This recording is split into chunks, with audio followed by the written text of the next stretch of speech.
Bet mes tęsime ir šiandieną, ir rytoj bus daug gerų dalykų. Šis forumas yra metinis Nacionalinės bibliotekos renginys. Jo organizatoriai siekia suburti Lietuvos ir tarptautinę tyrėjų, edukatorių bei kitų specialistų bendruomenę.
Through rich verbal and deep semantic interpretations, and through a dialogue, which can sometimes be complex and cross-cultural. I am quite certain that today's presentations by researchers and practitioners will provide many analytical, methodological, and educational insights into the power of words, the importance of developing language skills and imagination, about the ways to unleash the children's sensitivity, the empowerment of both children and parents, the development of communication and cooperation skills, human bonding, future perspectives, and the many, other important things early reading can bring to a child's, to a family's life. Needless to say, I'm delighted that tomorrow, in the context of this forum, practical training for parents will take place, helping them to spread their wings of experience as widely as possible for the sustainable journey of the child and the whole society into the future. Inclusive education and the promotion of early reading are the priorities on the agenda of the President's office, which is why, together with the Martynas Mažvydas library and all Lithuanian libraries in all regions, we support the Book Start initiative, book publishing, and early reading in children's mother tongue. This is especially true for Ukrainians at a time when totalitarian regime seeks to silence the voice of the heroic Ukrainian people and to erase their cultural identity from the world's history. We, together with our partners, have taken a humanitarian and cultural initiative to publish and distribute Ukrainian books and texts. And this is a way to defend the right of Ukrainian children to read in their native language. Together with the First Lady of Ukraine, Olena Zelenska, through the Books Without Borders project, we're not only fulfilling a child's right to read in their mother tongue, but also upholding the foundations of humanism, the universal human values, and the principles of international law. We're defending the Western civilization and the world culture. Turning back to the goals of the Early Reading Forum, I would like to thank the Lithuanian National Martynas Mažvydas Libraries partners, the representatives of UNESCO, as well as to the international community for creating intellectual bonds and for sharing best practices.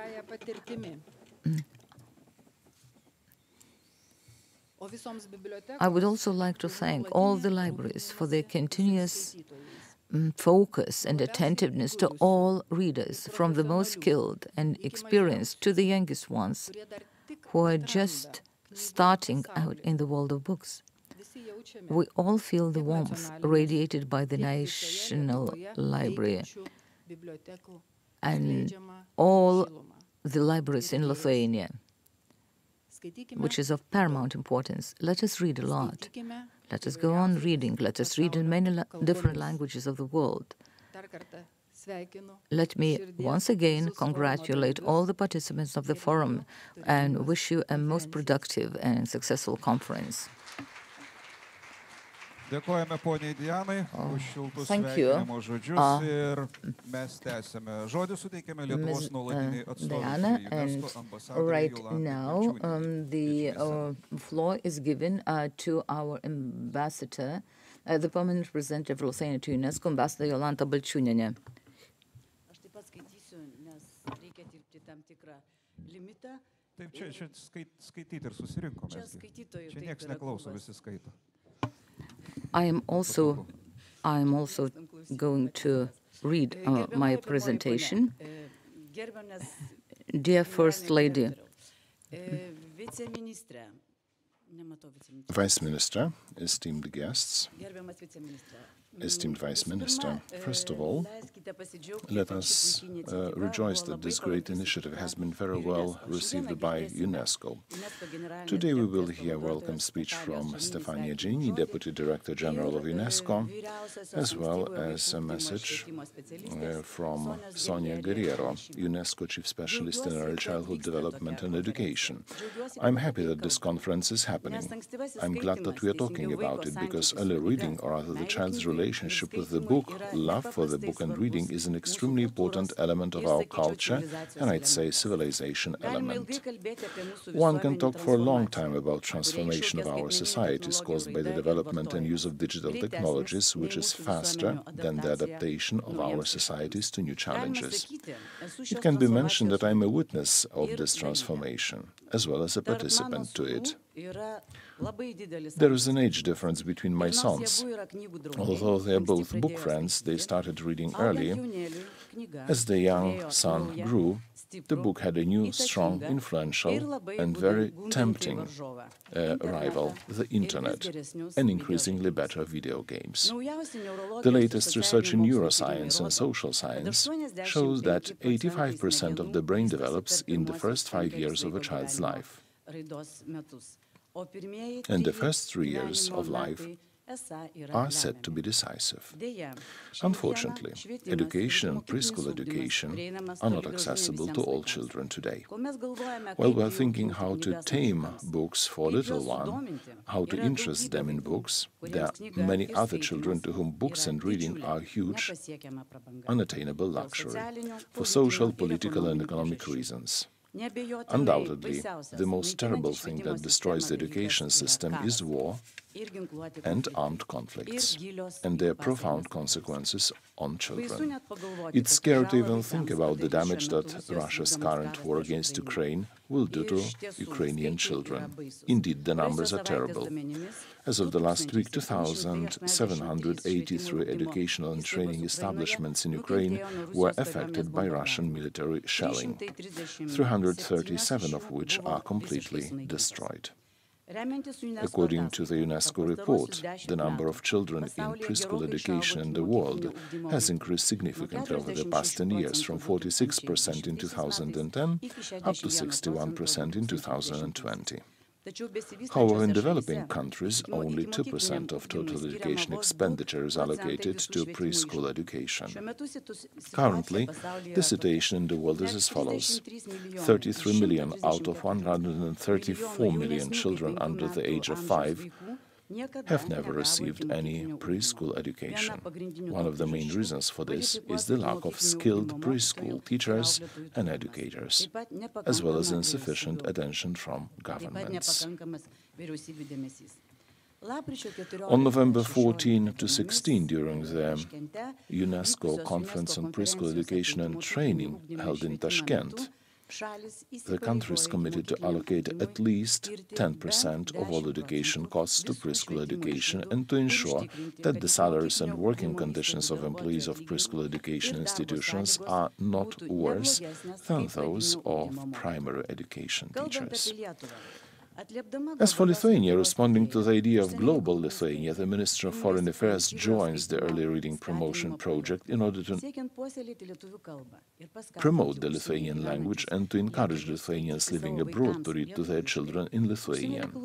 The Ministry of Foreign Affairs therefore proposed to the Lithuanian National Martynas Mažvydas Library and the Ministry of Culture to hand over the book start packs to all babies who are born not only in Lithuania but also born abroad. As early as the next year, book start newborn packs boxes will be handed to our young Lithuanians born abroad by Lithuanian diplomatic missions and consular institutions.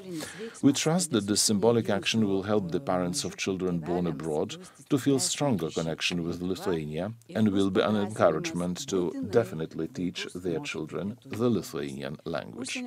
On behalf of the Ministry of Foreign Affairs, we sincerely thank the Lithuanian National Martynas Mažvydas Library and the Ministry of Culture for their benevolent and close cooperation, and to all participants for your participation as well as organizers for their work. Thank you very much, Jolanta. Great reading. Jolanta Balčiūnienė is our permanent representative at UNESCO. And now I'd like to give the floor to one more person who will address us online. Vice Minister of Culture Daina Urbanavičienė will be the next to welcome you on this event. Dear First Lady, dear participants of the forum and dear guests, although the reading is boring or not boring, it's formed at home. So one of the main goals of this forum is change our habits, is to provide practical knowledge and to provide answers to questions that arise every day. It's good that the changes took place and the habits of early reading have increased recently. In 2015, according to the research that was conducted then, 73% of parents raising children under 2 years of age answered that they do not spend time on books. The study conducted in 2021 has already shown that slightly more than half of the parents read to their children almost every day. The fact that the attitude is already changing is also shown by the large number of registration for this forum.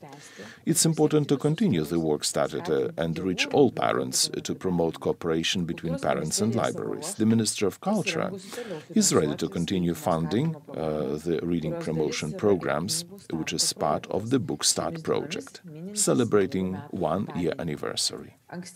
Early reading is well represented by the very slogan of this project: with every book, a generation grows. Today, professional practitioners will share their knowledge about benefits of reading, methodological matters, and in the face of war, it is important to remember that general civil society benefits of reading are also important. Through reading and analysis, mental acuity, critical thinking, and resistance to misinformation are developed. It can never be too early to do so. And in conclusion, I'd like to mention one more emphasis. According to experts, for a baby, a book is first of all another objects in the world that needs to be known, allowed to be played with. Reading should be alive, not broadcasted through smart devices, TV or radio. And that's good news for publishers, printing houses, and one more argument why the children's favorite author Mark Twain mentioned that rumors of the death of print book are greatly exaggerated. I thank all project partners and wish you a nice work during this forum. Enjoy the conference.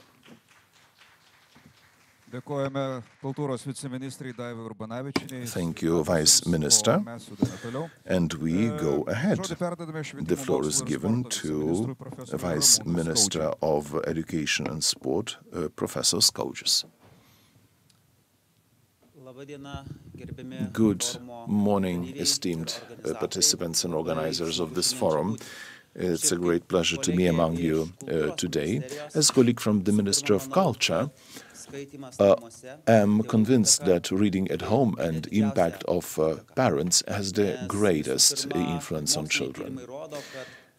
Scientific study proved that reading at home and feeling of safety and care, love linked with that, shape this first pleasant and positive feeling while reading books. Preschool education is also very important. International study proves that children who participate in preschool education later demonstrate better results. During the primary education, and then while they reach the age of 15 and conduct necessary tests. It is also proven that mathematical literacy are different for those who participate for 2 years in preschool education and those who don't participate therefore. This year we've started to implement the preschool education program, and one of 7 competences there is communication. Communication and the respective competence is great attention to reading, to getting acquainted with books, to analysis of different sources from calendar, map, book, up to encyclopedia. It's sad to admit that some children are given books only when they attend the preschool education establishments. It also shows problems and different issues at homes, at some families. On the other side, it proves the importance of teachers in this entire process. So let's read books, let's create books together with children.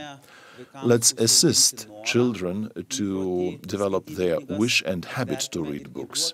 Let's open books for them. Let's give them the keys to the broad world of literature. So I wish a very productive and interesting activity today, as well as great discussions. Thank you, Vice Minister. Let's move ahead. The members of the forum are greeted by Dr. Stefania Giannini, UNESCO's Deputy Director General for Education. Dear Director General of the National Library of Lithuania, dear participants, it's a great pleasure to address the opening of this early reading forum. What a brilliant idea to hold it in the National Library of Lithuania, a real hub for sharing and learning. This forum could not be more timely. Let me explain why. Just last month, UNESCO organized the 2nd World Conference on Early Childhood Care and Education in Tashkent, Uzbekistan. Investing in the early years is the best way to get children ready for school, unlock their development potential, and reduce inequalities. This was the very simple, clear message from the conference. And this is more urgent than ever because education is failing too many children still. Six out of every 10 children are unable to read and understand a very simple test by the age of 10. And even here in Europe and North America, only 82% of children attain the minimum proficiency level in reading at the end of the lower secondary. We have extensive and growing scientific evidence on the benefits of early childhood care and education, including from neurosciences. Despite this evidence, 1/4 of all children globally, that is around 33 million children, will have never attended any form of organized learning 1 year prior to starting primary school. Only after the worst countries have legislation that guarantees free pre-primary education, and yet this is when the foundations for early literacy, numeracy, and social-emotional skills are planted, are rooted. So member states took ambitious steps forward at the World Conference in Tashkent a few weeks ago. In the Tashkent Declaration, they committed to at least 1 year of free and compulsory pre-primary education. And this is a very important step. They also committed to improve the salaries and working conditions for pre-primary educators in line with those of primary educators. And this is another important second step. And they also pledged to work towards allocating at least 10% of education budgets to the pre-primary level, with a strong emphasis on the poorest and the most marginalized. So I provide these elements to set the stage. Just like early childhood care and education, early reading requires a whole of society, a whole of school approach, and a true intergenerational approach, involving educators, involving families, parents, and the communities at large. This is the importance of the National Library, and all the activities you run to encourage reading are very much essential. This is part also of building a true culture of learning from the earliest age, and it should not be a privilege for a child to hold a book, to listen to a story, to start reading, but an integral and joyful part of growing up. Through books and storytelling, children gradually learn about themselves, the world around them, their environment, and how to protect it. Reading can actually sensitize them to the diversity of culture, to the values and of tolerance and respect, to learn to care and live together peacefully. In other words, we are the books we read. And this is, I think, the very simple message we can give together. Thank you very much. And I wish you a very fruitful discussion today. Ačiū. Ačiū gerbiamai UNESCO atstovai. Thank you, dear representative of gyvena kur kas ramiau, ten tik sodininkai. the UNESCO. Fone. Kągi, dėkojame UNESCO atstovai, sceną kviečiame šių namų Yes, once again, many heartfelt thanks. And now it's our pleasure to invite the host of this library, Miss Professor Dr. Renaldas Gudauskas, General Director of the Martynas Mažvydas Library. Dear International Forum guests, participants, dear colleagues, like-minded people, I have been touched by all those nice words that we have just heard. And I would like to just put emphasis on certain elements. It's so good to see you and to have so many representatives from this community of early reading and promotion of early reading. We all understand its importance for our future generation. And of course, I think it's about time that we joined our efforts to promote early reading. And it's no coincidence that the National Library's annual conference this year is devoted to the theme of promoting early reading. We are well aware of the importance, the need to talk about it. And seeing that there is a lack of more work in this area, we have become ambassadors for the promotion of early reading. We aim to spread the word about its long-term benefits, and we're so happy that we're already observing the first results. We hope that this forum will also provide valuable insights, scientifically proven information and practical advice that will benefit everyone. We managed to bring together the best specialists in their field in Lithuania, also invite them from abroad. We aim to make their knowledge and experience relevant to the widest possible audience. Parents, teachers, educators, librarians, and we have to be close to the families. Now, various activities of the Book Start project have been carried out in Lithuania for some time. The National Library implements this project based on international experience to encourage parents to read to children from the very birth. At the same time, we aim to help young parents to become aware of the importance of early reading. We have just celebrated the first year of the project, and so that every Lithuanian family, after having a new baby, starts to receive book kits. In order to achieve qualitative changes in the field of early reading, it is very important to ensure the cooperation of related institutions. As executors of the Reading Promotion Program responsible for this area, we aim to bring together representatives of different institutions. Only by ensuring the synergy of culture and education and collaboration with the other active participants in the field can we expect the greatest breakthrough in promoting early reading. And a successful example of such synergy is the modernization of the cultural education system project, completed at the end of October this year. Our team managed to gather representatives from the ministries of culture, education, science, and sports. And today we have an excellent result of such cooperation. That is a modern information system of cultural education. Modern technologies as a source of identity and opportunities for the current society must be used in the joint process of educators and teachers. Right now, the first call for applications for the selection of cultural passport services is underway, and I encourage all of you to take advantage of this opportunity. Now, I'm about to conclude, and I just want to say that we must all work together to develop culture-conscious erudites. Looking at the future, we hope to contribute to significant changes and will make every effort to continue to achieve common goals. Wishing you a most successful, constructive event.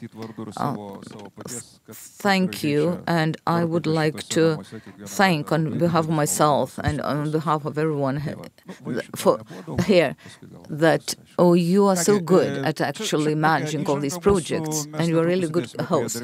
So this was an introductory word, and now we'll soon start serious business. And as far as I understand, the First Lady of the Republic of Lithuania is about to leave us, and we'd like to thank her for having found the time to come and to have delivered a word of welcome.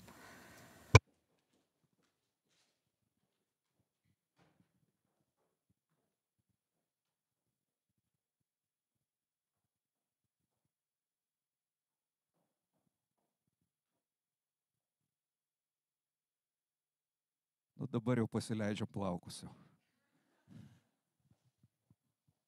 Gerai, pradėsime pirmąją pranešimų sesiją.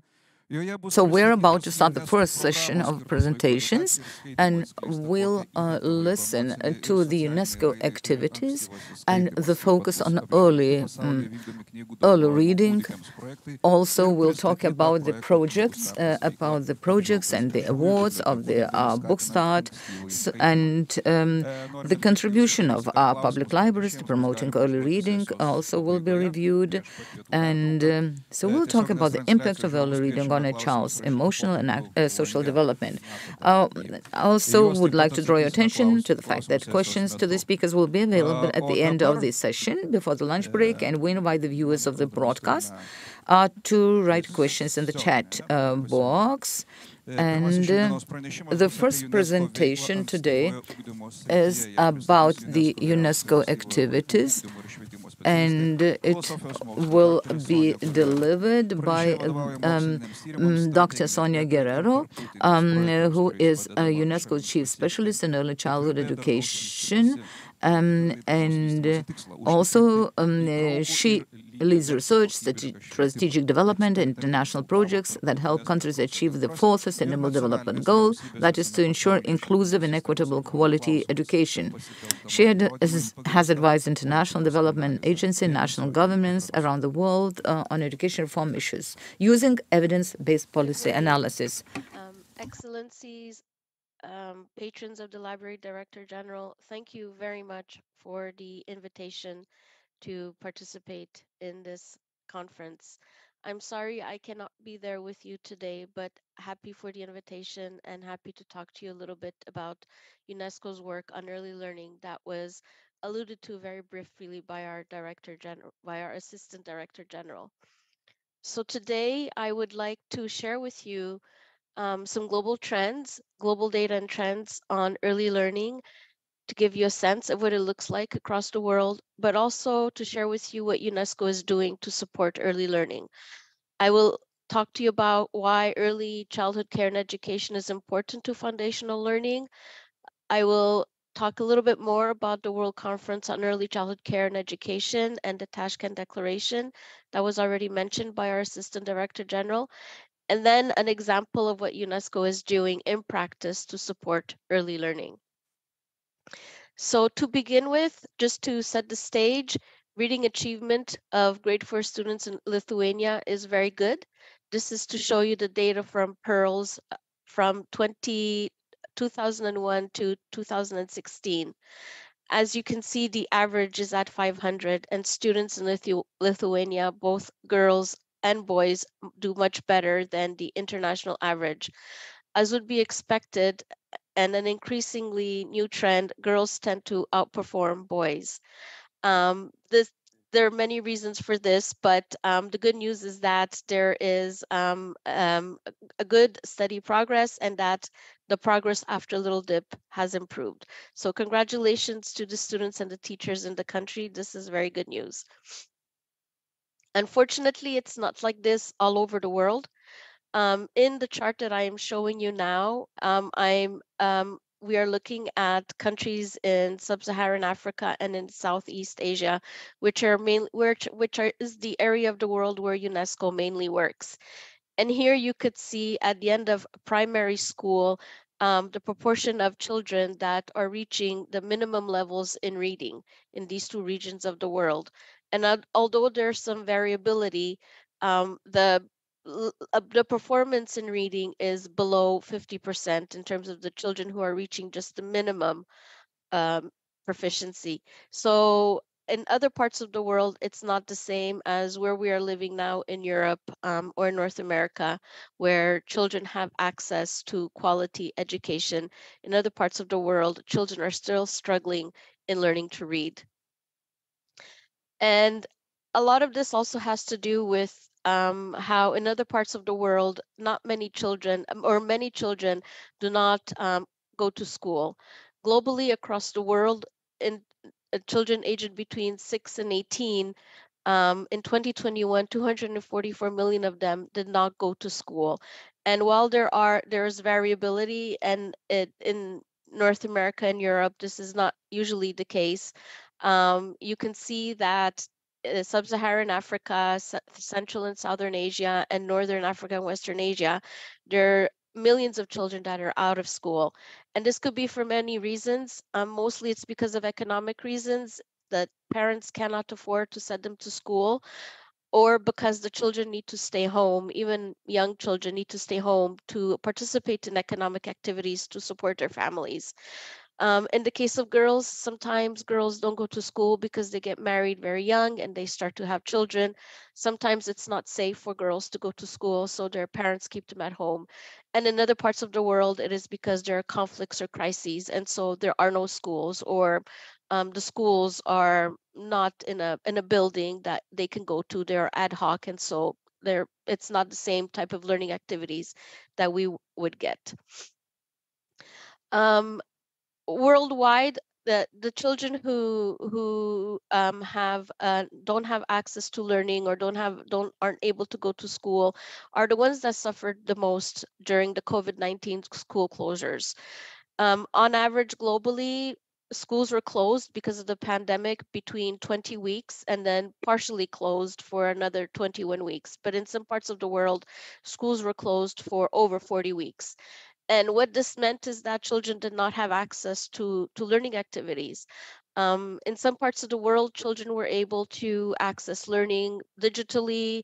They had computers at home, they had access to internet, and their teachers also had access to internet and computers. But this isn't the case everywhere in the world. In some parts of the world, there is no electricity. So even if there is a computer, they cannot connect it. And often the teachers don't have access to digital materials that can help them to support their learning. So what we've learned from COVID-19 is that where children across the world were suffering in terms of access to education or to quality education, this has become even worse after COVID-19 because schools were closed.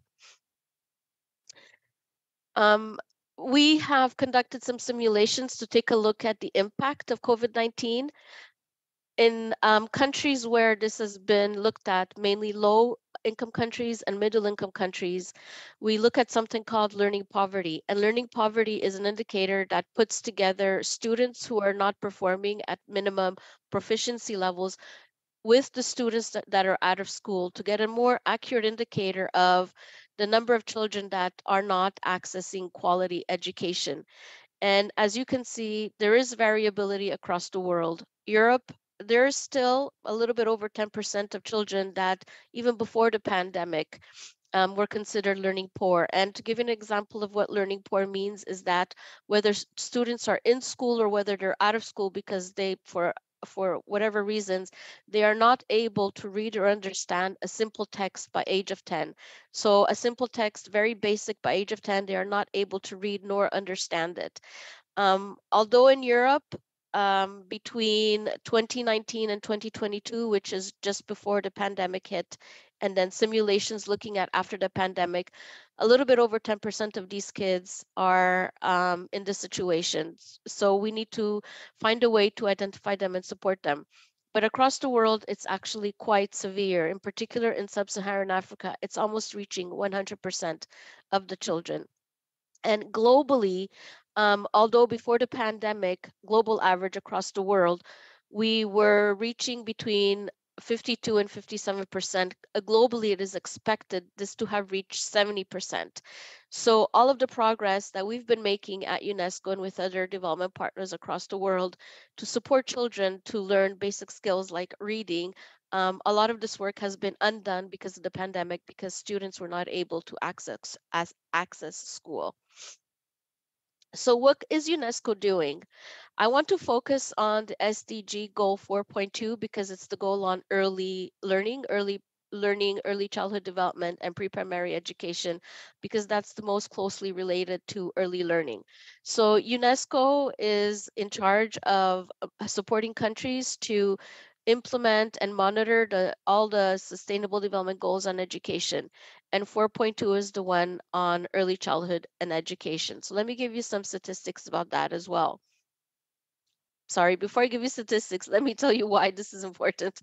I will not repeat the information that you might already know about the neuroscientific evidence that shows how the brain is at its most active and forming very important connections very early on, which is why we know that providing children with quality early learning sets the stage for later success in education. This has been demonstrated many times through cognitive studies, but also now recently in neuroscientific studies. We also have plenty of educational evidence that shows that children that participate in organized learning activities early on, so before primary education, tend to do better in not only literacy, but also math, and also in the development of those social emotional skills that are very important for them to learn to self-regulate and learn to work with others and collaborate and learn communication that will help them later on. And in the economic evidence, this is in terms of the return on investment that countries get by investing in early childhood care and education.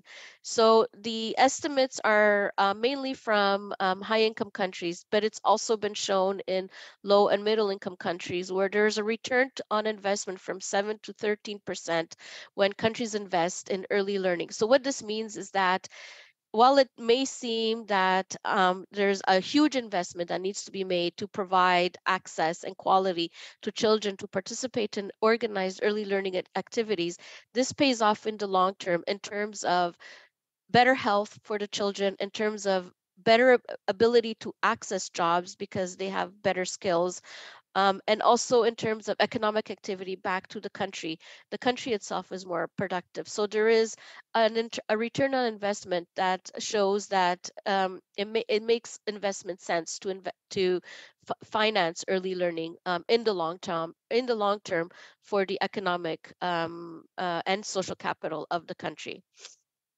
So now back to the data. As mentioned by our Assistant Director General, she had mentioned that the trend towards giving access to pre-primary education, which we define between the ages of between 3 and 6, it depends on the country, access to pre-primary education has been increasing steadily, but still in 2020, about 25% of the world's children did not have access to this early learning support for various reasons, either because it's non-existent or because it's too expensive or because they are kept at home. There's still a lack of understanding of the importance of giving children access to early learning.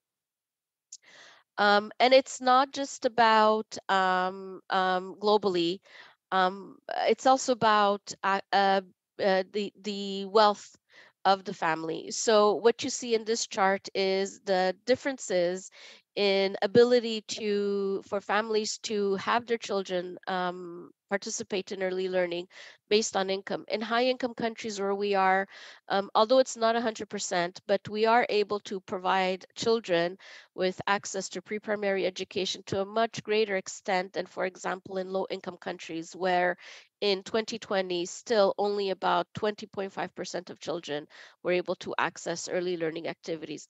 So there is a lot of variability across the world that makes it inequitable because of the family's economic situation. Quality is also an issue. What this chart shows is the proportion of pre-primary teachers which require qualifications, meaning they've got some training, qualifications and training, pedagogical training to support the kids to learn.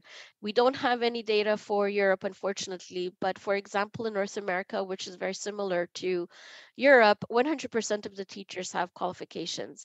And this is not the case across the board. And for example, Sub-Saharan Africa, only 45% of the teachers have the qualifications. What this means is that the children who are going to school, even though they can access school, they don't have a teacher that can support them in their learning. The teacher does not have the pedagogical skills to support the child. And sometimes in these countries, the teachers themselves have very low literacy skills, which means she or he cannot pass on literacy to the children. So again, it's not equitable across the world. And despite our efforts, progress has been slow. Here you can see the number of teachers with minimum qualifications between 2014 and 2020. And although progress is being made, it's very slow across the board. It takes a long time to train teachers, and it is very expensive to train teachers to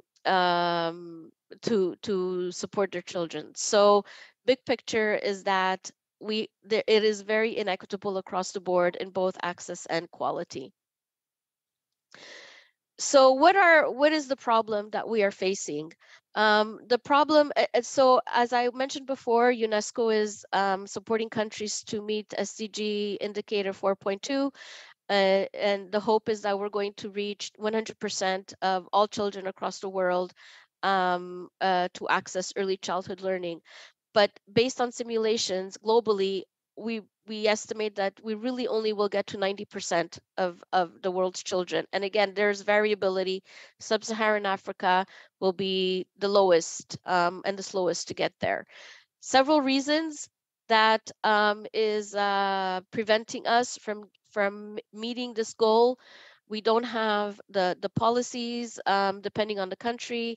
The policies are not supporting this. There's a lot of policy fragmentation in the sense that sometimes the policies fall under education, sometimes the policies fall under social welfare, sometimes it's under health. And so there's a lot of conflicting policies, and there are a lot of gaps. So countries are not able to support children with policies to reach education.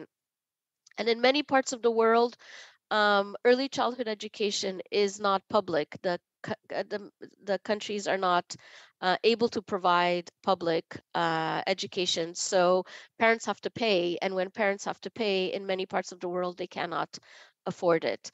Often there's under-regulation of the sector in the sense that there's no regulations around teacher qualifications. Even when it exists, there's no regulation in terms of the type of structures that are needed, the fact that there need to be books and toys in these classrooms. So the provision that the children get is not the same everywhere. The lack of public provision is because of the chronic underfunding in the sector. The fact that countries still don't understand the importance of investing in early learning for the benefit of societies and their economic development. And this is what leads to the social equity gap. So as our Assistant Director General mentioned, we had a World Conference just a few weeks ago to bring together member states, but also scientists and practitioners and non-governmental organizations to reaffirm the right of all children to early childhood care and education. And we make this age range from 0 or birth to 8 years of age. The idea was to get together, to share best practices, to do some peer learning, to build partnerships, but also to see what we can do together as a global community to speed progress up on SDG 4.2. We had, just to give you a little bit more information on the interests that there was, we had ministerial sessions, also technical sessions that talked more about the actual specific themes that we could cover, and I listed these on the right side of the slide. We had 147 member states participating, 77 ministers and vice ministers. We had national statements from member states that gave their support to early childhood care and education, and to and the types of policies and strategies that they were implementing. And after the end of these 3 days, all member states came together to adopt the Tashkent Declaration and commitments to action for transforming early childhood care and education. And importantly, also as mentioned by our Assistant Director General, importantly, we believe that we have made some significant achievements, and this is based on the fact that in this document that is adopted by member states committed to providing at least 1 year of free and compulsory pre-primary education. So what this means is that they will work hard to ensure that it is free, that they will support it publicly, and compulsory in the sense that they will try to ensure that children have to attend, and that will help them to build those foundation skills to improve their early literacy and numeracy when they get to primary. And as I mentioned before, an indicator of quality is the workforce of teachers. And one of the problems with the workforce is that early childhood care and education teachers are not sufficiently paid. In addition to the poor training that they get in some countries, they also don't have the salaries to make them motivated to stay in the profession and to compensate them for their hard work. So countries have committed to at least making the salaries of these pre-primary teachers on par with those of primary teachers. And most importantly, countries have committed to allocating at least 10% of their education budgets to early childhood education and to prioritize the poorest and most disadvantaged. And we believe that these are three important achievements to moving to accelerating the progress towards SDG 4.2 before 2030 as quickly as possible. Within these, within the Tashkent Declaration, there are also commitments to action.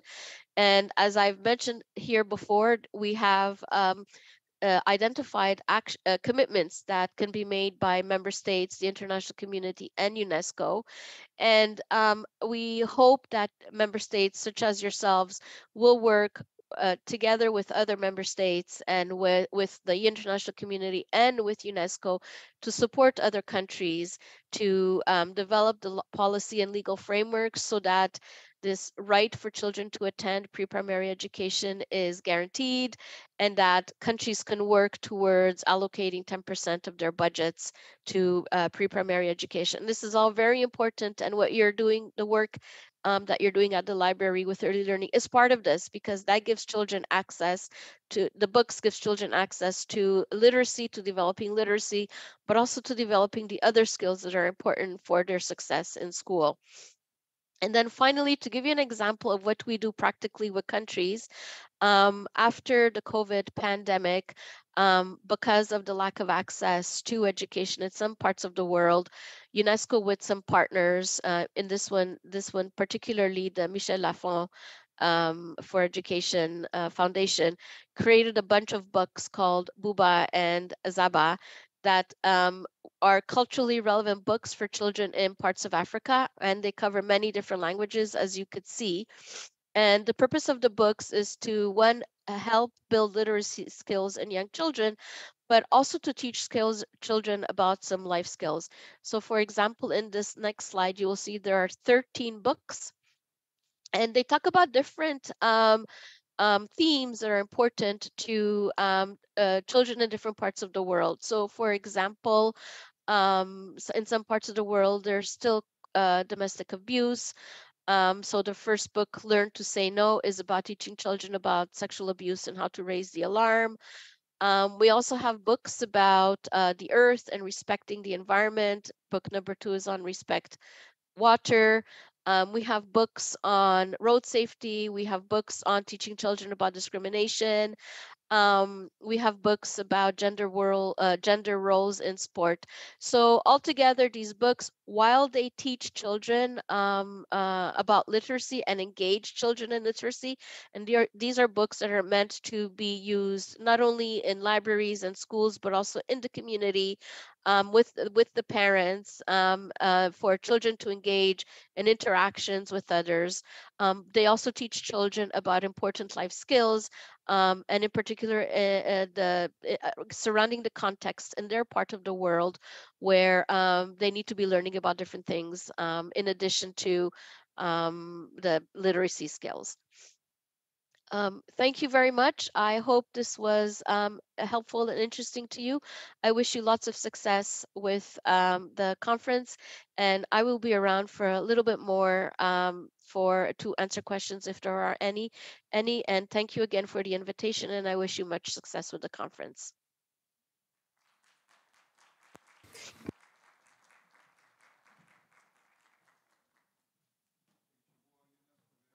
Ankstyvojo vaikų ugdymo ir švietimo specialistė, filosofijos mokslų daktarė Sonia Guerrero. Sonia Guerrero is a chief specialist in early childhood education, and she'll be with us for a couple of more minutes or hour or so you'll be able to ask your questions before the lunch break. Next, we invite to the stage well-known educationalist and doctor in social sciences, Austėja Landsbergienė. An expert in early reading will talk about the influence of reading on a child's emotional and social development, and will reveal how it can be encouraged through reading experiences. The speaker is the author of the Principle of Contextual Education, education consultant, evaluator of the Council of International Schools, assesses others, and also is the person who established the largest network of preschool educational institutions in the Baltic states, Queen Marta's School. The floor is yours. Hello.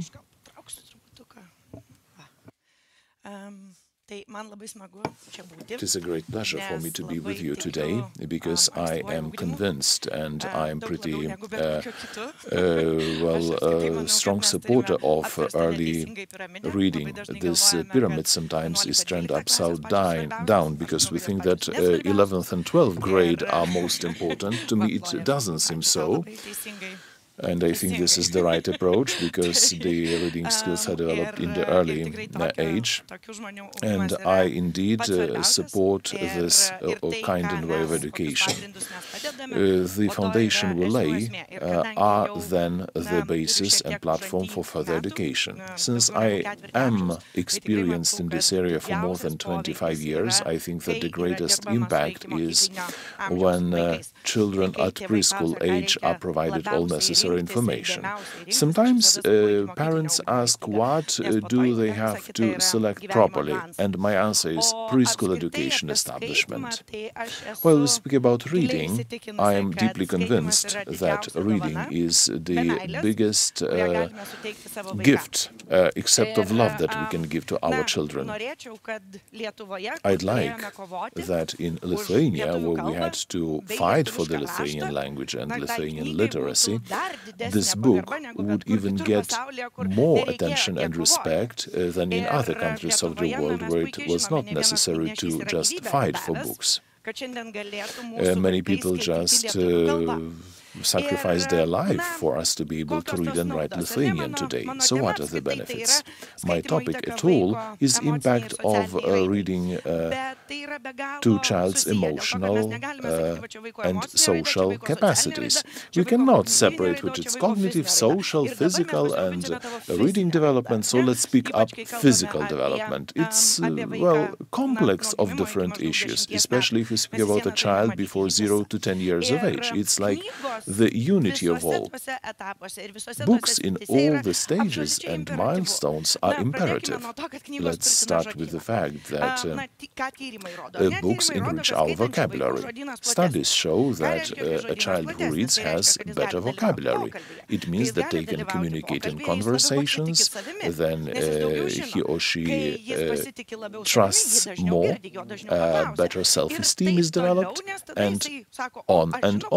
Because I know that I can pose a question, I can reply to a remark, and this is the spiral which starts for children who were reading a lot. It's just easier for them to go through life. American studies show that children at the age of 5 or 6 years, where they were expected to read some questions of the test and provide answers, the problem was not to be able to read, but to perceive, to understand what they read. They never heard about penguins, for example, while the entire life they were based in California. They didn't know anything about penguins, that these are birds that don't fly, for example, and they even don't imagine, they cannot know what it is all about. And we say this is decrease in their capacity. It's not decrease in their capacity. On the contrary, they read less, they talked less, and they know less. It seems that their capacity is worse because they're either somewhere with worse marks, or they don't have proper communication skills, and so on. Studies also show that there is also a higher communication capacity.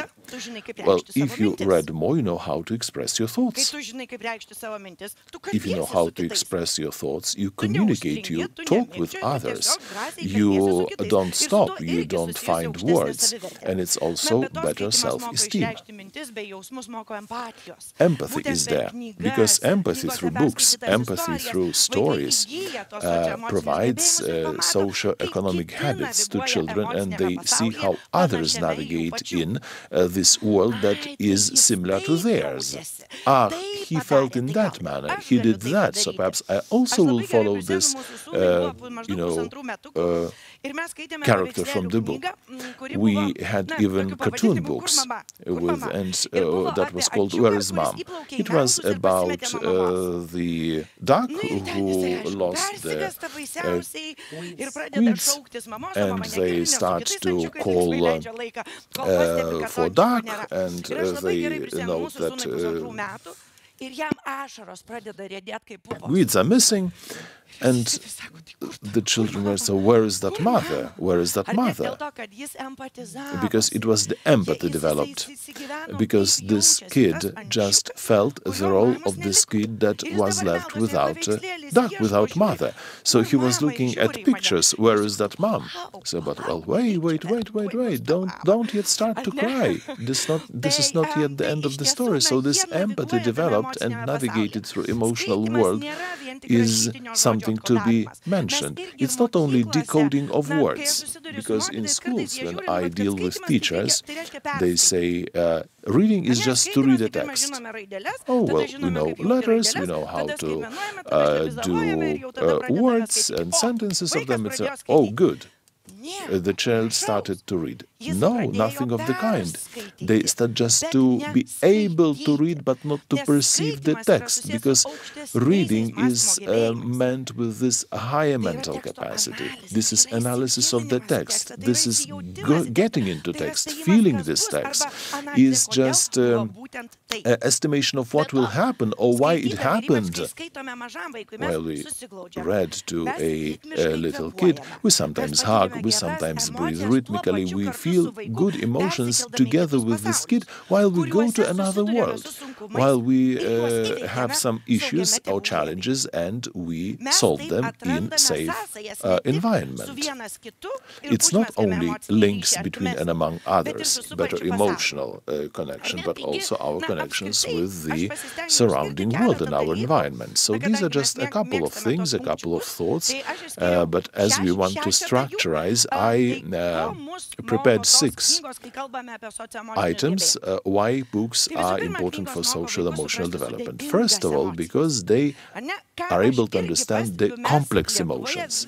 Here in Lithuania, we at the moment are illiterate while we speak about emotions. It's joyful, sad, well, mad, but if it's very literally emotional, would say he is lively or viable. But there is much more emotions than 3 or 4. This spectrum of emotions, this wheel of emotions, it's endless. And I am jealous. I want to say something. How to make a kid to emotionally literate, whereas ourselves are not quite literate emotion-wise. So by reading books with a kid, we develop ourselves. We discuss the emotions, we engage in discussions, and ourselves, therefore, become more literate emotion-wise. Also, while reading stories, children are able to decode them, to recognize them, to empathize with the character. And while they empathize with the character, later emotions are recognized also in real life, in the environment. In our school, a children's garden, we sometimes say, ah, that was how it was there. It's not nice. Little kids, sometimes it works against us, because, well, sometimes have to brush your teeth, they say, it's not pleasant. I don't want to. But talking about emotions is of utmost importance if we want to have mature, literate society. Second is communication skills. What are the best communication skills and partners for your conversation? The ones who know how to listen, the one who would hear you. Not the ones who can talk nicely. No. These are the people who are sometimes waiting for you to stop talking while they would like to express themselves. According to studies, when we read to each other, we also learn how to listen, how to hear. Because then we can draw our attention to a different pattern. I very well remember while our sons were growing, I was reading to a little one and my husband was reading to older one, 1.5 years difference. And while my younger was 3 years of age and her husband was saying he's not listening to anything. He is so active. He is 21 at the moment. He is still active. But that is the person who is cannot sit a while calmly. So let's start reading. Let's talk. So our son would react at the same. Second, where is it written? What are you saying here? Show me where it is written. Why? Because they were...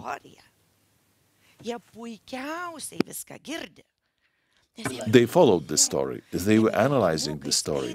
It was interesting for them to listen how an adult person would be reading anything that would be so exciting to them or would not be exciting to them when it's too cold or too scary. But here you are in a good environment, you are safely laying in bed or are hugged or anything. And it is not stopped. They have to also express their ideas. Reading books develops also patience and ability to concentrate, to focus. Today, children say it's not possible to focus, to concentrate, but just read to them more. Read patiently. Read every day.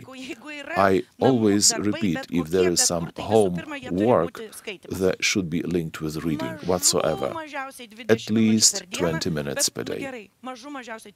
Well, at least 30 minutes per day.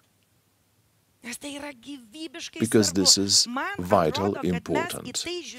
We have to perceive that from the same perspective as not to allow a kid to go on a very busy street. Oh, we don't say, oh, let's not stop him today, we'll stop him tomorrow from running into a busy street where there is a high traffic.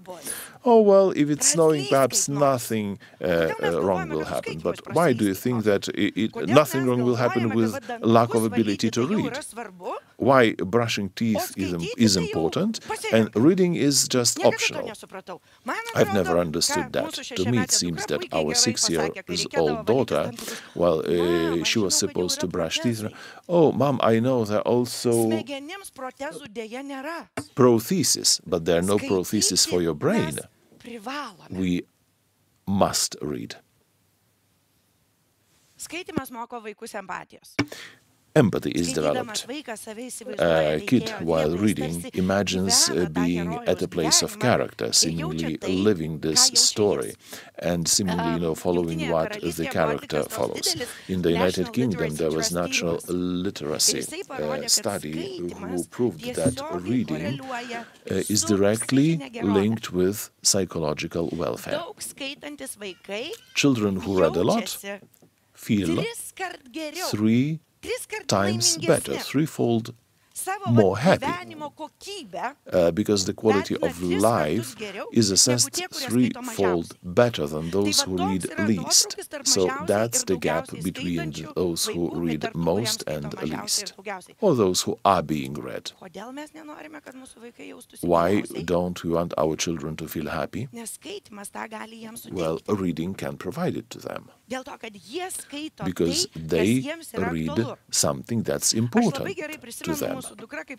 I remember while our daughter started to read, out of 4, 3 were reading very willingly, with one we had some issues.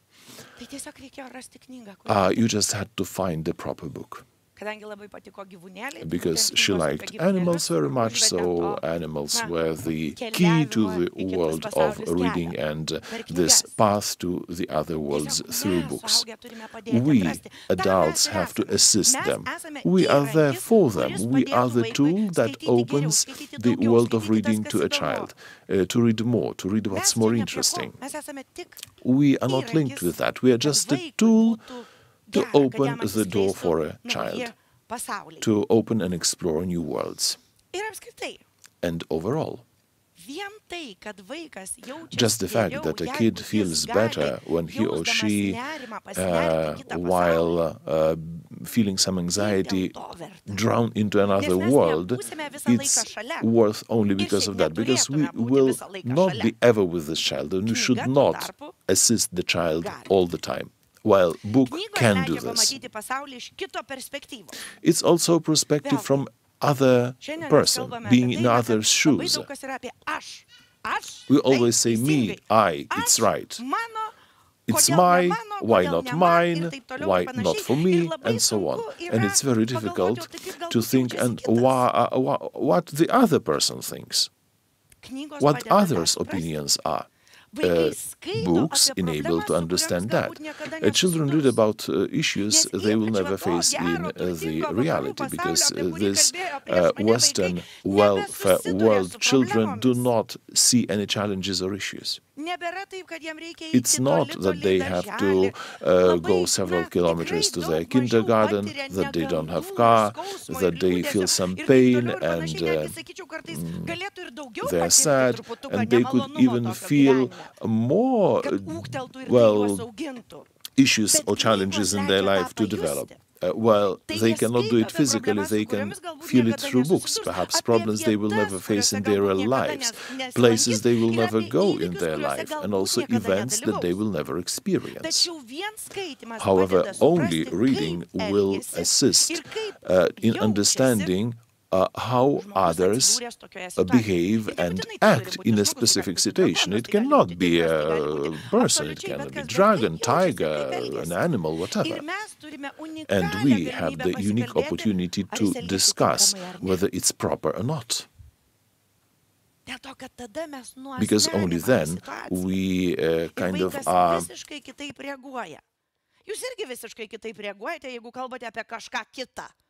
We dispersonalize the situation, and it's easier to analyze whether it's proper or improper behavior. And it's good that someone else tells us that we have not done something properly, and we can learn it while reading. Reading at all can assist us to understand a better world and provide a source of knowledge. The more we know, the easier it is to understand the world which surrounds us. Moreover, something that we've read always causes discussion, because we feel questions, we feel necessity to ask, why this manner, why it happened so, why they wrote in this, not that manner. I would write it in a different manner. I would be seeing this story ending differently. It could have been different, better. Especially the world, while there are happy ends in the stories. Sometimes it's quite fine, but it's sometimes quite fine to read that something failed, that something did not happen. It's a very healthy emotional reaction. While I'm communicating to parents, I'm saying, look, 3 years old child should solve 3 years old challenges to overcome and feel success while having this victory. Because being 13 or 23, while you see some challenges, it's probably challenges that will be too huge for a person who has never solved any problems at the time when it was proper time to solve problems or challenges. Real books, not something very sweet and nice. Assist and help. Of course, we have to see what a child reades. Because there are quality and not quality literature. We were also teaching kids on how to select your books. And once upon a time, daughter said, "It's a crap, but could I buy this book?"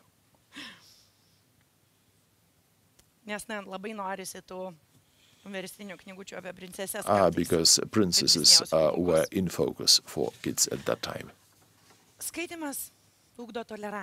Reading also enhances tolerance, because we see other people, we see them in a different place, we see them dressed differently, in a different family, with disability, having or not having something, or having something differently, patience and ability to solve conflicts. While reading a book, kid sees relations between and among certain people in specific situations, and it's not something that they see in their closest environment. So they see effective and not effective ways to solve situations, especially conflict situations. I very well remember one preschool student who said, but I can say this and that I don't like something. I said, yes, indeed. But we never say at home that if we don't like something. Because it's either bad or we keep silence. Or sorry, it's either good or we keep silence. It also enhances our views and educates. But everything should be experienced in a safe environment. I'd like to emphasize that.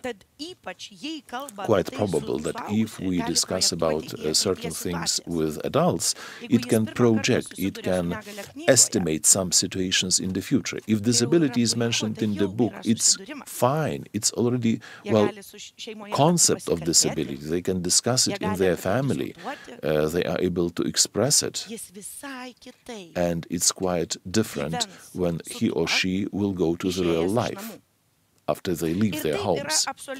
And it's absolutely with every topic I could mention. Well, our daughter was interested in composers. I downloaded a book about composers from internet, and we've looked through this entire publication. Daughter mentioned, well, he was 3.5 years of age then. 3.5 years of age. Were there any women among composers? Was there a single woman composer? And we had fantastic discussion, perhaps first discussion with a kid who was 3.5 years of age. That, right, indeed, men thought that women have to cook food. Well, Kuchen, Kinder, Kirche, sometimes. If it doesn't disturb any other household duties. She was scared.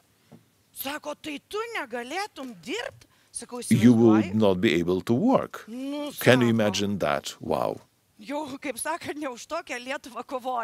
were not fighting for such kind of Lithuania. Right, it's bad, it's intolerable. And yet another book was about cat family.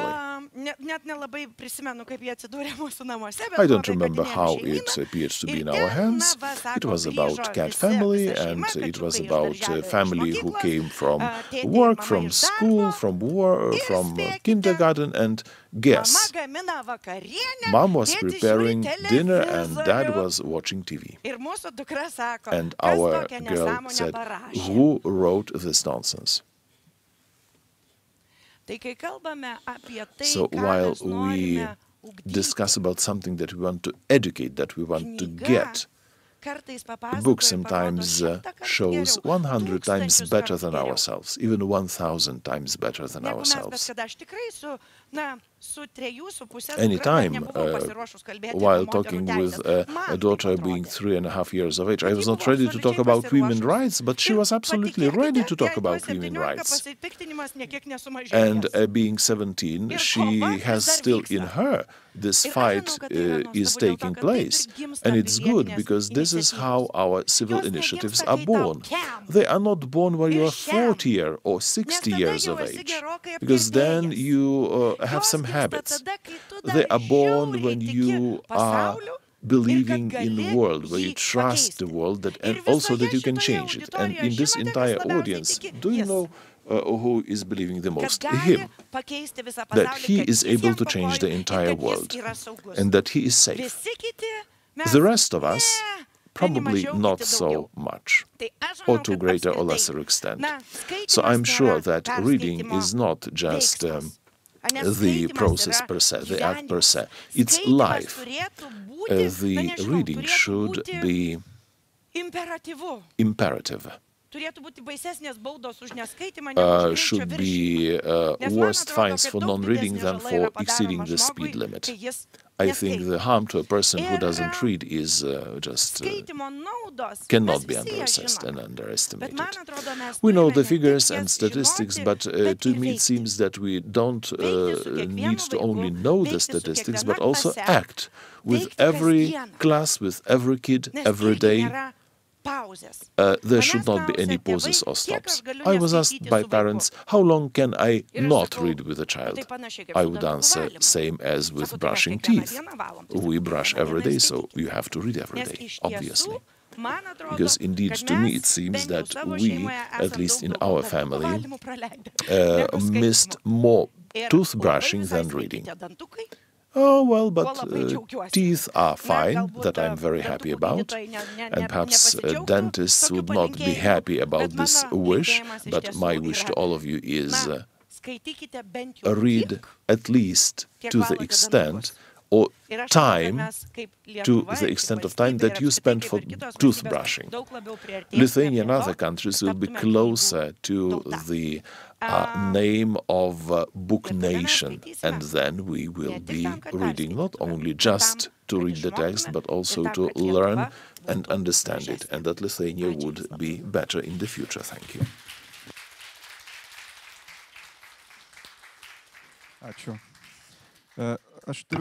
Thank you very much. I have a question to Austea. Please stay on the stage with us for a couple of minutes. Do you still read to your children? Not to mine, unfortunately. They are grown-ups. By what age would you be reading? A recommendation is by 6th grade, because by 6th grade, children understand more than can or are able to read, because reading is a quite complex process. It requires also special thinking skills and so on, but by 6th grade, by the age of 11 to 12 approximately, they can understand better complicated text, but it's read not by reading himself or herself. It's a complex process. I also read to my children. To younger is 9 and to older 13 years of age. 9 and 13 years of age. Now I came from a long travel, and we also read during December in pre-Christmas period. My house, my wife asked me to read, but I was going to look football because there is a World Championship. Yesterday I was reading about some strange mouse that drilled through an envelope, and there were some, rose fumes or whatever. So to my daughters, they are 9 and 13 years of age, and they are very eager to listen, not to the very text, but just because Dad is reading to them. And one question is from our participants, from the virtual audience. Dear Austea, in your opinion,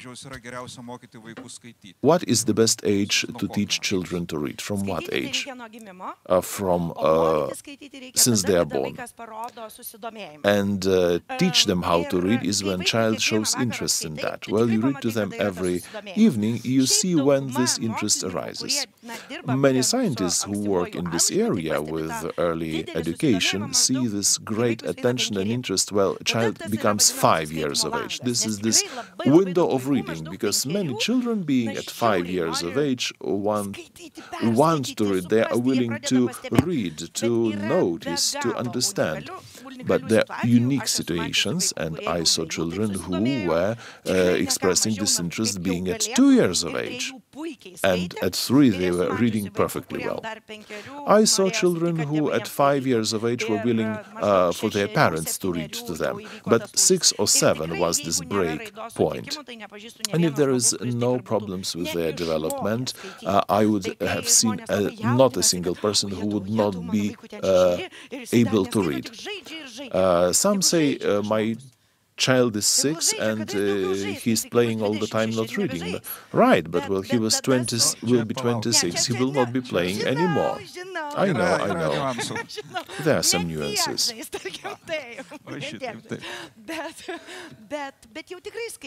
But indeed, he or she will be reading at the age of 26. So you need to catch this window of reading, to catch this interest. So I'm not giving any prescriptions. Being at this age, it has to be read and that not. While you would be, so to say, reading something and the kid says or replies that I saw it in TikTok already. And is it a failure? It's not. But TikTok is also reading. It is reading. Because today we discuss a lot about this meetings of scientists and specialists. Because too quickly we say children don't read, but they read. They read some texts in TikTok, they read some texts in other social media or internet. However, the book is quite different, because analysis of text is quite different than reading slogans or some words in TikTok videos. You heard the complaints about understanding text by children, because this traditional culture is not based on text analysis. Anglo-Saxons have this system of text analysis, perceiving it, that children are taught how to perceive and analyze text. Is it applicable in Lithuania? Yes, by all means. We do it with our children at schools. Because our children started to read very early, and this interest was expressed early, but it's also correlating with the fact that they see mom reading, dad reading, and they have this habit of seeing it all the time. While we were growing up, we didn't have any TV set until they went to school, because we were reading in the evenings. Is there any question from our participants?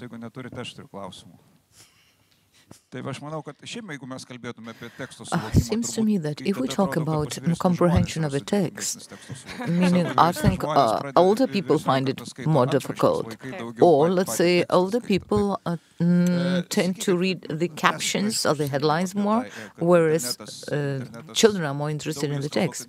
Yes, now, back to the internet. Some people claim that it's the enemy of books, and I think we should somehow find ways how to befriend the internet rather than regard it as the enemy. Absolutely. We had this discussion that we will not ban the use of mobiles, and there was a huge article on that, and there is scientific evidence about that, that we regard the mobile as the extension of our body, and we are used to looking for this information online, storing information, so we cannot possibly prohibit the use, but we have to teach kids how to use it, meaning we cannot make it taboo. As, let's say, there was this campaign of prohibiting eating anything sweet for kids. No, we have to be reasonable, but we have to talk about our behavior online and about the use of consuming the news, meaning the virtual space, how it affects us. No, it has nothing to do with books. And they are not enemies, let's say, internet and books. And those who are, meaning digital natives, they are good at reading as well. No contradiction. Yes, I have experience from my family. How old are my kids? Yes, 9. The youngest.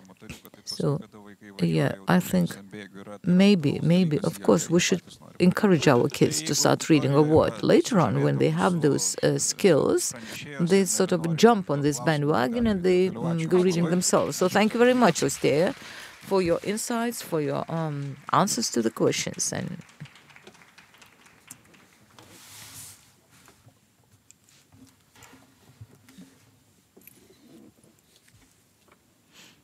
Gerai, laiku mes good. We're in time. Perfect. Just a short introduction. Now, Goda is the director of the Children's and Youth Literature Department of the National Library, and she's going to tell us about the contribution of Lithuanian libraries in promoting early reading and the activities of the Book Start project. Goda has been actively researching children's teenagers' literature since she was a student, is constantly interested in children's reading and its promotion, prepares publications, initiates research, gives presentations, participates in expert books, panels, etc. Goda, the floor is yours. Thank you. Good to see so many of you, and I'm quite sure that there are quite a few listeners who are watching our broadcast. And I'm going to talk about the contribution of Lithuanian libraries in promoting early reading. And I firmly I hope also that you will attend the second day of this conference, and you will be given lots of information about early reading, why it's needed, how to achieve it, how to read to kids. So I'm not I like talking. I could go on talking for hours, but my mission today is somewhat different. I will talk more about the role of libraries in promoting early reading, and of course I will focus mostly on the project Book Start, the project which inspired this conference and the project which we implement together with our team. And I am going to give you a review or background information about about our activities, current activities, and the plans for the future. I think one thing is clear enough. When we ask whether the role of libraries is important, I don't think we have to give the answer. Of course it is. But when we planned this conference, I remember we thought that it would be important to talk about the activities of our libraries. And we understood that we cannot answer, we cannot give such presentation. Of course, the lockdown, the pandemic contributed to it. Why? Because everything was closed and we could not go and visit the libraries. The project was going on, but we didn't know what was practically going on. And it's me and my colleague, I can't see her now, I think she's organizing this conference behind the doors. So we made a survey of Lithuanian public libraries about their activities, something that they are satisfied with, something they think is still missing. And this survey, we thought, would help us plan for the future, move forward, and show the direction to our National Library. So the respondents' answers was really something we were looking forward to. How to promote early reading. So this is my first slide, and as I said, we sent our questionnaires to public libraries, and well, we achieved about 68% of the answers from 68% of public libraries, and it was conducted in October of 2022. And going back to the same question, whether the role of libraries is important in promoting early reading, this was one of the questionnaires, and the libraries, the respondents identified themselves as an institution responsible for educating parents on promoting early reading. 80 public libraries identified themselves as such a responsible, relevant institution. Also, the role of parents was very often identified, and the priority is given to by the libraries to all those who have direct contact with our little ones, but also libraries tend to attribute the greatest contribution to early reading promotion, yes, to parents. And both the Minister of Culture and the Minister of Education, Science and Sports are given equal importance. And National Library was also identified as a important and relevant institution in this sphere. And also about 1/3 of all the respondents gave these positive answers as to the importance. So meaning the conclusion can be drawn that it's important for all the parties to join efforts in promoting early reading. As I said, 1/3 of respondents focused on that.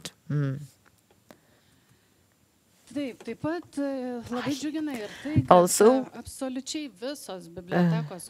it made us happy to find out that all the libraries claim that they are specialists who work with children's audiences, are interested in early reading, and keep up with the information.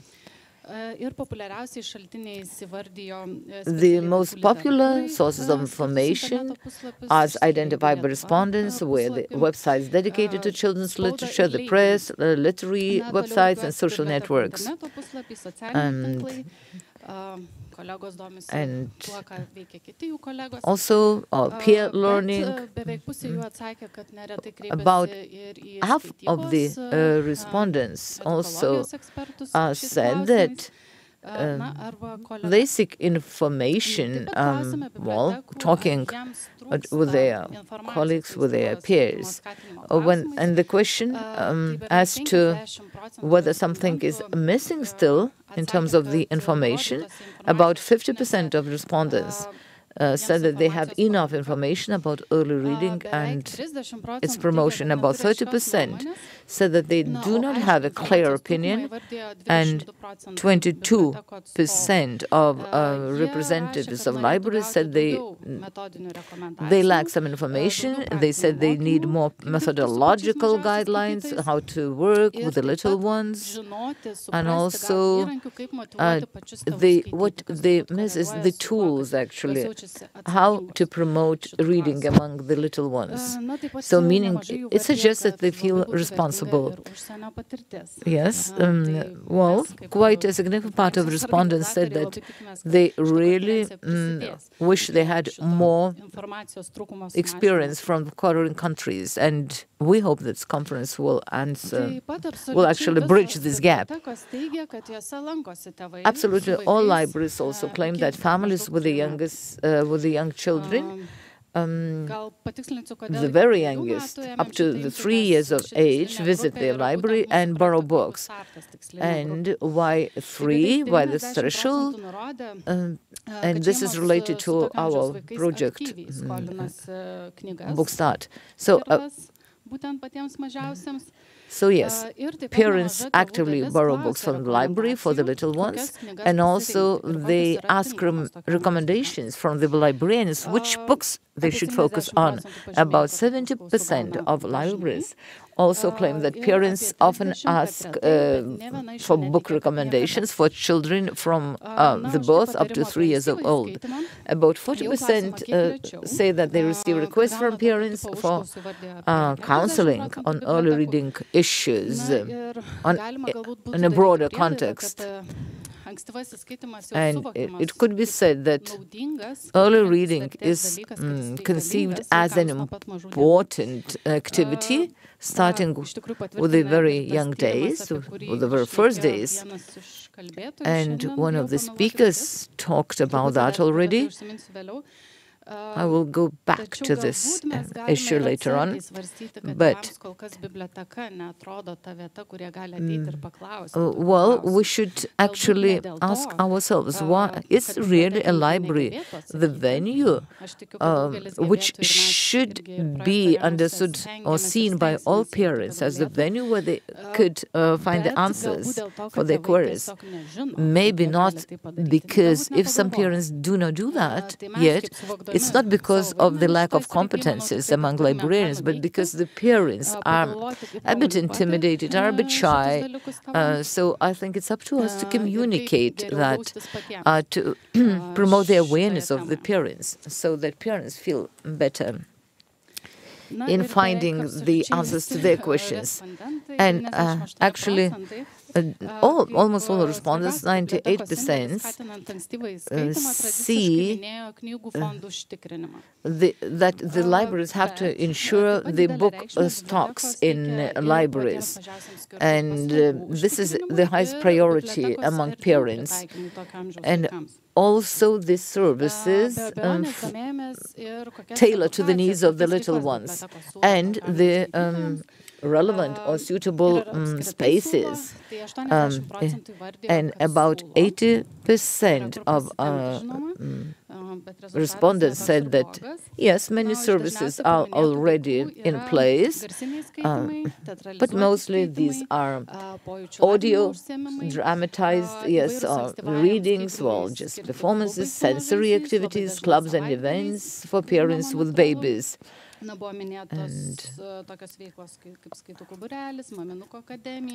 we have the academies of the mummies, and also the mornings with the little ones, and some other activities. And the storytelling method is also used for the very little ones. The books, non-verbal books are also used, something not heard of in Lithuania up to now. And some respondents also said that they have even specially equipped spaces or rooms where reading is going on for little ones. So there are lots of activities. Now, part of the questions in the questionnaire was related to this Book Start project, and 80% of libraries told that they were conducting activities related to this project. And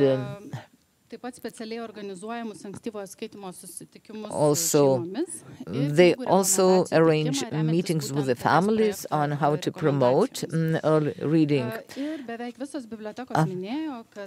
Practically all libraries claim that they keep track of project-related information, and they provide this information to the parents. Also, they indicate the source of information where more information could be found about the project Book Start. Almost all libraries claim that during the first year of this project, not pilot stage, but the official stage, they also were involved in this project, and they distributed these kits of books to the families.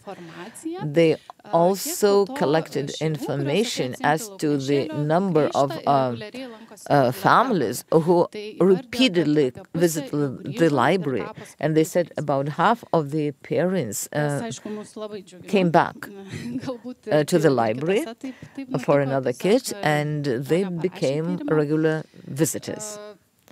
So we hope that these numbers will actually grow in the future. And they follow, almost all librarians claim that they follow all the information related to the project and share the information with the parents. And the inclusion of the libraries is one of the most important priorities, and I'm going to focus on this.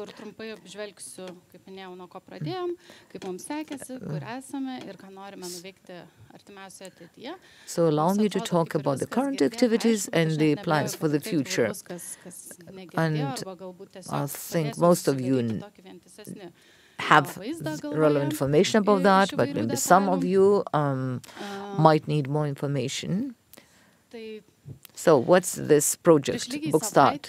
A week ago, as our director already said, on the 9th of November, we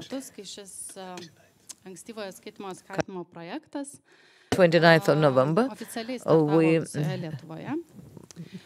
actually commemorated the start of this project.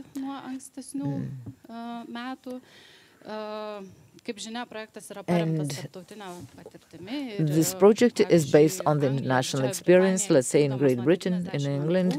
It started in 1999, and the benefits of the projects have already been proven by various research and surveys. And of course, we have known about this project, and this idea was brought from abroad, and we understood that this project has to be implemented on the national level. And I see here many people involved and committed to this project, and I'd like to thank all of them for their contribution and dedication.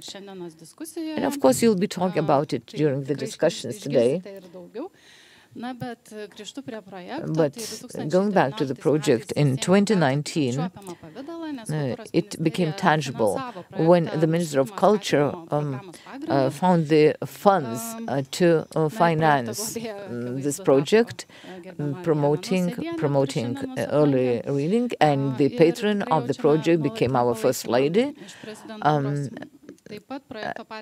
And also the project partners were our Ministry of Education, Science and Sports, the Lithuanian branch of IBBY, and the Foreign Affairs Ministry, and we heard the ambassador talking, of UNESCO talking today.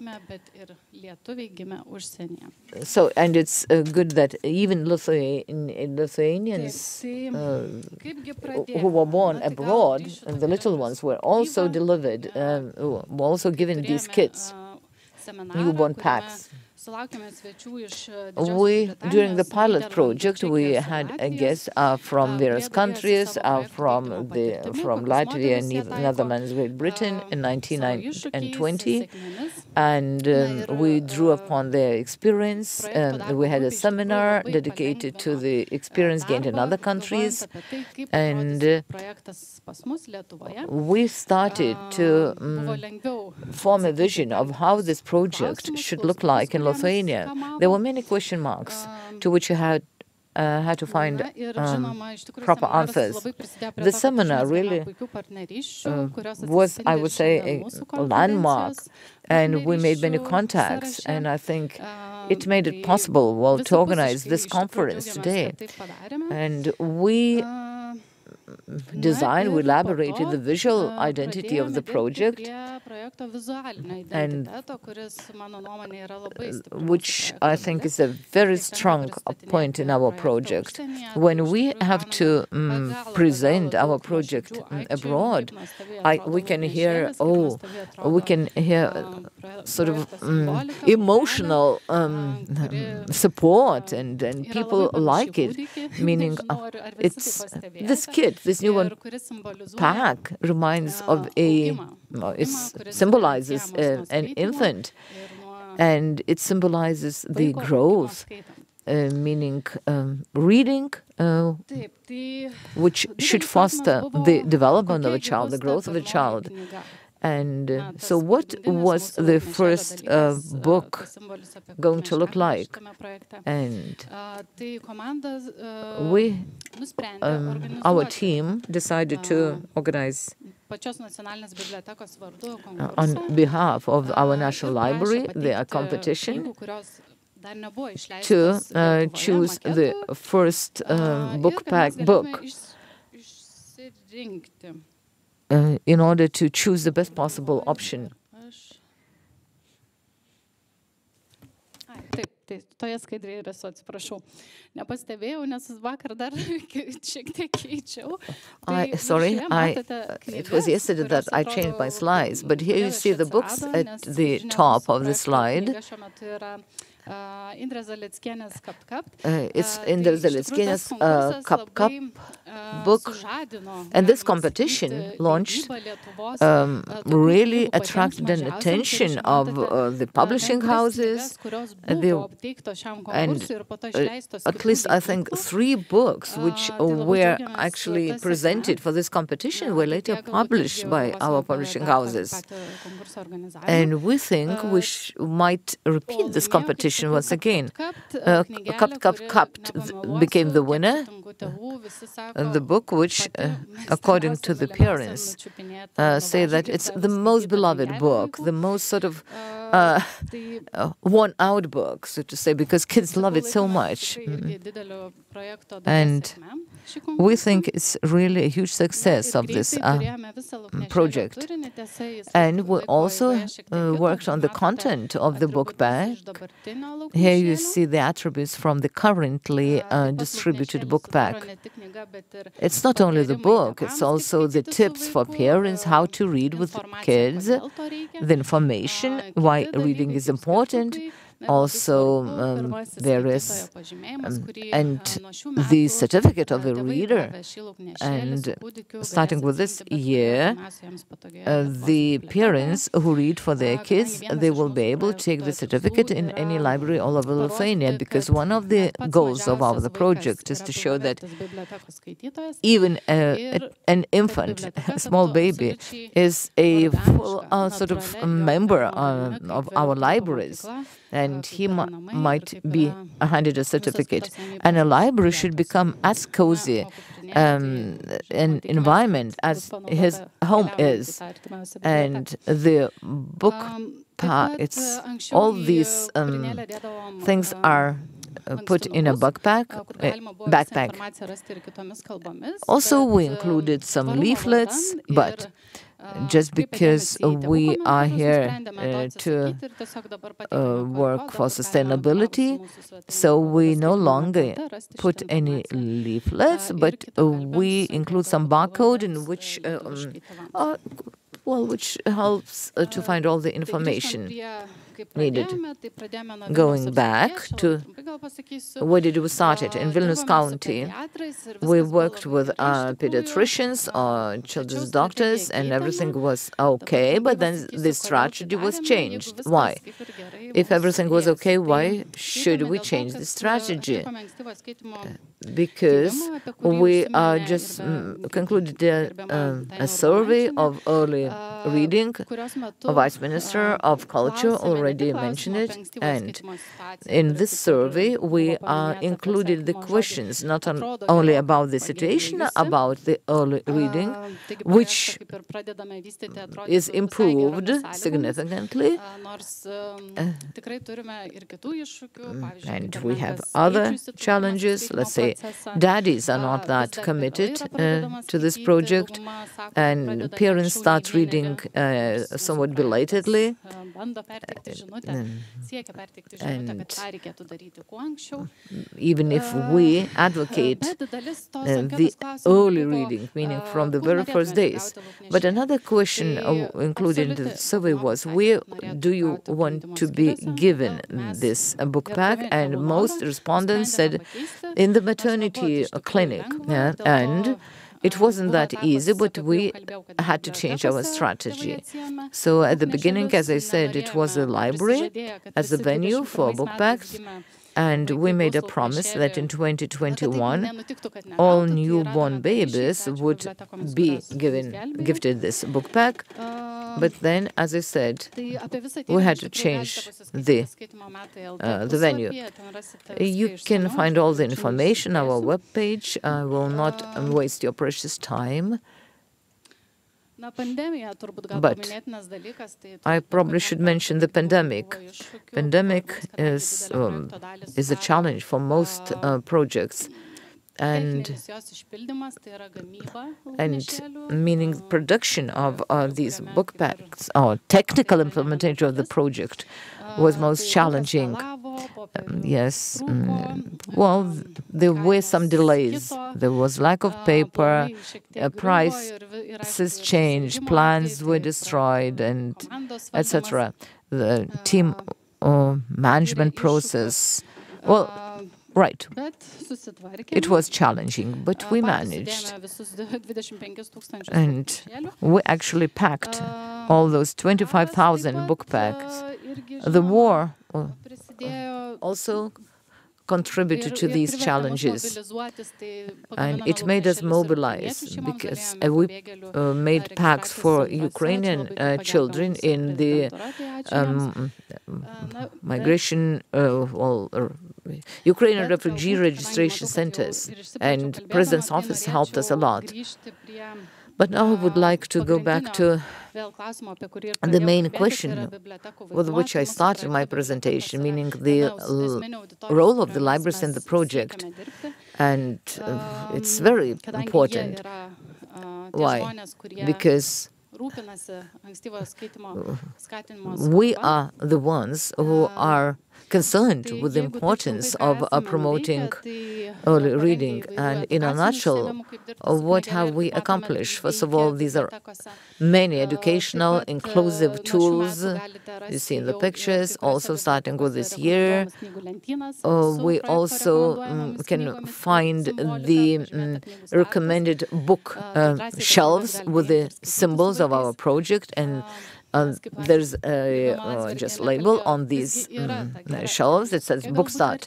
And Ms. Landsbergine has already made a presentation on the value of books. A performance also is one of our outcomes, and it's quite popular. And this performance, stage performance, is based on the book, because we see still the shortage of such activities. So we plan to be more creative in the future, and we have to collaborate with parents. And it's not only via libraries that we work with them, but we via social networks, Instagram platform, and I invite you to join that. It's colorful content and really attractive, captures the attention, and we try to cover as many parents as possible. We also try to enter and to develop this partnership network with the parents, and the feedback coming from the parents really make us happy and make us strive to do even more. And actually, the feedback of the parents is easy because there is a survey included into the backpacks. Sometimes parents make our recommendations, give some tips, and many parents ask for a list of recommended books. So they can find this list now, including the backpack. Outside the library, there are many activities as well. Let's say we are actually involved in Vilnius, a book fair, in the so-called book square, the festival of children's literature, the island of children's books. Also, the project Vilnius is reading, and you are most welcome to find us during those activities and fairs. Of course, it's international cooperation, touch upon that with our foreign colleagues. And we know that we have the funding, it's been secured up to 2024, including the year 24. And as for the future plans, we can only ensure that we'll organize trainings for librarians, we'll have various reading corners in libraries, we'll diversify the content of the book packs, and we'll adapt our book pack for kids with small children with special needs. This is very important. I think we'll talk about it during discussions. We have a representative who I think will make a presentation on that. So during the 3 years that we have funding for, we really will really do our best to achieve as much as possible. And I can say that we will not limit ourselves to 2024. And the slogan, which we have heard already, that with every book, a generation grows. And meaning that by promoting early reading, we can make better access or opportunities for our little ones to grow, to develop. And we have ambassadors, or goodwill ambassadors, who contribute towards that, towards promoting early reading every day. And our librarians, every single librarian is dedicated, is committed to this activity, and we see the bright future ahead. So thank you once again. Here you see our webpage, and you are most welcome to the National Library. Thanks.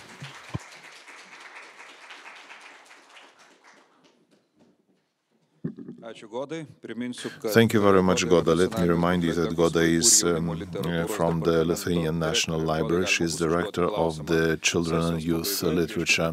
At the end of the session, you'll be able to pose your questions to Goda. It will be before the lunch break.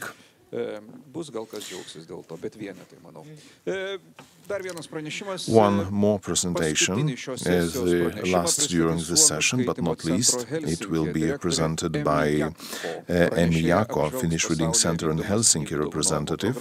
The speaker will review the world's book donation programs and present the results of Finland's first early reading program. Emi is a Master of Literature and Art History at the University of Helsinki, has been working in the area of book publishing and reading for 15 years, actively participating in EU Read and Global Network for Early Book Gifting activities. Focus on the screen, please.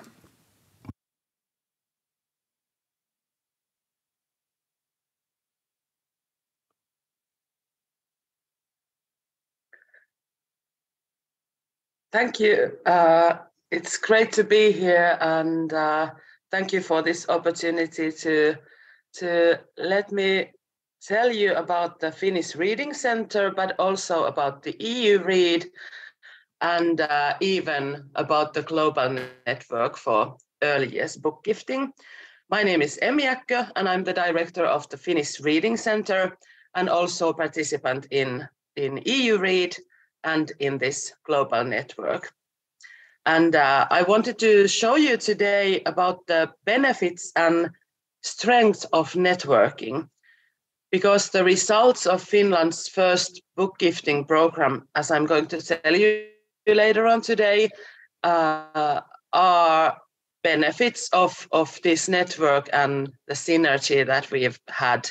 We couldn't have done it without the network and all of their knowledge. So this is the proof of the power of networking. But first I wanted to start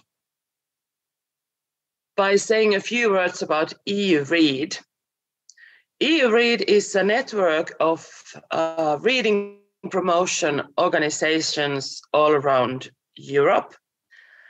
And our goal is to enhance the meaning of reading, how it's a part of our everyday life, and how it helps us navigate in this modern world that we are living in. And here you can see some facts and figures about the literacy situation in Europe right now.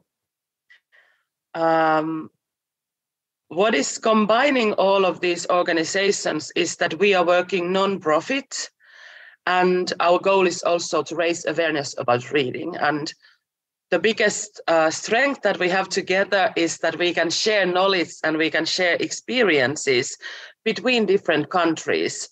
For example, Finland has done quite well in different kind of literacy comparisons or PISA tests, and still we have learned a lot from other countries, and it has given us a possibility to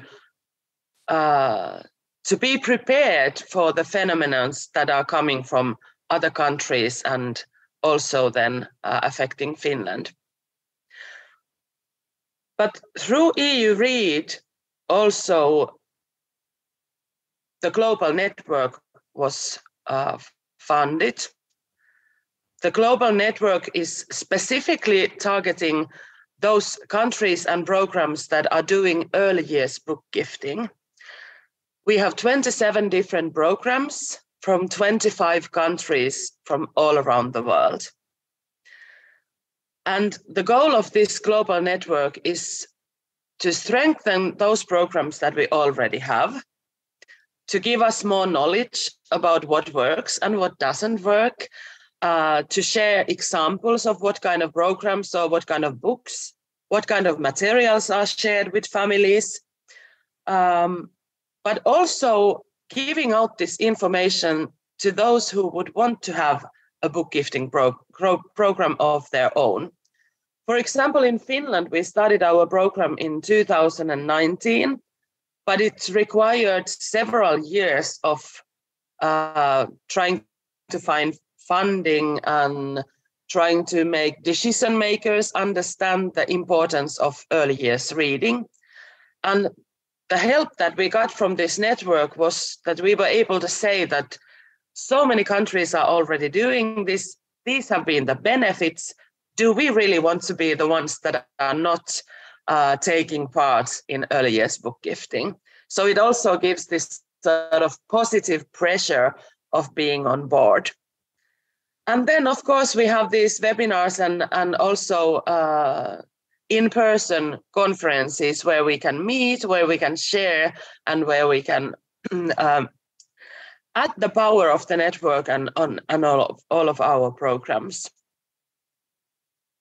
And this network is managed then by EU Read.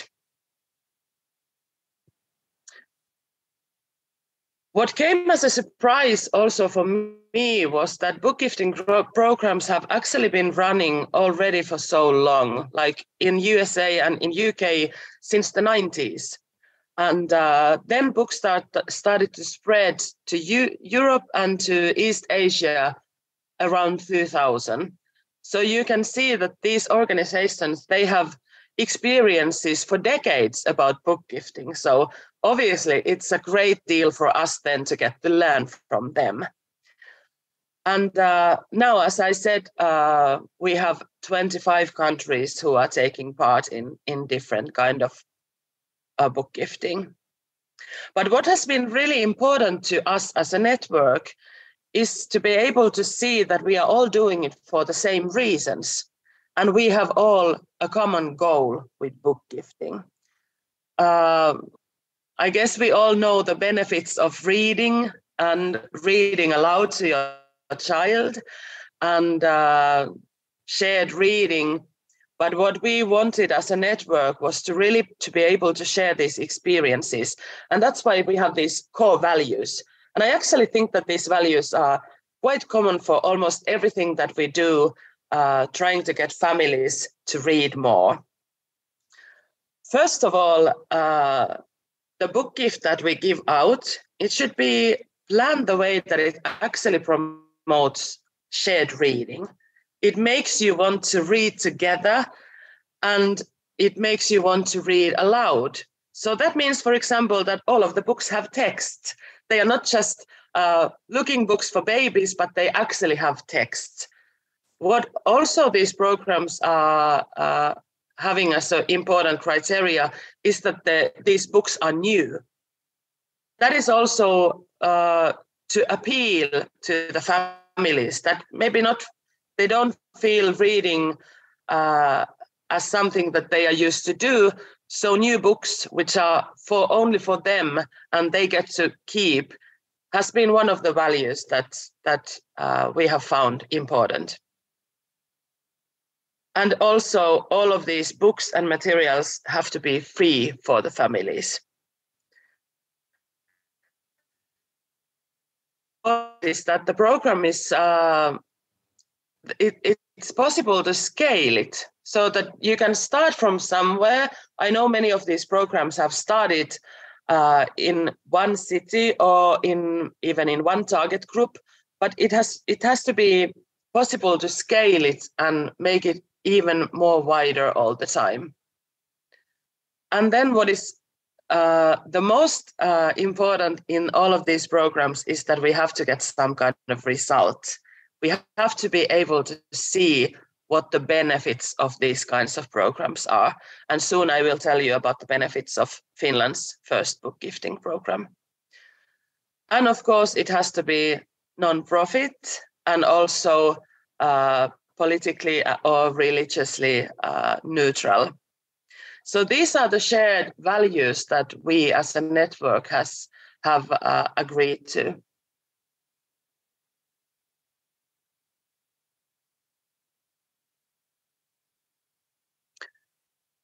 Of course, when we have 25 countries and 27 different kind of programs, it means that they are not all similar.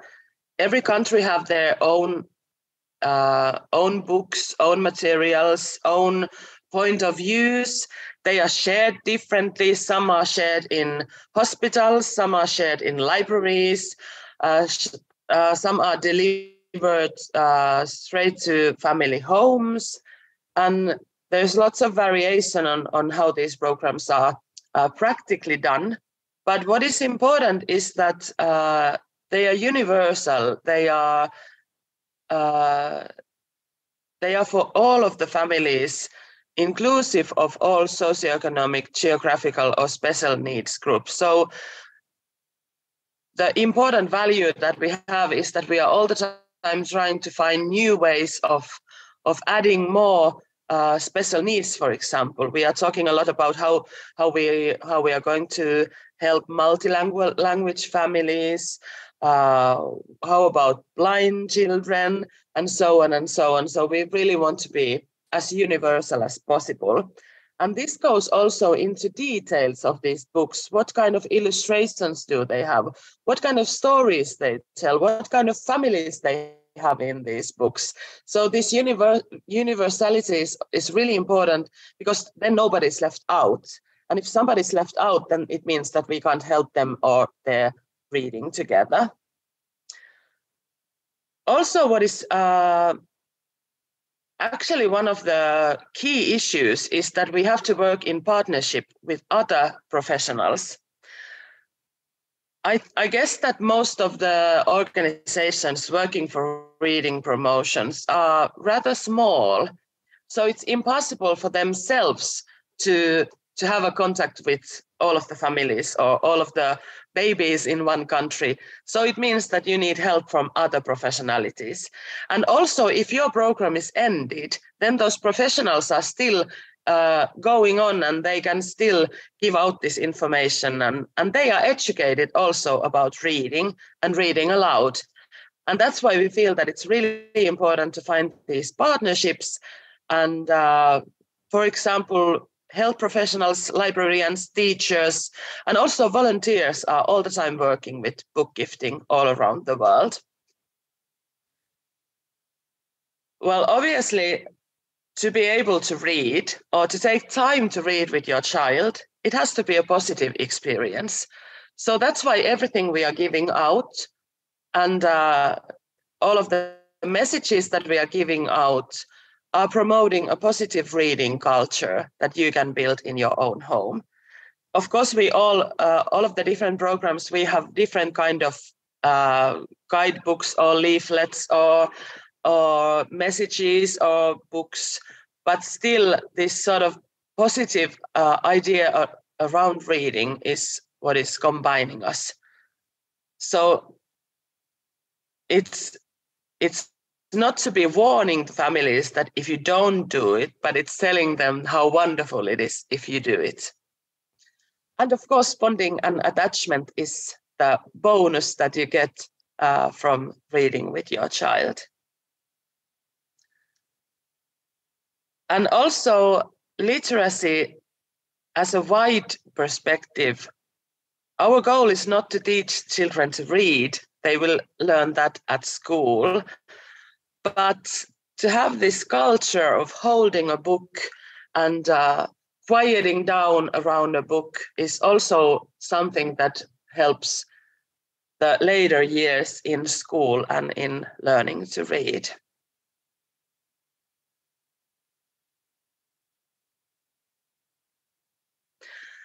And here you can see a map of all of this global network, early years book gifting countries and programs at the moment. But we are getting more and more countries and programs in, and they are all welcome. We will help them all.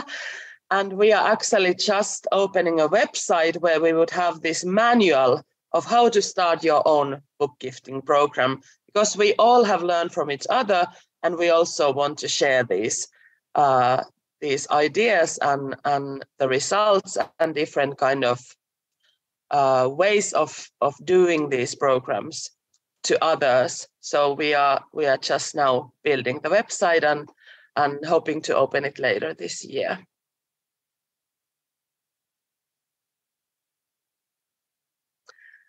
But as I said, this global network is really powerful because some of the countries have been book gifting for decades. They have learned from different kind of phases in their program, different kind of practices that they've done. They have been working with different kind of professionals. And when we started to think that we might have an opportunity to have a book gifting program also in Finland, we started with collecting a lot of information. And luckily, we had this network to do it with. We started to collect results. We started to understand the practices. And most of what we did was to start to communicate the benefits of book gifting program. And we did this information package, 10 facts about early years book gifting.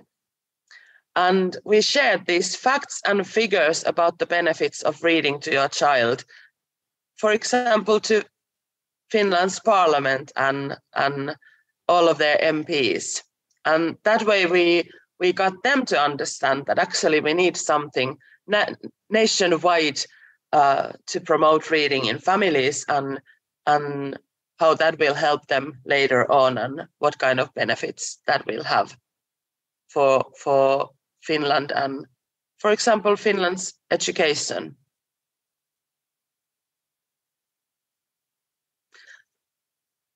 And luckily enough, in 2019, we got our first chance to start Finland's first book gift program. And now I will share you the results and impacts that we've had for the first 3 years of running this program.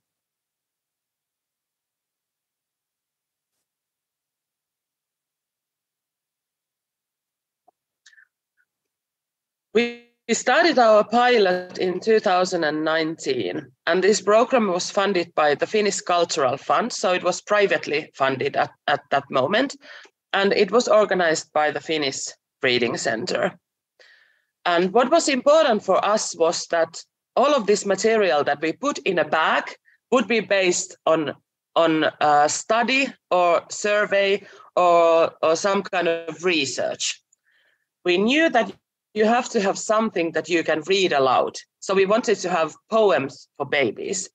The first decision that we made was that we want this bag to be given out during the first year of child's life, because we know from the new brain study that the first year of child's life is actually the most beneficial for speech development and language development. So we wanted there to be a rhyme book for babies. And what we also learned from brain studies and different researches was that poems and rhymes and their rhythm is actually the reason that the baby's speech development is activated. So we wanted to have these really rhythmic rhymes and poems for the baby and for the parents to read those aloud. And we made this book especially for this bag. So we didn't buy books that were already published, but we published our own books for this book bag. And in addition to the poems in this poetry book or rhyme book, there is also small info texts for the parents that why you should read these poems to your baby and why this is important, so that they would be reminded all the time about the benefits of reading.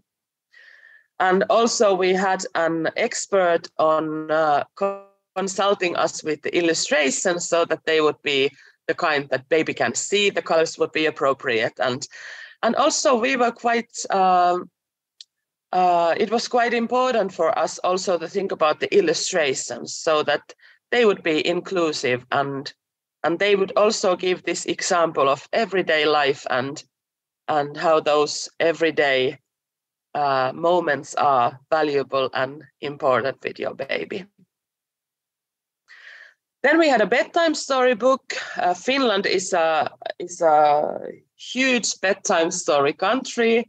Every parent always say that every night they read a bedtime story. I don't believe this to be true every night, but quite often they do that. So we definitely wanted to have a bedtime storybook for them.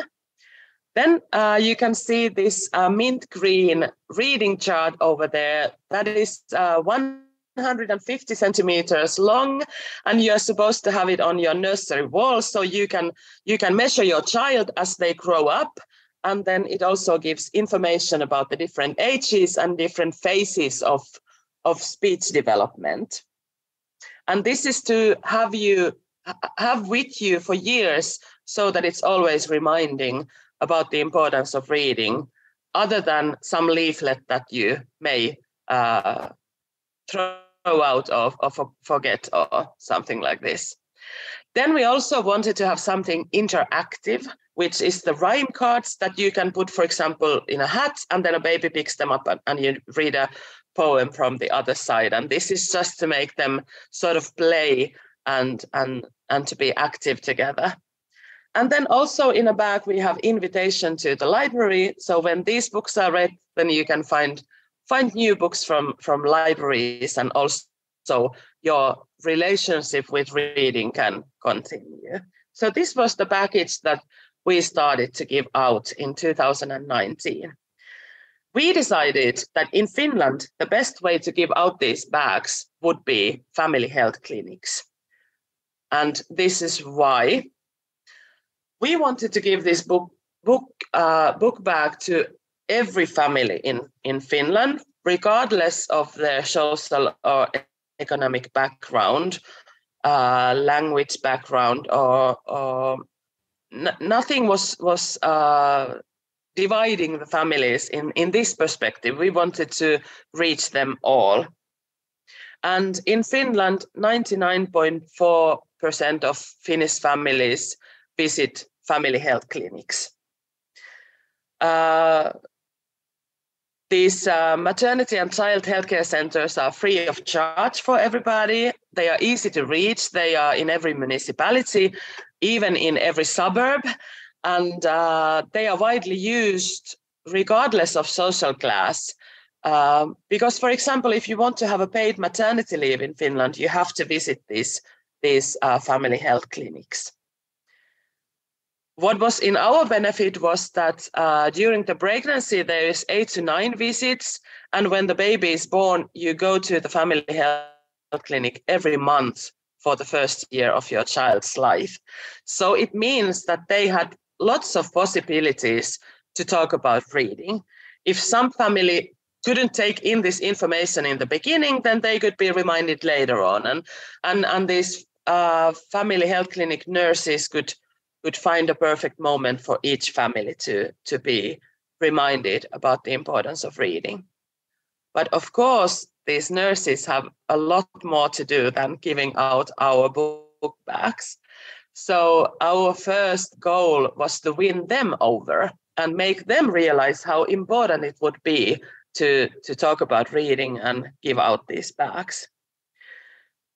Because this family health clinic is nationwide and it's obligatory for all of the families, it also means that the program that they are running and the topics that they are talking about in these health checkups are also nationwide. They have this official program which to follow in family health clinics. So we had to get into this official program, and we hope that they would find it so important that they would take the time to also talk about reading. And what we first wanted to do was to ask them how they see the children's language development. And it was quite a shock when 47% of these family health clinic nurses felt that children's language development has declined. And 42% of nurses said that they are concerned about children's language development. This was, of course, quite shocking to us, but also this was a good information to give back to the family health clinics. You yourself are saying that you are worried, but we are here to help and we can do this together. So it was a good start for our program that they actually already had noticed themselves that families are reading less, children are lacking the skills of speech development, and families need something to be reminded of this topic.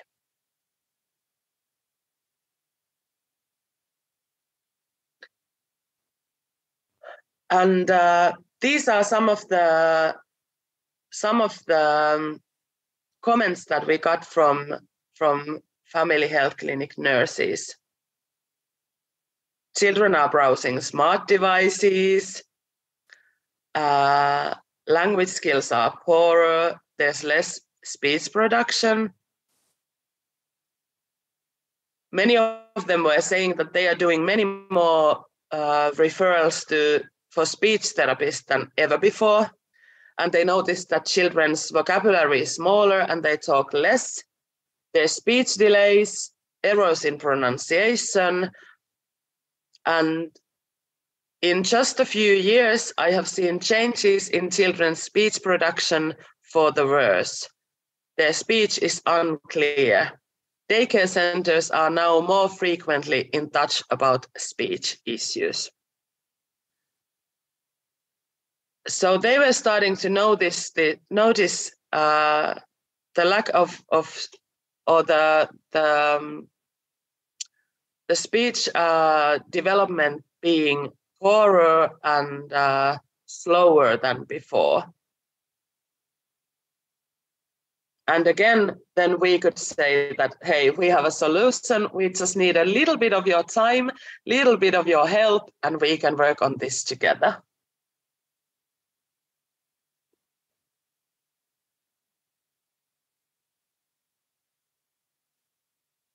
In 2019, we started to give out these book bags, and we were delivering them through family health clinics for 3 years. Every year in Finland, there's approximately 50,000 babies born.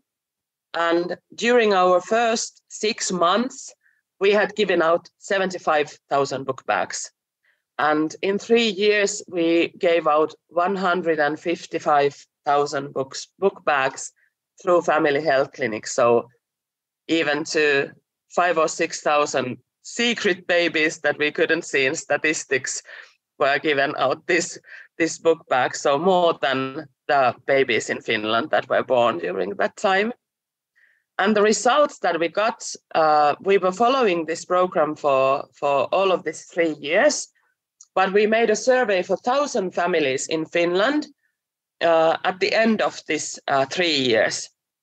And 63% of families said that they have read more than before. And 27% of them said that they have read more than before because they got the book back. And the evaluation, or the research company that was doing this evaluation for us said that they had to check these results a couple of times because they couldn't believe them to be true. They had warned us before that maybe if you're doing this for 3 years, you may see some kind of change in what families know about reading. But for them to be actually changing their habits of reading, that would require much more time. But in just 3 years, families were actually changing their reading habits.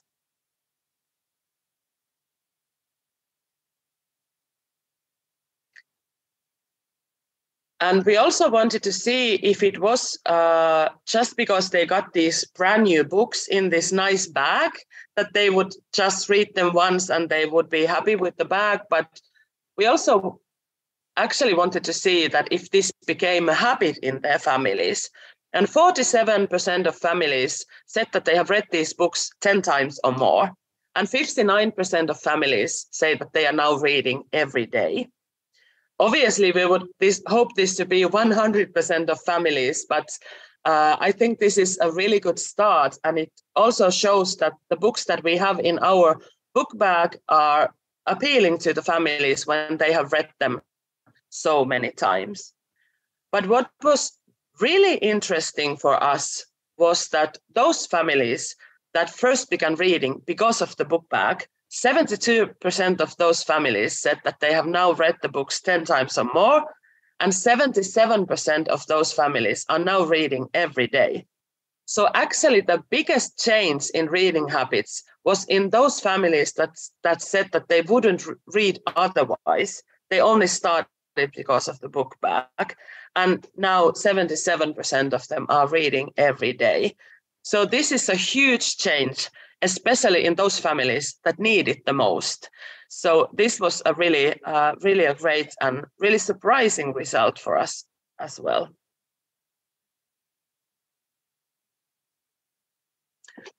Well, then we also wanted to know that what kind of support families feel that they need. And 56% of them were hoping to get more books in family health clinics, or even some kind of book recommendations for different ages from family health clinics. And 42% of them also hope to be reminded about the benefits of reading in family health clinics. So after they received the book bag from family health clinic, they actually hope to be reminded again and again and again. So it was also a good way for families themselves to be reminded of reading. What is also noticeable is 20% of parents who need help with reading difficulties and dyslexia. And this is, of course, something that we are all the time trying to figure out in Finland, but also as a global network, we are all the time trying to find ways of how to encourage and how to help parents with reading difficulties or dyslexia. And of course, when reading is really hard for yourself, then quite often you don't also read to your child. And this makes it go from generation to generation. And this is, of course, something that we want to avoid. And that's why it's so important to help, especially these parents who have reading difficulties themselves.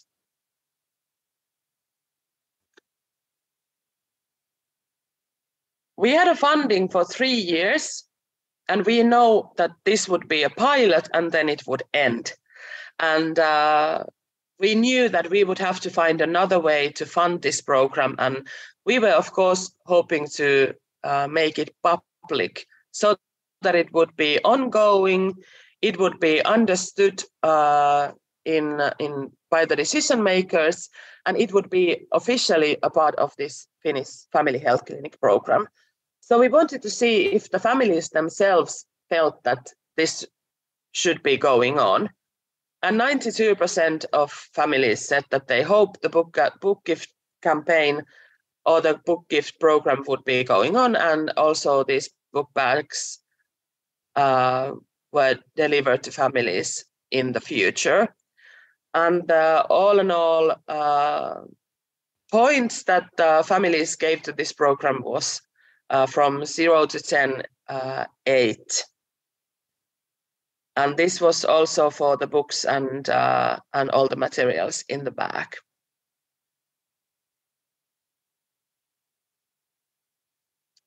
We also collected feedback from the nurses, and this was again really interesting. Book bag was considered to be really important and positive.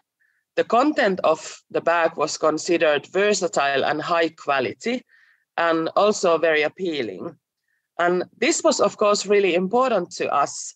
To be honest, we wanted them to look nice, because that's the first step to get them interested in them. But also they had to be suitable for the health clinic. The information that we were giving out, it had to be reliable, it had to be researched, and it had to be diverse so that it would be suitable for different families. And also to do this, we had this multi-professional expert group group of experts working with us all the time, consulting us with different topics in this book bag, so that it would be from every angle you look, it would be reliable and it would be appealing. And nurses also told us that these themes and illustrations and the content of these stories gave them a new and different starting point to have conversations with families. Maybe some families having a challenging time, and sometimes it's easier to talk with the family through these books and this gift that they can give out. And here you can see how they wrote that to be able to give such a positive gift in the beginning of the relationship between nurse and family helps to be a part of family's different situation and possible challenges in the future. So it actually started this relationship with nurses and the families from another angle and gave it this positive all in all feeling.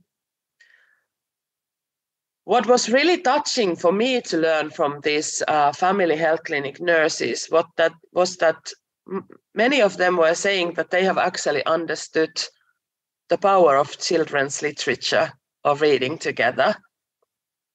They had noticed that when they are talking about reading,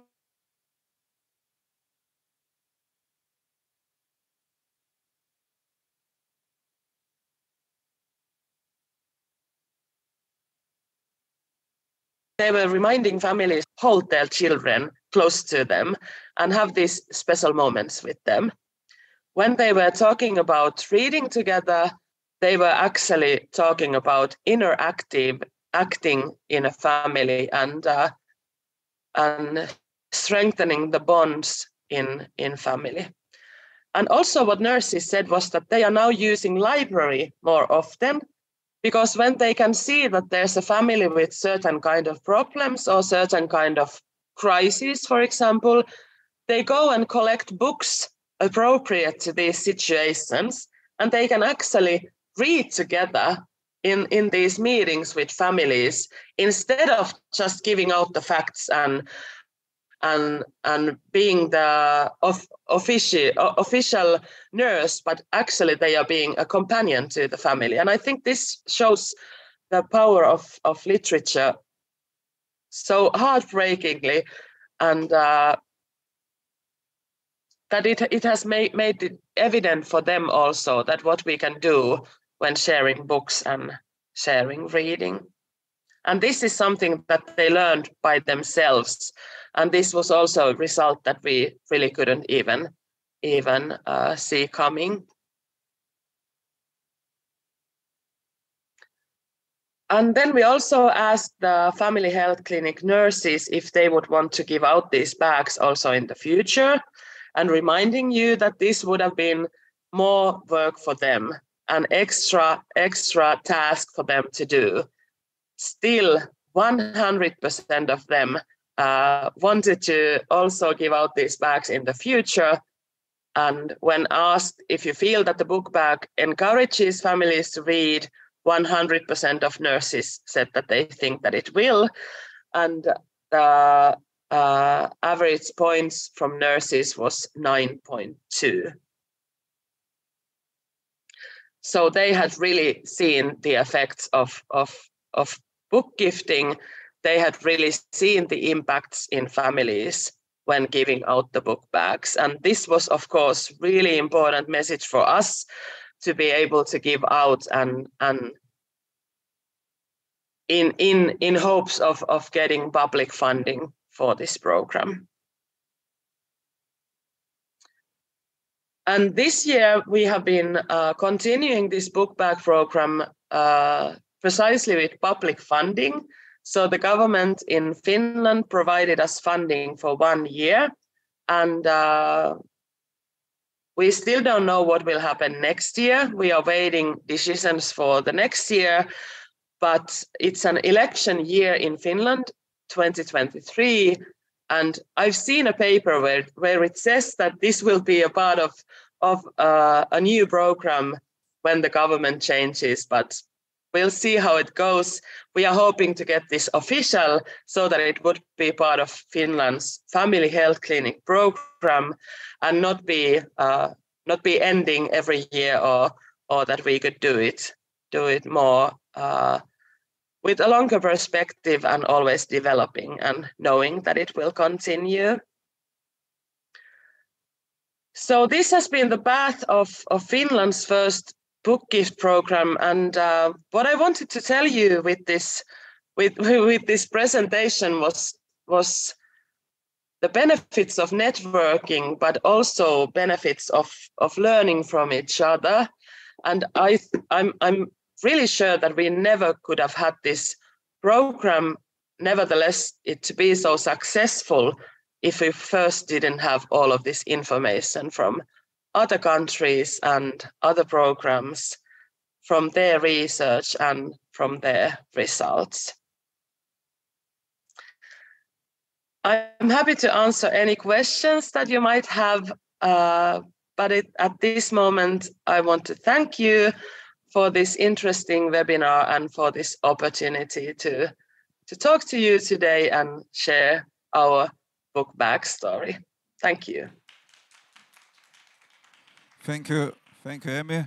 We already have one extra question for you, and I will read it in Lithuania, as I know you understand fluently Lithuanian, so no, it will be no problem for you. You can answer in Lithuanian, no problem at all, or in English, no problem. Yeah.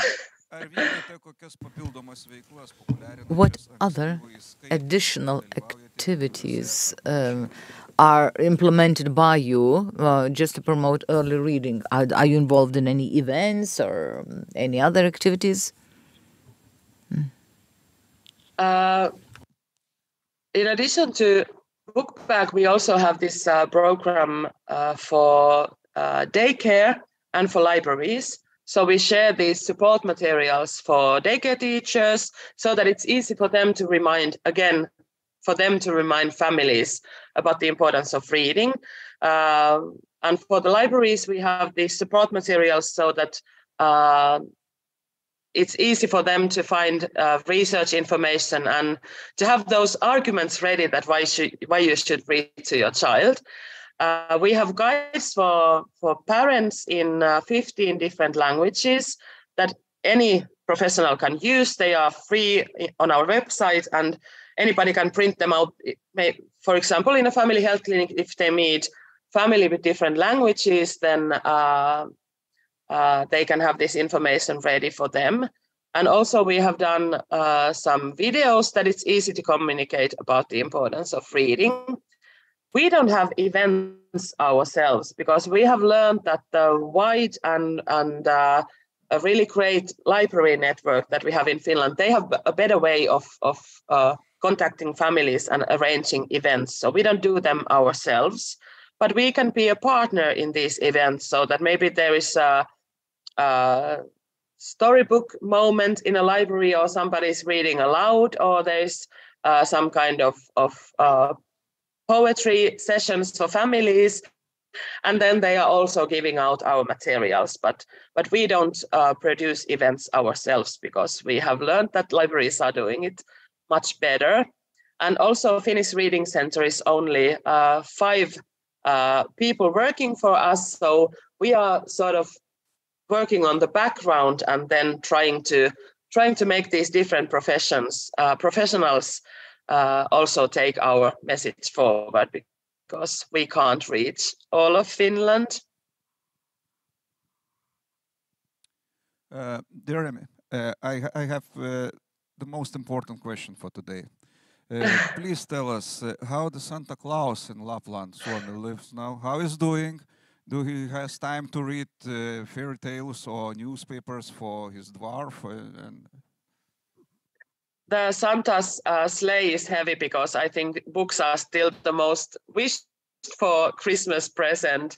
I have to say that I was quite surprised as I was in Copenhagen this weekend and he was there. And I was really surprised to see him in Tivoli when in Copenhagen, when he really should be in Finland getting ready for all of the Christmas hassle that is coming. But he wasn't on the same flight with me, but I'm sure that he will be coming back to Finland soon. Please take care of him and protect from Danish people. Okay, thank you very much. We will. Thank you. Thank you.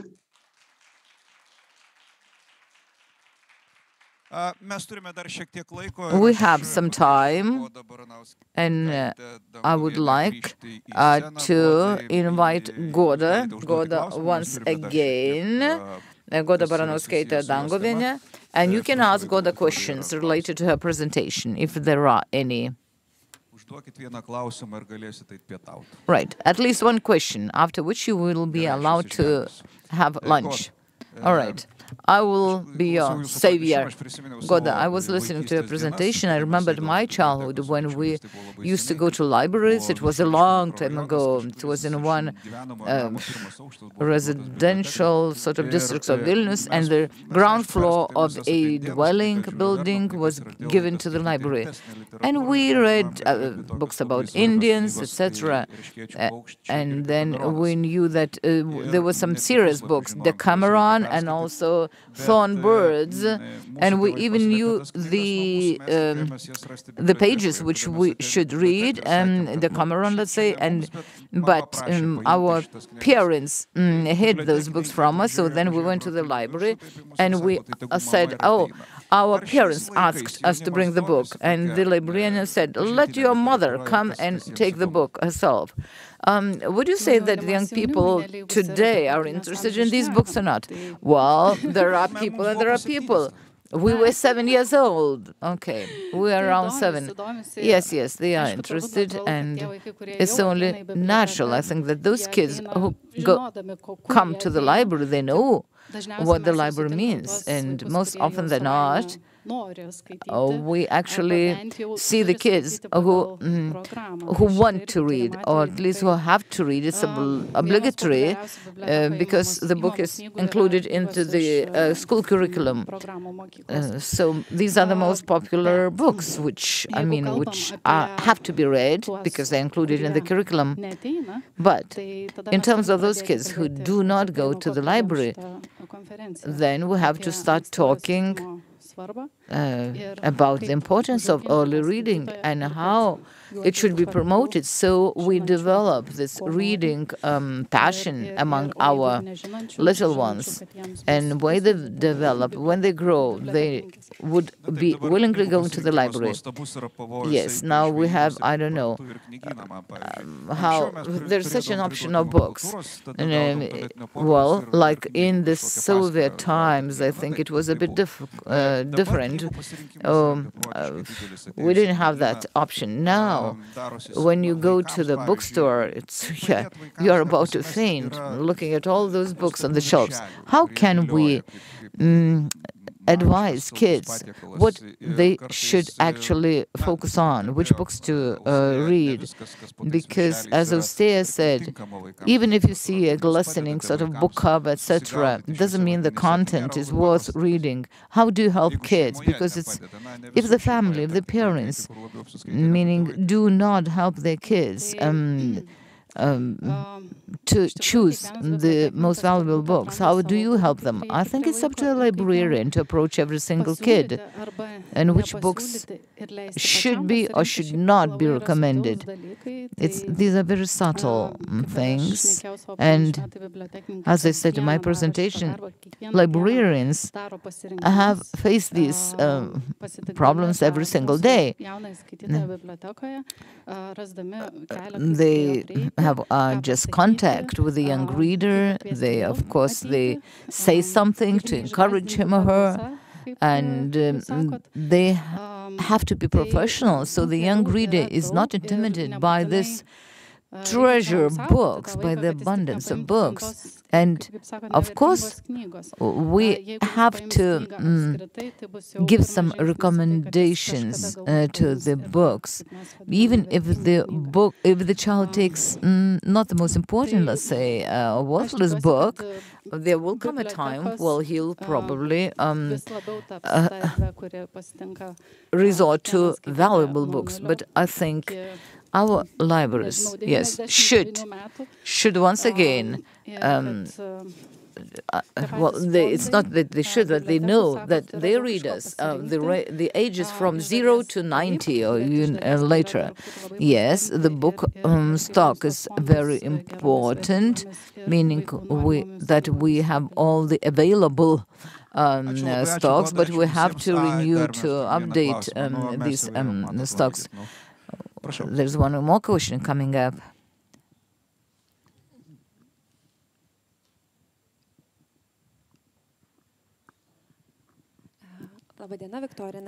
Victoria, National Library.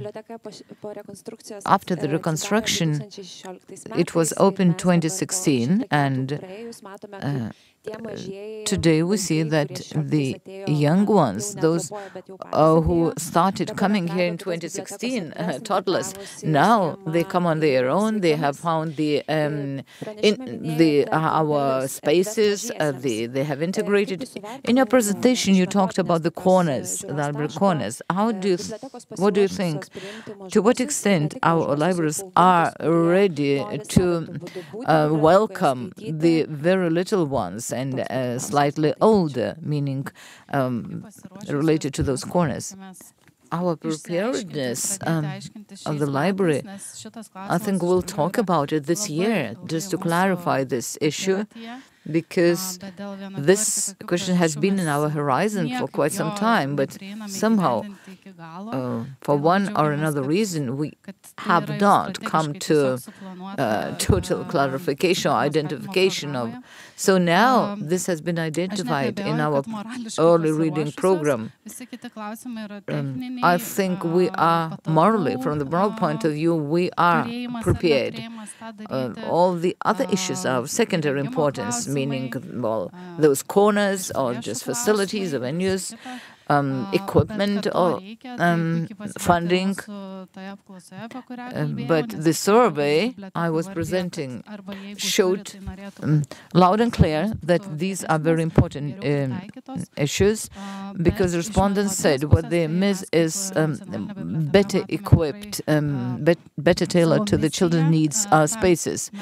On the other hand, we see our mission as a National Library to provide methodological guidelines about these spaces and in order to capture the attention of the little ones and a bit older toddlers. And I'm not sure if I answered your question.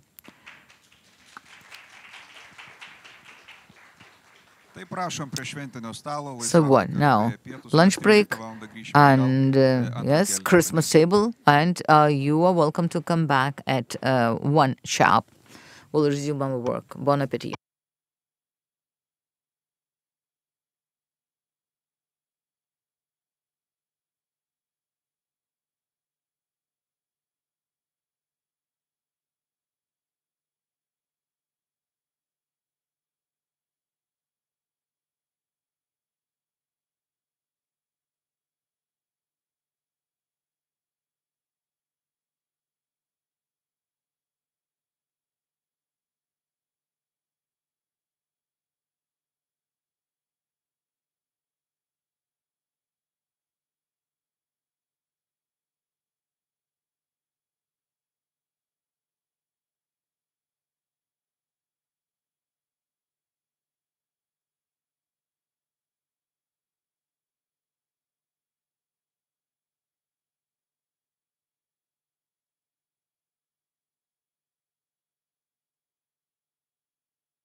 1212.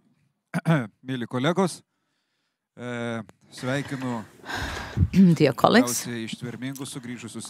welcome to those who have the stamina, and I understand it's not that easy to listen to the presentations after lunch.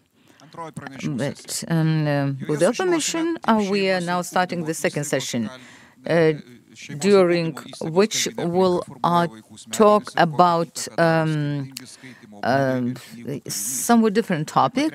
We will learn how the language environment of the family and educational institution shapes the children's brain and what influence different reading methods and book content have. Also, based on studies of the reading abilities of Lithuanian students, it will be revealed what influence the home environment has on a child's reading and what the connections are with parents' reading and early education. At the end of the session, Professor from Germany will tell us how books for children up to 3 years of age help develop primary literacy, which is necessary for developing more complex skills, visual language and media literacy. The first report on the influence of the linguistic environment and reading on early neuropsychological development will be presented by Ramunė Dirvanskienė, lecturer at Vilnius University, doctor of neuropsychology, and the author of the book, How the Brain Works. Let's welcome Ramunė.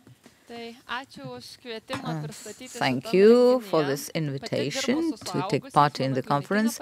I work with adults, actually. That's my clinical experience, adults having brain disorders.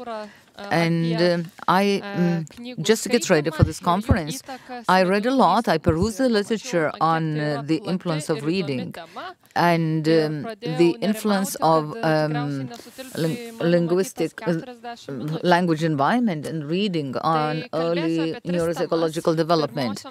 And I'm going to talk about 3 topics, focusing on the first and the second mostly. First, neuroanatomy of reading. Which parts of the brain are involved while reading and how they develop with the child's development. The second topic is benefits of early reading for brain development, meaning how reading activities develop those connections, neural connections, and what educators should know how to enrich this process so it's more beneficial. And the last topic is bilingual children and linguistic development and brain development. So the difference is meaning when a child is a monolinguistic and when he's bilingual. These are very beneficial processes for the child as well. Usually when I talk, I show pictures, but we have simultaneous interpretation today, and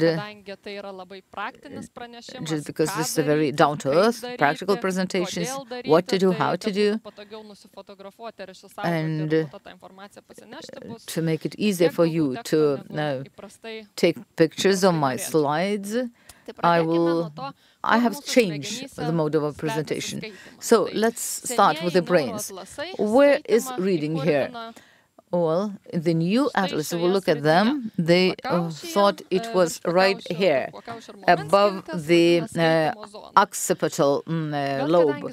But just because reading is the activity which involves not one zone, but several more, the zones responsible for the language, it's the zone with the semantic information, meaning when I read, in order to understand the information, I have to reach this zone of the brains where my semantic information is stored. And also, reading is related to writing, sense sensomotoric and Broca zone, where there is activation when we generate language. And when I read aloud, so it's not only the center responsible for reading, but also the center responsible for language generation. And also Wernicke zone, which is responsible for comprehension. When I'm listening to what is being read, this Wernicke center is involved. So this is an older description of this process. Now, with advances of neuropsychology, we understand it slightly in a different light. And how is this?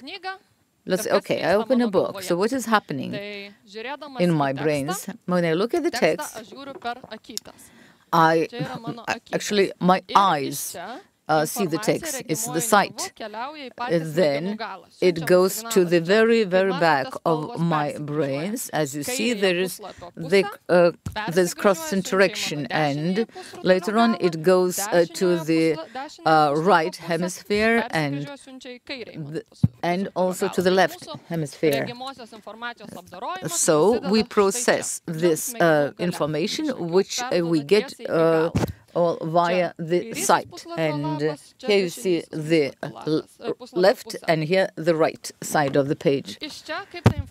Then the information processes further on. Reading is two processes. First of all, is visual recognition of the information. I see the letters and I recognize what's there, and I look at the words and understand how the letters are distributed and how they combine into one word. And then these processes go from the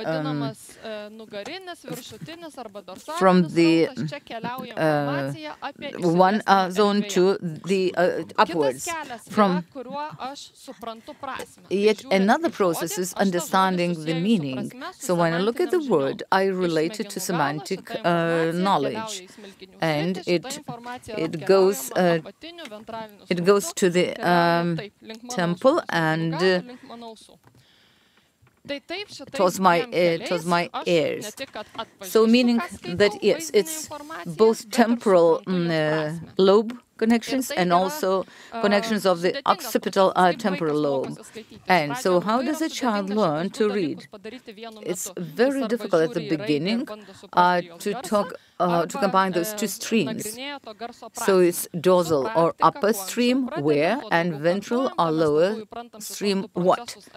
And later on with age we can switch from one process to the other, and this reading becomes much faster.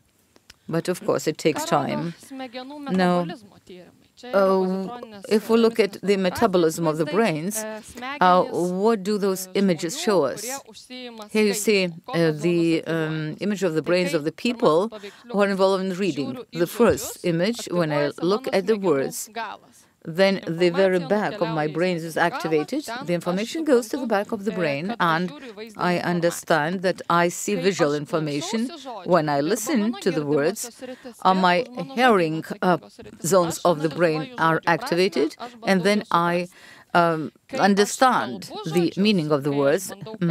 And when I talk, or when I read aloud, or when I tell somebody of what I have read, the other parts of the brains are activated, responsible for the generation of just language. It's not only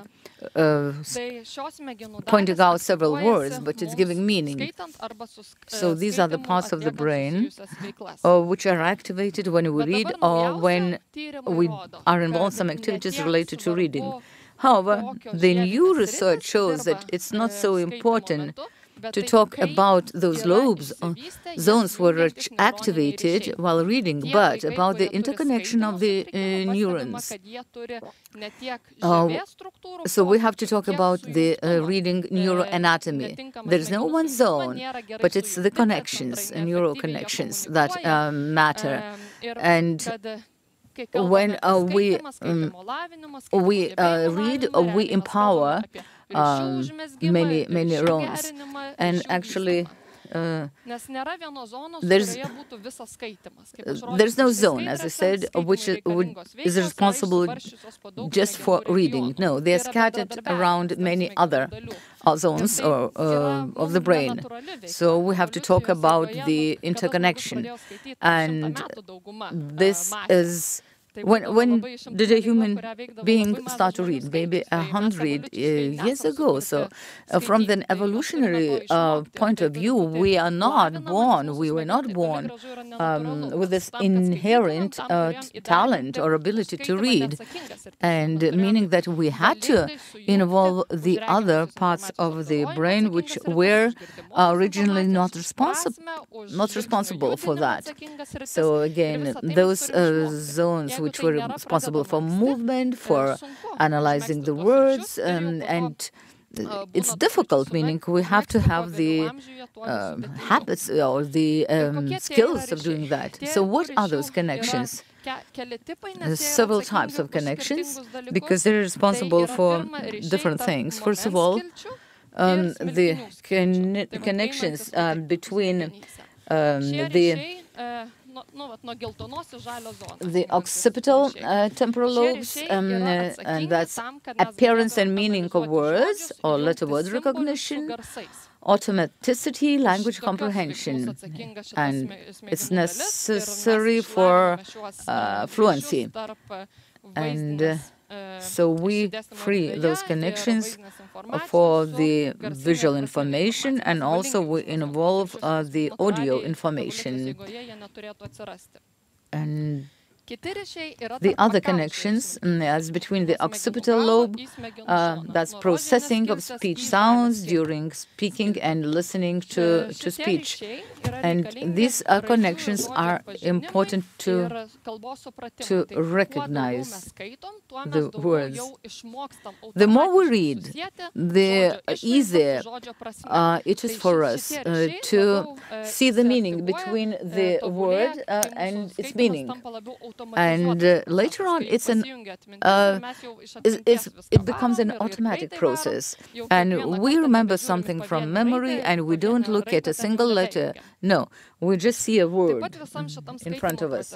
Also, the blue zone, the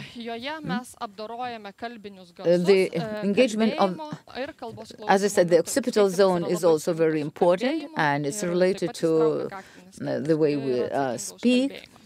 So the engagement of those different zones varies according to the skill of the reader. In the beginning, there is great arousal in the temporal area, and with time, the occipital temporal areas become more and more active. And so we have to understand that it takes time to develop those skills. Once again, there are different zones in the brains which are responsible for certain skills related to the process of reading. The more a child reads, the better the connections and engagement of those different zones. And of course, early experiences are important for that, because early experiences with speech sounds prepare the brain to receive and use them more effectively. Then the brains are sort of more effective in developing those skills. Now, after the 6 months of the pregnancy, at least in most cases, this is the position of the embryo. And you see the right ear, it's turned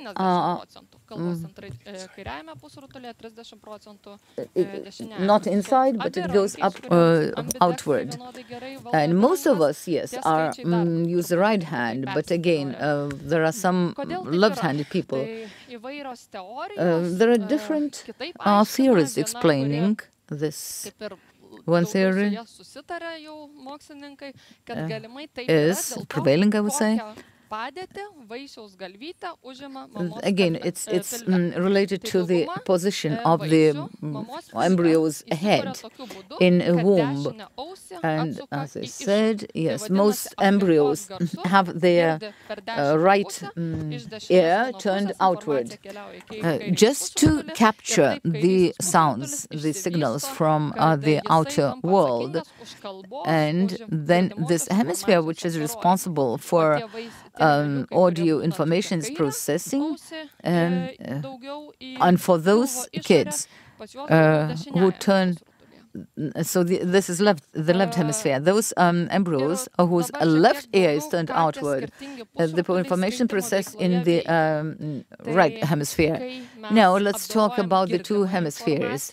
When we talk about the audio information, the left hemisphere processes the speech sounds, whereas the right hemisphere processes non-verbal sounds and the melodies, meaning so we enjoy the melody, listening to the melody with the right hemisphere. When I listen to another person reading to me, my left hemisphere analyzes the letters and the words, whereas the right hemisphere analyzes geometrical figures and the faces. When I speak, it's the left hemisphere analyzes speaking, reading, writing, calculation. The right hemisphere is responsible for fluency and intonation, or some information as to location, or what is on top of something, or recognize, yes, things like that. So when I talk about, yes, speaking, reading, as I said, it's the left hemisphere which is responsible, whereas the right is for fluency and intonation. The left hemisphere is more responsible for local perception, whereas the right hemisphere takes the responsibility for the global perception, or the background, so to say. Both these functions are of great importance. Therefore, connectivity is very important between the two hemispheres. The more connections, the easier for us to actually carry out all these functions in harmony. And now we can talk about difficult challenges of reading. Now, children with reading disorders or difficulties, what is happening? Meaning the paths in those children are more scattered, messy, narrow paths in their brains. To make sure that there is smooth flow of information, this connectivity, the wirings, should be like in the picture on the right, rather than the picture on the left. And meaning, if the connectivity is not that good, then the child has to put more effort. So reading is more fluency, and meaning it's important to improve this connectivity. And on the bottom of the slide, you see several pictures with you can see the interconnectivity of all those two hemispheres among children who reading is poor. The red color here shows the connectivity among children to whom parents read a lot. And here you see effective left lateral view and anterior view. They find it easy to combine both audio and visual information, and there's no challenges. Now, whereas on the right, the blue color shows the connectivity among children is preschool, pre-primary education. They are not read by the parents, no processing of information, and when they have to take up the reading task, this is a really challenging for them activity. Now, again, difficulties or challenge of reading and activation. When we talk about the healthy brains, we see here activation in the 3 centers. The zones responsible for reading, non-impaired, whereas dyslexic children, what is happening there? We see in those brains lower arousal in underdeveloped areas, occiput KP, higher in compensatory or redundant areas, forehead, which is responsible for volitional concentration, and sometimes the wrong zones of the brain are activated. With practice, automating decoding, the necessary connections are formed and activation levels out. And of course, it takes practice, as I said, if a child has dyslexia. So these differences are leveled out, but intervention is needed, early intervention, because earlier the intervention, the easier to level out these differences. Apart from what has been said, this is the last slide related to the brains. What else is involved? Management of emotions, self-regulation mechanism, and prefrontal just lobe we're talking about. So these reading abilities depend on the connectivity between PKS and limbic system. Now, meaning that attention is what? Attention is connecting letters, shifting attention. Also, so meaning that reading is also an emotional activity. In order to focus attention, we have to arouse some emotion, because if I am bored, if I'm not interested, I will not concentrate.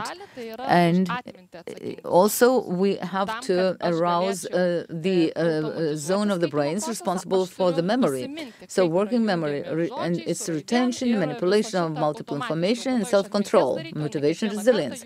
Limbic system, as I said, is very important. So emotions related to attention, memory, with automated reading, and memory and emotion with meaning. And I remember something that is important to me. And what's important to me? Something that is emotional to me. Meaning, in order to remember, I need to feel certain emotions. So then, memory and emotions, 2 important elements. And of course, when we talk about reading, we understand the importance of emotional development. And also, and those persons who have emotional disorders and no self-regulation mechanisms, they also have memory problems. They find it difficult to remember. And then it results in reading disorders. Yes, so something I was talking about is volitional. It's the skills which are being developed. And those who spend most of the time just in front of the computer screens, then they might, they do not develop these skills. Now the second topic, why it is beneficial to read early for brain development. So as I've mentioned, benefits of early reading for brain development are important. It's not natural capacity that we have. And we have adapted the parts of the brain responsible for vision, speech, emotions and thinking to it. 90% of the child brain development occurs before 5 years, 85% before 3 years of age. So if you want the child to develop the proper links, we have to encourage the process of reading during the first 3 years. It's a critical foundation for development of other functions of the child, whether the links will be developed or not. During the first 3 years, our brain develops very quickly. All links are established, then the growth is kind of stopping or is not so quick, and there are different interventions interventions that are started after 7 years of age may not cause any structural changes in our brain, because the earlier structural shape receives, for example, exercises to develop different parts of brain, the earlier they start, the quicker structural changes appear. Here is something that happens during the respective periods. Well, new baby born, neurons are developed, then they form a kind of network, and then the contacts are important, then also the volume of the brain increases, and this is something that happens by 2 years of age. The more experience, the more links, the more connections, and then their connections are even, cut out rather than developed, because then the structure necessary for reading is developed, and the further it goes, the more difficult it is. Here you see the developmental stages of brain connections required for different mental functions. There are periods where the links or matches established between the centers. So the centers responsible for speech are developed during the first 2 years of age, from 3 months approximately up to 1 year. At that period. Later, we have already self-regulation, also executive functions, movement control, behavior, attention control, and so on. But at the beginning, from the birth, during the period of the first 6 months, children have to work with audible information, visual information, and develop also its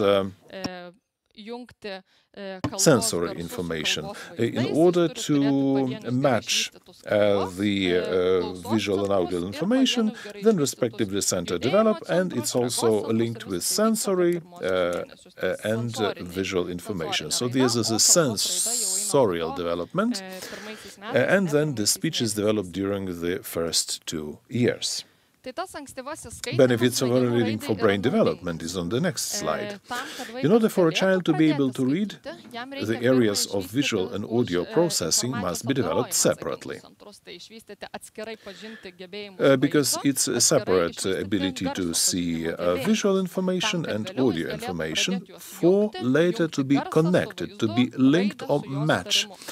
For example, letter with its pronunciation. A child's brain develops and changes as he learns to read. Through early introduction to reading and frequent practice, a child acquires the necessary skills and his brain makes the connections that form the basis of reading. Respectively, these processes, these links are established when performed actively and interactively. When child reads himself or herself, doesn't ask what's that, and who is that, and so on. So it should be live back and forth communication versus, so to say, recording this information. It's interactive kind of establishment of links, and then the effective links in brain are established. Same as its live communication, forth and back, if I can say so. If a child looks to the recording of some reading or some film, and then separately, for example, read with mother, then the activation even is more active. Also, it is good when the reading is done with close people. I already mentioned about emotional centers and their responsibility and importance for reading. It's a safe environment, these are close people, this is a matter of trust, and the processes already are known, because I know how my parents behave. I also want to follow their patterns of behavior. May seem strange why children should be taught to read from the age of 1 year, because through different periods, different functions develop. From 0 to 1 years, associate sounds with meanings, focus on personal things, vocabulary, then you can match audio and visual information. You can work with attention to focus on a picture or item. From 1 to 3 years, a child is able to hold books in hands, answer questions about book objects, choose a favorite book, recognize books by their covers or colors. It's already development of habits. Between 3 to 4 years, it's also a possibility to retell stories, listen to longer stories, distinguish between writing and drawing, acting out on the reading process. So the child knows how reading process looks, and they can act. Between 4 to 6 years, they already write letters. They are able to write and make connections between hearing, reading, and writing. They can connect letters. They can recognize familiar words in the text, recognize rhyming words, tell the course of actions, sometimes predict the course of the story. They recognize the similar sound or rhythm, rhyme, and sometimes even predict the story. From 7 to 8 years, children are able to write most words, use punctuation, read independently, introduce new words to the vocabulary, and correctly emphasize the necessary places when reading, meaning to know what's important, what's less important, and also focus on something that's most peculiar. How to work with children who have reading disorders, something that they don't do although they're expected to. You need to get one step back, develop functions that are not yet developed, and if a child cannot read, develop memory capacity or match words, probably bad pronunciation is due, or visual information is somehow perceived not in a proper manner, then you have to get one step back and work on the, so to say, bricks in order to then use this function in the future. Interesting study a couple of years ago was published from Ohio State University. As a slogan on this picture, you see a gap of 1 million words.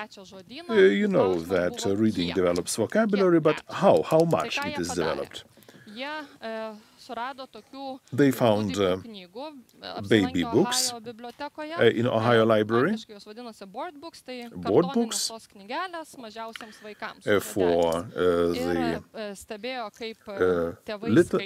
the most little children. They also checked how parents read the books to children, and in one book there is 140 words in board book.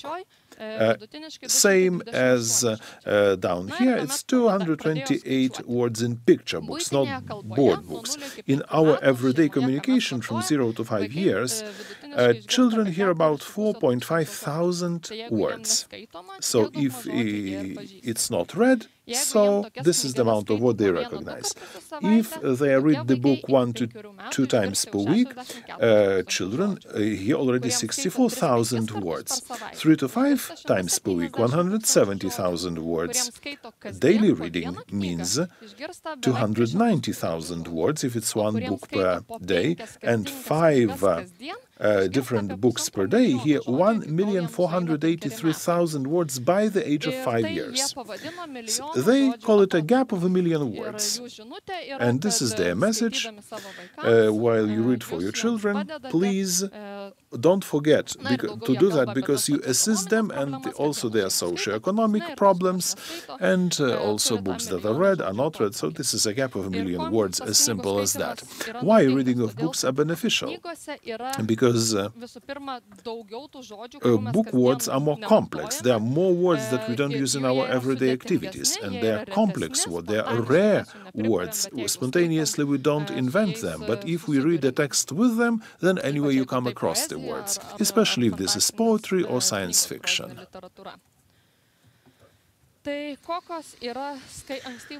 Studies show that in families where parents read to children from birth are the following benefits. First of all, reading centers developed earlier are more connected or linked, something that I was explaining to you during the first 15 minutes. It's quicker and earlier. It means that for this child, in this child we can see better mental development, memory and problem-solving abilities. Since mental capacity of children are intertwined and some disciplines can be developed altogether, it means that higher IQ scores are possible. Children's skills are related. A gap of million words also was on the previous slide. They have more words. They are more outspoken. Their rhetoric is better. They have more words, therefore they are more eloquent. The connections between words are used to form sentences, rhyming. And since the emotional closeness with the person you trust, it's more emotional connections with parents, with grandparents, therefore better adaptation in school is taking place. These are interventions to decrease stress, because it can be equalized to meditation, to yoga. It was noted that reading decreases the level of stress. Children who are read more have higher self-confidence, self-esteem, self-efficacy. They are braver, better empathy is noted, and better communication skills are obvious. Better self-control, because while they read more books about different experiences, they know better about different ways on how to behave. They select the way of behavior. They know about alternatives. And what's also here is better imagination. So if I am on bad terms with my classmate, it's not necessarily to beat each other or hit. I know other ways how to solve this conflict. Since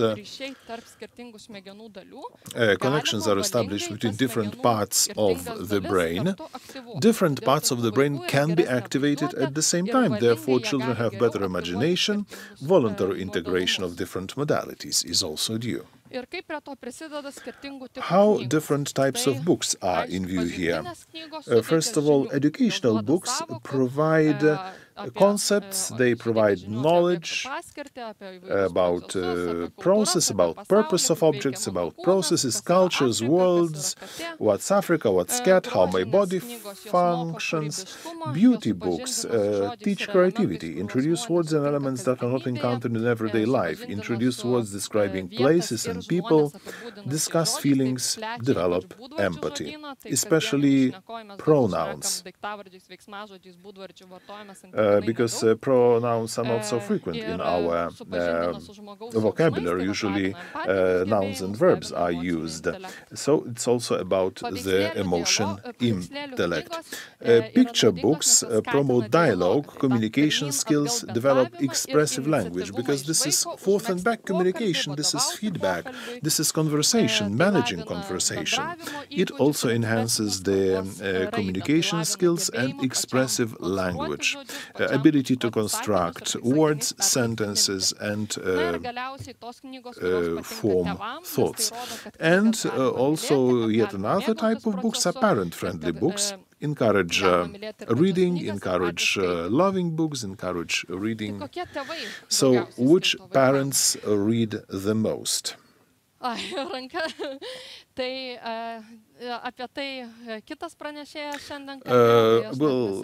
already had a presentation on that topic. Well, with better social economic status, families that are better off, who know benefits, who correlate with awareness, who participate in such events as today, because the more parents know about benefits, the more they participate. They correlate the information and amount of hours spent while reading. What are the tips for enriching reading? Why do we have to educate and, so to say, do everything possible for our brain? First of all, it should be a habit. Enriching reading should be a habit. Every day before going to sleep, show an example. It's not something that's forcefully imposed on children. No, it should be turned into game. It should be linked to events. Who will find the word such and such in this text? What are the nouns, pronouns, and proverbs? Let's repeat what we've read, and similar games should be played. Linked to events about birthdays, about, I don't know, national holidays, travel before holiday. Asking for opinions, recounting events and feelings should be advisable. Please, what do you think about this boy in the text? Was it fine? Was it not? Why he was feeling like that? Why was he sad or joyful, and so on? Visualization and retelling the described scene, comparing the differences is here. While we've read a book about Winnie the Pooh, please, what do you think about his house, his environment? And to me it seems that and that. Sometimes we can agree, sometimes we can not agree upon that. Creation of continuation and alternatives, which develop imagination and executive functions. Act out stories, different voices. Memories related to reading also advisable. Well, I was a little girl, I liked such and such book, I liked to do this and that, and memories also encourage children to love and find their favorite books, and even explain why it is his or her favorite book. Speaking can be varied by singing, by creative process, by creating books. We can write books together with children, and we can even sing poetry. And also reading books in different languages is also very important, because it develops our capacity, and I will speak about it in the last part of my presentation, about bi- or multilingual speeches and brain development. So bilingualism and cognitive processes are a very advisable process for brain. But when this linguistic development is in 2 or more languages, then also the functions in brain develop. Communicating in a foreign language increases metalinguistic knowledge, the ability to think about how language is used. Different languages have different sentence structures, different words, different ways to create text or links or produce this information. By switching between languages, mixing them or adapting them to the context, we increase our social cognitive abilities, better understand the point of view of others and see from their perspective. So if I communicate with a person who does not speak my native language, then I try to guess what he or she understands, what not, and I form this word in a kind of different manner or change words in the sentence structure. That also increases my ability, and at the same time we activate different languages that enhance self-control and an ability to switch from one language to the other language. I have to split my attention and manage it better. Well, and depending on when I have learned the second language, the functions can be slightly different. So from birth, I am in the bilingual family. I constantly switch from one language to another. My ability to switch is better. If my second language is after this development period, meaning being at age of 6 or 7, my inhibitory functions are better, because I have the dominating language and I have the second language, so I have to inhibit this language in order to speak the dominating language. So these are also 2 different functions. in our brains that can be different depending on their age. And last but not least, it delays the onset of dementia and weakens the effects of strokes, if you know more languages, because it's like a protection function.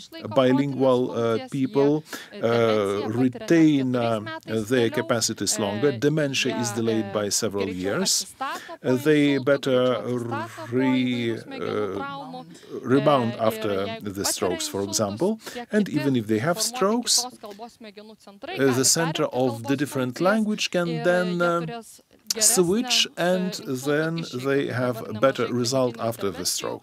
So many clinical interventions are about the learning of the second language as preventive for the brain, or even caring or curation period after different strokes or diseases. Language learning is also linked with plasticity of brain, elasticity of brain. It also prevents our brain and helps them to recover after different accidents or disorders. So I spoke about bilinguality, monolinguality, and now I give the floor to the other presenter. Thank you.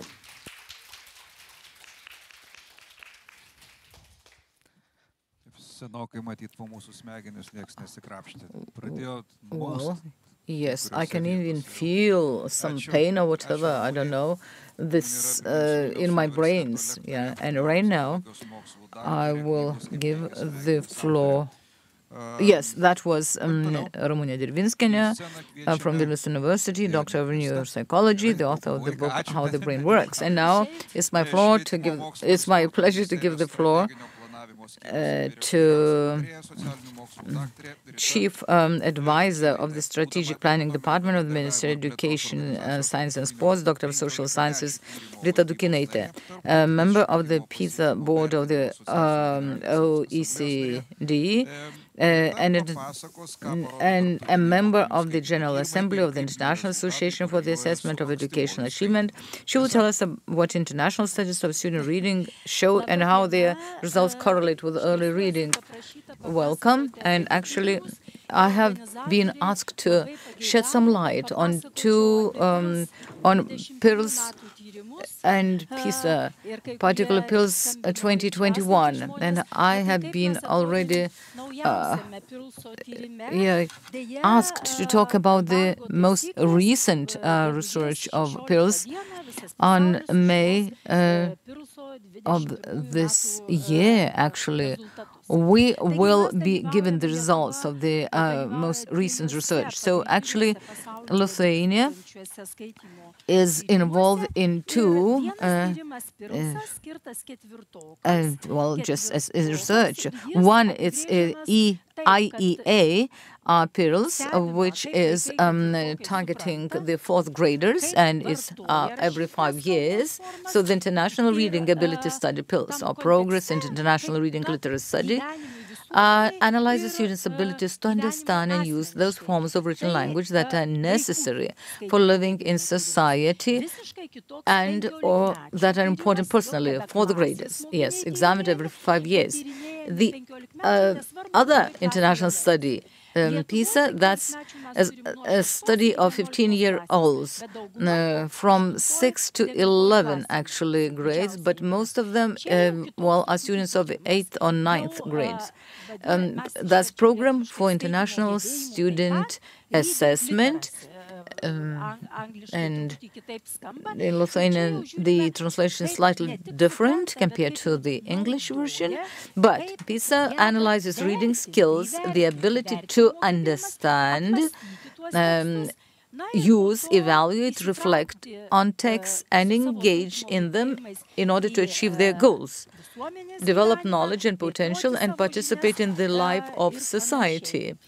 And 15-year-olds are examined every 3 years. So, where are we in terms of our achievements? Here you see our involvement starting with 2001 up to now, and we ranked as quite okay. 500 scores, that's the average of the international scale. and we were above the medium than the average, international average, which says that our achievements are quite okay, educational achievements.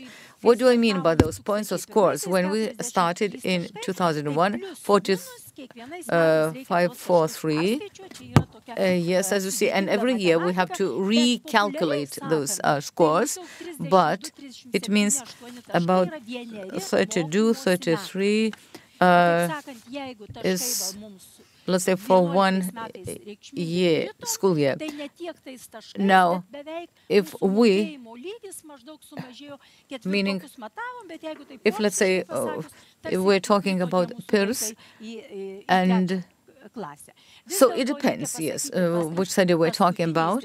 But in 2016, when we had the results of the study, there was statistical improvement by 2 scores, and the conclusion for Lithuania was that the study decline has stabilized and of achievements, and this is very important. And we are awaiting the results of the 2021 study, and then we'll understand whether this improvement of results is occasional or if it's sort of constant. And we'll see what the future has in store. Now, it's a bit more difficult now. During the 5 recent years, 11 to 16, we saw a huge change, both in terms of the results of reading both fictional and information texts. The results improved by 2024 scores, and the indicators, what do they say? Well, let's say, in case of emergency, or how do we evacuate, how do we leave? But we can't read what's written, yeah? Meaning, in terms of reading, there are no signs, so it's a puzzle. So, meaning those signs facilitate our reading are, well, difficult sometimes. And for us, children of post-Soviet, well, just countries, sometimes these signs are difficult to understand. Now, on the international scale, the researchers have agreed that poetry should not be assessed, meaning poetry is very important. But if we take, let's say, one Lithuanian poem or another, Donelaitis or Gedas, and if those poets are translated, the text into other languages, then the translation should be perfect. And we say that it's next to impossible, probably, to have a perfect translation of poetry. And therefore, internationally, the agreement has been concluded that poetry is not included into this assessment. But when it comes to PISA, let's say we included one play, and our children can see the difference from between a character on the stage and the actor acting that role. In some other countries, children cannot see the difference, meaning to them the actor and the character, that's the same. So this is good, that there is an improvement of these reading results. But then, when we say that fictional text should not be too complicated, children find it difficult to understand the metaphoric text. And I see a danger in such mindset, in such approach. Why? This is maybe a joke, but let it be known that I don't like it when the viewer, the reader, is regarded as somewhat a bit not too smart, meaning. And when we have preconceived notions as to what the readers will understand or not, or let's say a joke, okay, in the background, meaning we're given some clues or prompts that the audience should love. And, well, I don't like it. I don't think this should be the case. Therefore, in the international consortium, we keep discussing whether difficult, metaphoric, fictional texts should be included or not into this assessment. Yet, or let's say long sentences, whether they should be included or not. Because we often hear that, oh, don't talk too long, don't use long sentences, make your sentences as simple as possible, make them short. But in such a matter, we make it kind of trivial, this perception or the ability to perceive and understand. Now, if we look at the change of those PELS results by student gender, so who are better? In all surveys, actually, girls performed better. Yeah. However, if we look at the other spheres, let's say mathematical literacy or mathematics skills, we see that no major changes among boys and girls in Lithuania. However, if we look at the parents' or teachers' approach towards boys or sons and girls or daughters, and the approach taken by independent assessors, we see that boys' performance is better. However, girls, I think, are more kind of acceptable in the educational sphere, and they are given higher scores. One more thing, I think that's very important. It's most important that every child knows that he or she can succeed. Austria has touched upon it to a certain extent, proficiency level, and these are landmarks. Every student, every child has to have this proficiency level. But we have to talk about societal mindset, because we think you are either very good or very bad, nothing in between, nowhere in between. And internationally, researchers have actually come to understanding that we should talk about the proficiency level, minimum level, and it was only in Soviet times that we talked about the kids who cannot learn anything, who can't go even to school. But we see 96 here of I'm talking about the medium of countries. 96 have achieved minimum level. So we are among the leading countries worldwide, 97. The British government, I remember, sent British researchers to Lithuania just to look into our methods of teaching students, because they know no funding almost, post-Soviet country, tools, educational tools, and, well, educational mindset is very poor. How can Lithuania achieve the same as Singapore, where the situation is totally different? So the British government sent researchers to both Singapore and Lithuania.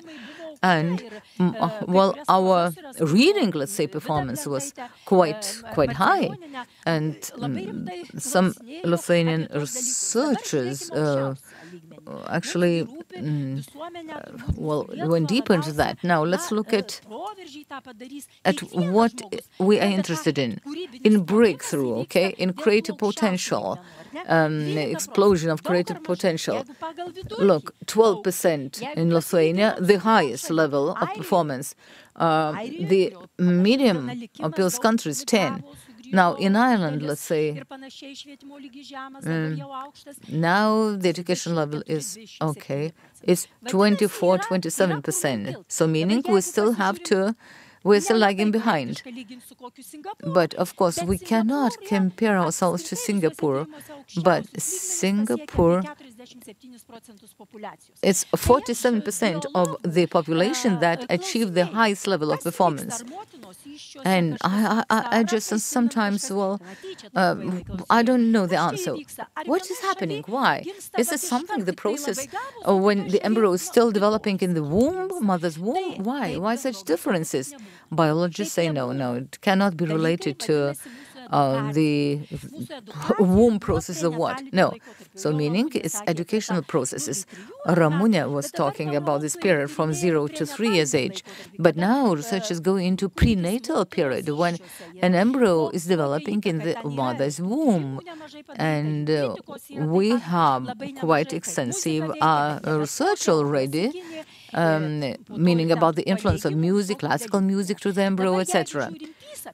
If we look at PISA, 15-year-old just achievements, we have gone up, not statistically significant, by 4 points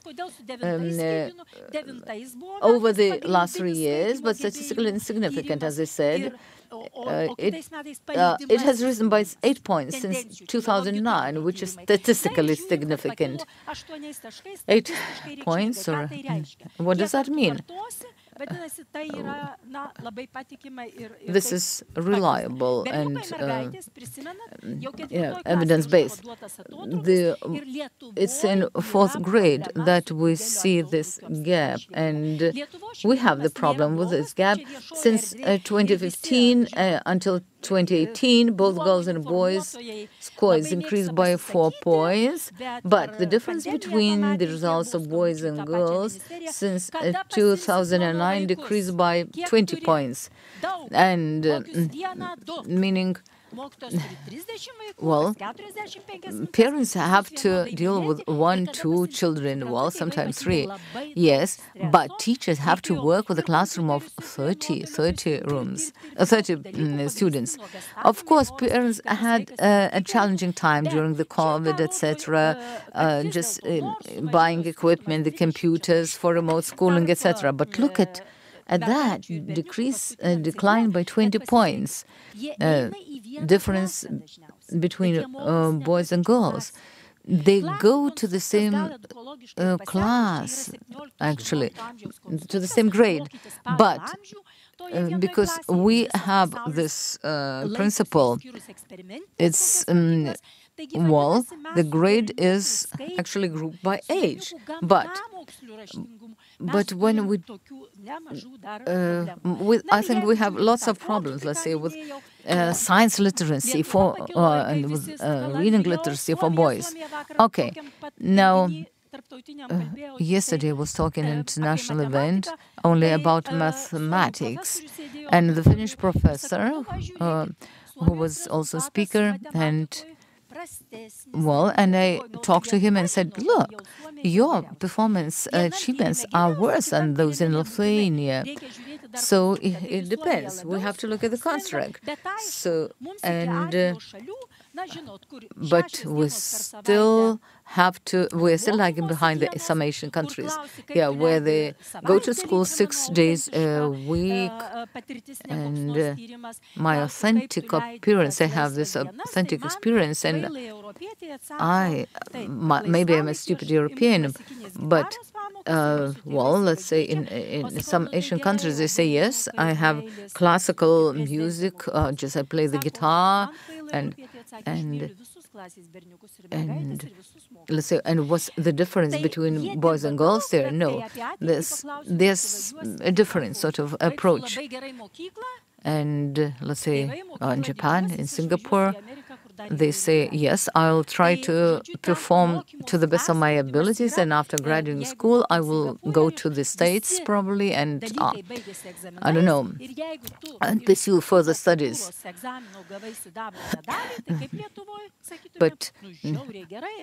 But let's say if you get in Singapore what a silver medal for something, silver medal, yeah, for I don't know physical training or what,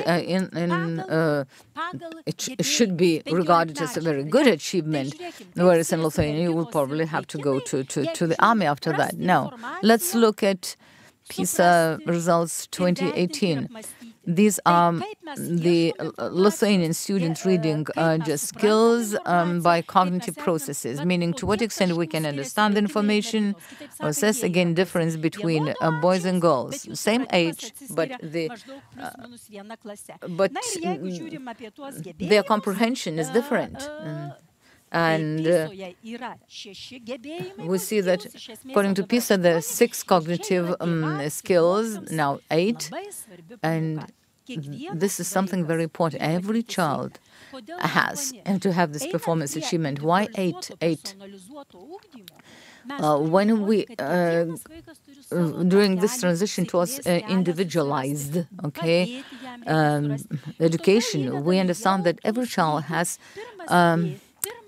to find his or her path. So meaning we have to find something that a student is good at, not something significant, but something to start with. And if he or she is at the age of 15, maybe we cannot look at that person who is underperforming as in the future as a potential recipient of benefits. No, we have to work with that student. We have to tailor the educational plans. And talking about the second level of those achievements should be less than 15%. But it's probably not a realistic aspiration. Should be less than 10. Because what do we mean by 15%? It's a major part of the society. And it means that all of us can fall ill, or we can give birth, or our children can give birth to a child with some disorder, developmental disorder, or we can, well, it's slippery, we can go outside and have a bad fall. So we don't know what's going to happen to us. But in terms of these results, we see what? We see that Lithuania, we still are lagging behind, 24. And meaning that every 4th student in Lithuania cannot read. I'm talking about the wide, broad context, not recognized letters, but and if we look at the girls, but girls are almost, they have almost achieved the Brussels just goals, 16.6. Almost, yeah, they're quite close to reaching level 2. But the boys, I made a joke, I remember, in the parliament when I was doing a presentation. I said 32% of the boys failed to reach that level 2, and look at the members of parliament, boys and boys, meaning men and men only. So meaning that we have to do our best. And Austėja's presentation was almost perfect, at least to me, but I'm talking about all of us. Reading is the space which gives us the basis not only to read the text and comprehend the text, but to develop the other skills on the basis of reading literacy. Because mathematical literacy, what does it reveal? That children are not good at solving mathematical sort of tasks. Meaning, if they're given some equations, okay, but if the text is written, they find it difficult to understand. And well, meaning, right, let's say I'm a grown-up, I'm not a 15-year-old, and I will not read the instructions, and I'm trying to solve some mathematical task, and then the result of the test is -2. Why? Just because I failed to read the instructions, see? And it was said, be consistent in just solving this task. And I said, no, I'm too arrogant. No, consistency means nothing to me. And yeah, the result was -2. And then, I asked somebody, a professional, and I was told, yeah, you should have been given not -2, minus, I don't know, 5 or -10, because meaning there has to be consistency. And it's not only in mathematics, it's also applies to other spheres. Look at instructions, step by step, consistency, that's most important. You shouldn't be focused on the result. And now, if we talk about being late to school, there was a national parents conference, 2,000 parents, the entrance fee was so expensive. And then what happened? Parents came, and we had a discussion as to the what's wrong with being late. And I tried to explain to them. So parents say, so what? My child was late. What's the problem? No, being late is linked to a direct result. Look at the results of the students in all the 3 spheres being assessed. Those who were never late during a month up to the survey, and the results of those who were late. The results, the performance results, are declining significantly. Of course, scientifically, probably you cannot explain it by being late, this decline of proficiency achievements. But if a class has started, it started, right? In Lithuania, it happens quite often that sometimes some important person comes in and the class is cancelled. No, it can't happen. No, it's our sort of business. No. The Pope will not come to the class. No, there can be no suspensions of the activities in classroom, even if the President comes into the class. Or another important factor is absenteeism without a reasonable reason. And if a student is absent from schools, we talked with during the parents conference about it. Parents say, so what's wrong if we allow our children to extend the vacation or the holiday? I remember my colleague, and she had to go to Australia, and she has a son and a daughter, and she was supposed to come back 1.5 days later than school started. So she left. She came from Germany. She left the son in Germany so he could go to school. Yeah, because that's what's more important. She only took daughter who was younger, didn't go to school with her. See. Or that's it. And they even check your ticket at the airport, whether you have permission from school to take your child away or not. See? And if you, and by the way, she had bought the ticket for her son, so the money vanished into thin air, meaning, and should be some fines for absenteeism in Canada, starting with the age of 16 years. If there's absenteeism, so there's some rights are suspended. Even criminal cases, charges are brought for parents, of course, in Britain. In case of absenteeism, fines have to be paid. What is a class?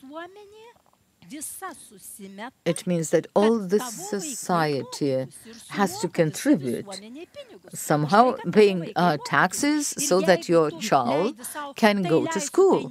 And if you think it's up to me if I allow my child not to go or what, no, it doesn't work that way. No. All right, home environment.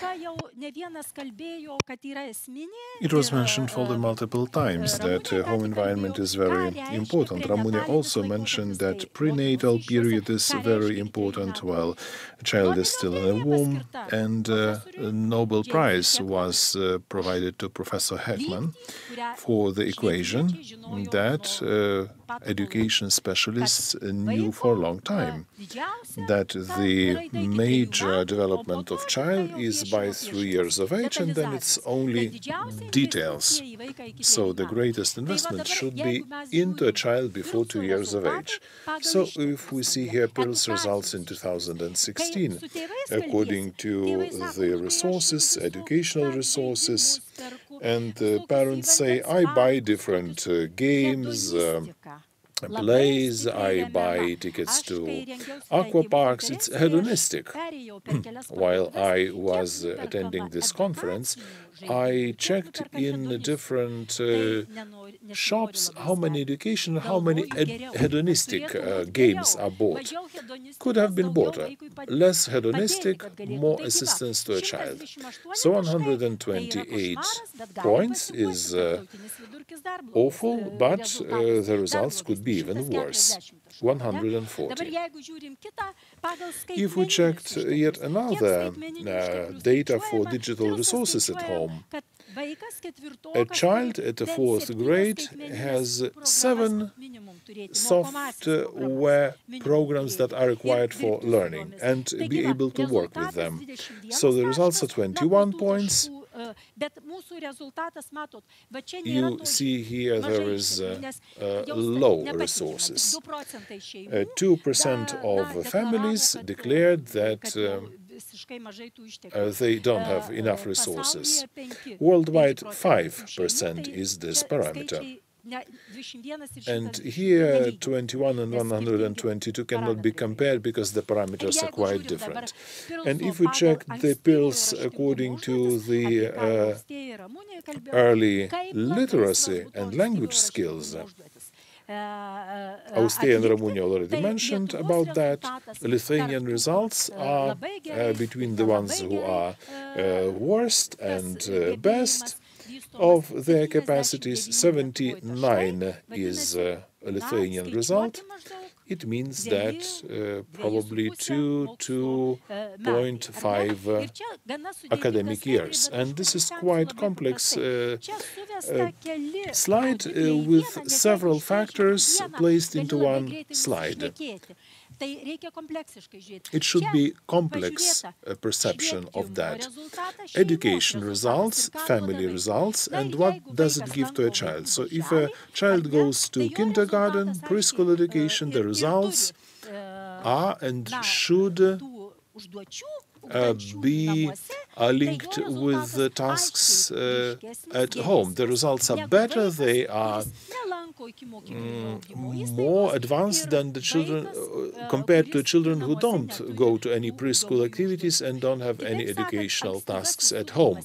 So early institutional development and education provides really high added value. And I'm indeed happy that in Lithuania, by now, although I've heard very different opinions about that, in Lithuania there is a paradigm of education. It's our kindergarten or preschool education establishments. Not in all states there is the paradigm, there is care and education.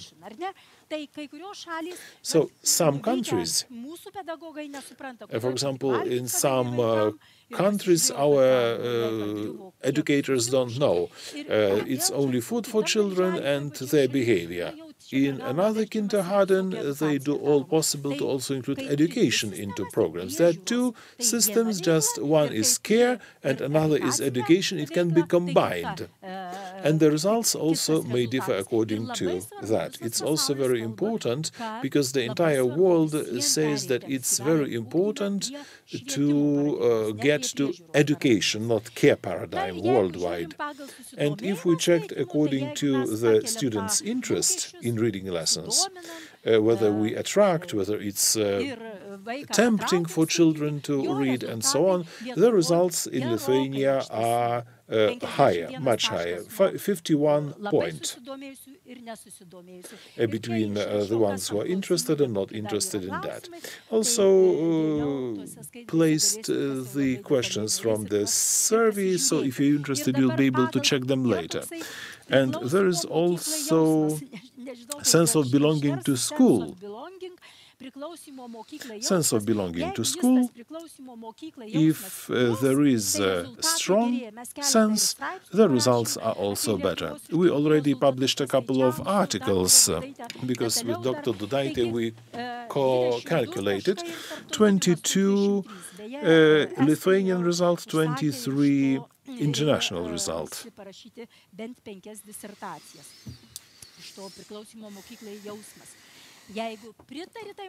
Well, if you agree, if parents agree to the school policy, if they are happy with the school, if their feelings are fine, then they have this sense of belonging to school. If not, then there is not. Next is trust, confidence in reading abilities. The results are worse if children are not trusted. If the trust is encouraged, the results are obviously better. 82 points. The difference between the higher and lower score. Yet we checked how other factors impact. For example, the poorest countries are in view here about the parents' joy, and it's of course a possibility to check what parents do, whether they like to read, and we were also kind of surprised that if parents don't want to read, don't like to read, they give book to a child asking a child to read, and then the results of course cannot be expected on a high level. It's quite a complex slide, but here I have the ability to read, maths and different other factors. But I highlighted here two items. Let's check maths. If children have classical poetry and literature, then mathematics literacy is better by 42-43 points. Yesterday with mathematicians we analyzed how poetry can impact results in mathematics. But of course, poetry, while read and understood, of course, there is a lot to do, especially if it's your habit, if you like it. Same concerns classical literature. So the highest scores are here, of course, computers, internet do their impact, but also this is multi-disciplinary area, and also amount of books at home. I remember for the first time when I did this presentation for ministry, 100 books at home, it's crazy, who has 100 books? However, studies show that even people who have 201 to 500 books provide the best result in children achievements. That's the one factor out of many, but myself in this international consortium was saying perhaps we should not include the questions to the survey. Is it valid and relevant? Because all of us read in mobile devices, in internet and so on, audiobooks, right? But we do have this option of books and they impact achievements. We also plan whether books in audio format and mobile device or paper books are the most powerful. It seems that paper books are the most powerful. So indeed I included a lot of information into one presentation, but while talking to Žydrė, I was asked to emphasize this home factor. Although it's not all information and there should be some secondary analysis and studies performed in order to see what factors do greater or lesser impact.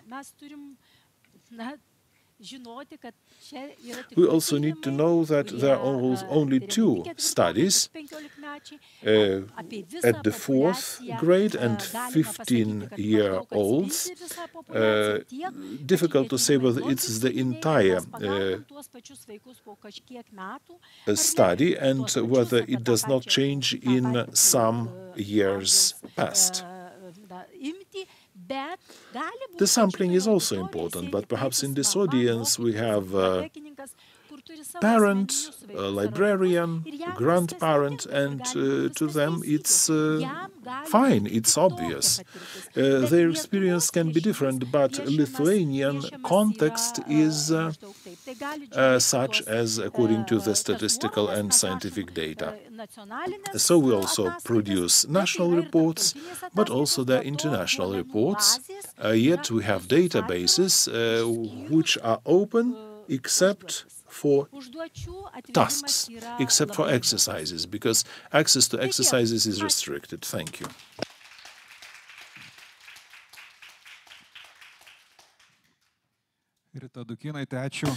Thank you very much, Rita Dukinaitė.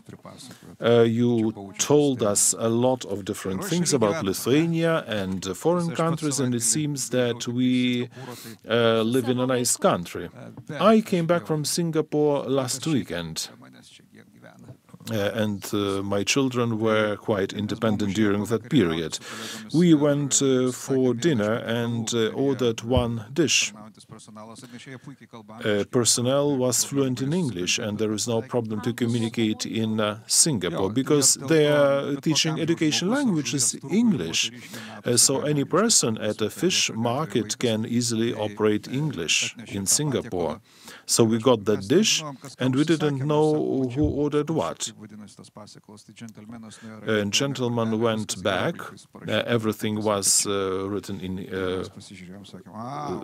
their letters, but of course we just trusted it was so. One more presentation is ahead of us. And this is last presentation of today about development of literacy that will be presented by Tübingen Eberhard Karl University, Professor Bettina Kümmerling-Maybauer. The speaker's research areas are the history of theory of illustrated books, post-war German children's literature and culture, the formation of children literature canon, as well as the influences of avant-garde on children literature and films. Attention to the screen, please.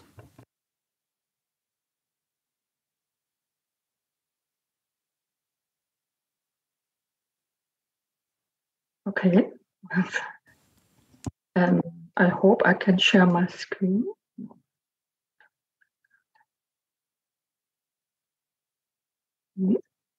Okay, now, wait a moment.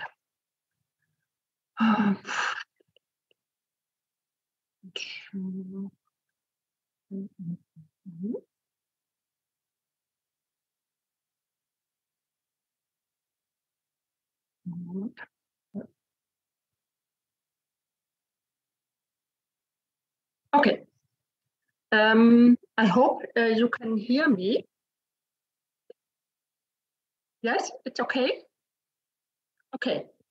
So I will start. I will show a PowerPoint presentation, and most of the text I have on my paper sheet are also printed on this PowerPoint presentation in the event that you have problems to understand me. Okay, so my topic is visual literacy and the impact of pictures on the child's development. Let me start with some images taken from different media to give you an idea of what I want to talk about. The first image represents a famous visual riddle. Here you can see either a rabbit or a duck, but you cannot see both animals simultaneously. While this pun can be regarded as a tongue-in-cheek picture, the next picture, a painting by Pablo Picasso, Femme au chapeau dans un fauteuil from 1941, may be confusing for those viewers who never have seen a cubistic painting before. The next example are two spreads from two different Japanese manga. Apart from the onomatopoetic expressions, written in Japanese letters, the contrary-wise reading direction from the left upper corner to the right upper corner, then to the left lower corner and to the right. The strange lines that indicate emotions and the image of the girl crossed by sections challenged Western readers who are not accustomed to the reading rules of manga. Looking at a statistic informing about the sales versus profit by month of a US-American company may be incomprehensible for people who have not learned to interpret diagrams and statistics. Finally, unexperienced viewers may take this photograph of a helicopter whose pilot is attacked by a shark for granted, although it is revealed to be a hoax, a fake photography on closer consideration. As these few examples have hopefully shown, images, whether paintings in a museum, adverts, comics, statistics, or fake photographs, are replete with visual information which rely on visual codes. These codes can be specific, depending on the time period, the used medium, and the cultural background provided. But they can also be general, laying the basis for the understanding of any visual presented. These basic visual codes, I will explain some of them later, are not innate, but must be learned by looking at pictures of any kind. Just as we must learn to understand a cubist painting or a statistic, young children must first learn to understand the essential properties of pictures. Typically, small children are introduced to pictures by means of picture books. Books for very young children from about 10 months to 3 years of age play an increasingly important role on the international children's book market. These picture books, which are often called baby books, prepare the child for an understanding of more complex picture books and non-pictorial children's books. Even here, we should be attentive to the many visual clues and complex visual information children need to understand in order to find pleasure in looking at the pictures as an essential part of the picture book story. Children who are not accustomed to looking at picture books might, for instance, misinterpret this double spread taken from a picture book by Swedish author-illustrator Sven Nordqvist. On the right page, the farmer Petson is shown 4 times in various positions that indicate the passing of time. However, very young children may think that the picture shows quadruplets, that is Petson and 3 brothers who all look the same. Moreover, in the right lower part of the image, the cat is playing cricket by touching a small toy car in which a tiny creature is sitting. This creature is a so-called mukla, an exemplar of the fantastic figures that occur in almost all picture books about Petson and his cat Findus. Quite surprisingly, the muklas are never mentioned in the text. Only an attentive viewer will discover these figures and ponder about their significance for the storyline. In the following, I will show that the understanding of visuals requires certain abilities on behalf of the viewer. This ability is called visual literacy. I will first define this very notion before I introduce some basic visual codes as they are represented in pictures addressed to very young children. In the next step, I will expound of how visual literacy goes in tandem with other forms of literacy by considering the different stages of child development. These stages find their equivalent in various picture book types that coincide with the cognitive abilities of the audience. So, what is visual literacy? There are several definitions of this relevant notion on the market. The Center for Visual Literacy at San Diego University in California suggests the following explications. Visual literacy is a form of critical thinking. Visual literacy is all about understanding what you see. Visual literacy is important for people in every field. These rather general statements do not say anything about the developmental stages connected to visual literacy and need some supplement in order to get to the bottom of the whole thing. As a working definition for my presentation, I suggest the following definition. Visual literacy is the ability to understand and create symbols and signs in images. In contrast to the statement before, I concentrate on the concept of images, which comprise all kinds of visuals, that is, illustrations in books, paintings in museums, poster art, street signs, visual symbols printed on clothes, moving images in films, digital images in the internet and in computer games, etc. In addition, it is essential to highlight that visual literacy includes the ability to understand and interpret these different visuals, as well as the ability to create such visuals themselves, thus emphasizing the active part on behalf of the recipient or viewer.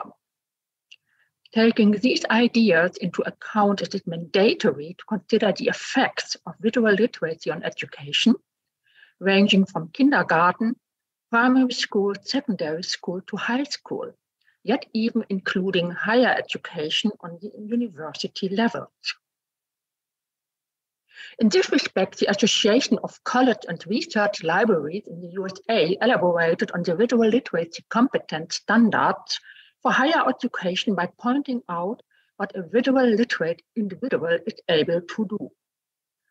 Determine the nature and extent of the visual materials needed, find and access needed images and visual media effectively and efficiently, interpret and analyze the meaning of images and visual media, evaluate images and their sources, use images and visual media effectively, design and create meaningful images and visual media, understand many of the ethical, legal, social, and economic issues surrounding the creation and use of images and visual media, and access and use visual materials ethically.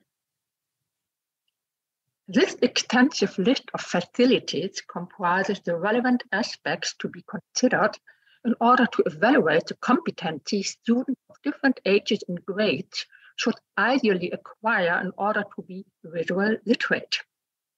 Apart from that, it should be noted that visual literacy is not a standalone competence. Quite the contrary, it is closely connected to other literacy concepts. First and foremost, linguistic literacy comes to the fore as a precondition for all other literacy formats. Linguistic literacy is tightly bound to language acquisition and refers to the ability to understand linguistic expressions as well as to actively create linguistic utterances in order to be able to communicate with others. Considering the fact that many visuals are complemented by verbal text, whether an inscription to a painting in a museum, a title and further textual information on a poster or in an advert, text spoken in a film or text that accompanies the picture sequence in a picture book, another important aspect to be addressed here is the multimodal character of these very images. Multimodality refers to the observation that most media forms consist of a combination of different modes, linguistic, textual, and visual at the very least. Therefore, a competent reader of visuals and visually created media needs to develop multimodal literacy in order to understand the relationship between these modes.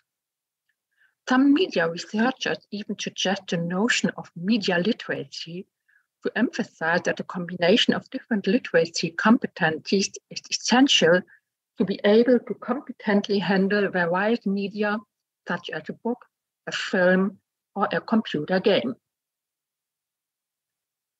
If one takes these considerations seriously, the perspective on what children from very early on should learn cannot be restricted to the ability to be able to read and write, which is a conceptualization of literacy still promoted in many educational contexts. Quite the contrary, if children have not learned to understand visuals and multimodal text, they are limited in handling these diverse media to the extent of not being able to critically examine the information conveyed. Resultantly, I maintain that studies in the field of visual literacy must consider children's cognitive, linguistic, and perceptual abilities and correlate these with the corresponding results on image perception. In order to capture the underlying comprehension abilities, both cognitive and narratological aspects have to be taken into account. In the following sections, I will exemplarily demonstrate the affordances picture books, with an emphasis on picture books addressed to preschool children, offer, and how they rely on visual codes as an essential part of visual literacy. Now I come to my next lesson. The first encounter with the picture book. The first picture book baby encounter at the age of 10 to 12 months, at least in Western countries, have about 10 pages and show images of common objects, such as a ball, a doll, a chair, or an apple, and are printed on sturdy material, such as cardboard, cloth, wood, and plastic. The next slide shows book covers of typical baby books from the 1920s to the 1990s.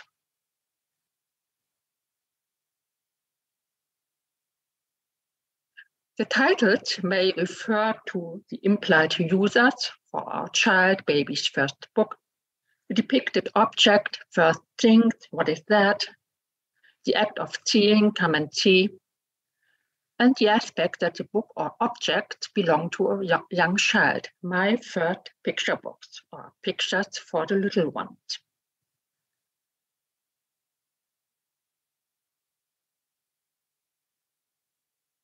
These books contain little or no text, often just a single word denoting the object, while the pictures look relatively simple at first glance.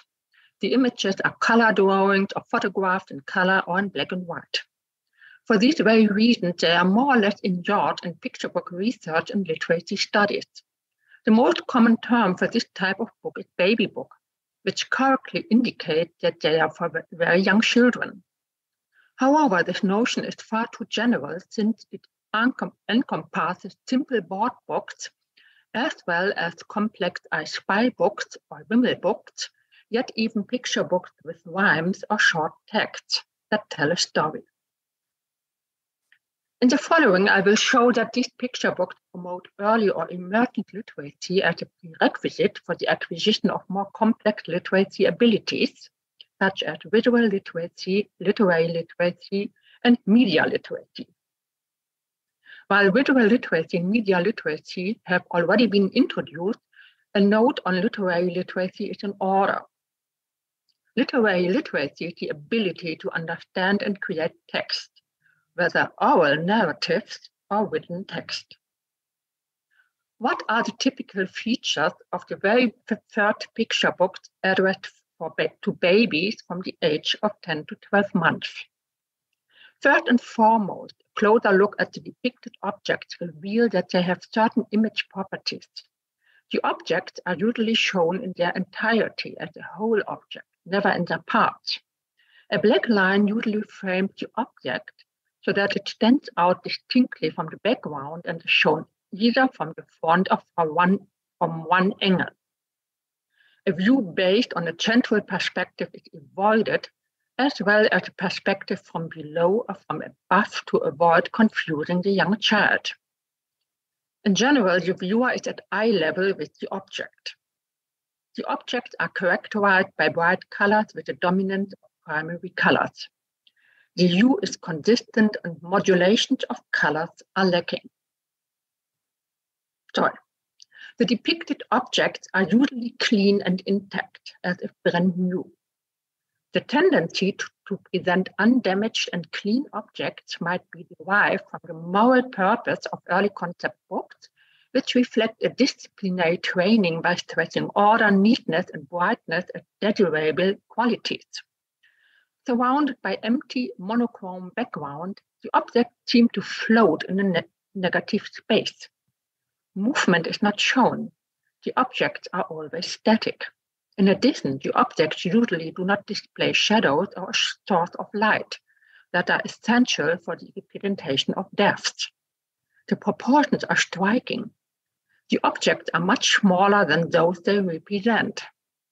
Because the background is empty, a sense of proportion is unclear. Objects seem to be the same size, even though they may have different actual sizes. These image properties make it easier for the child to recognize the object.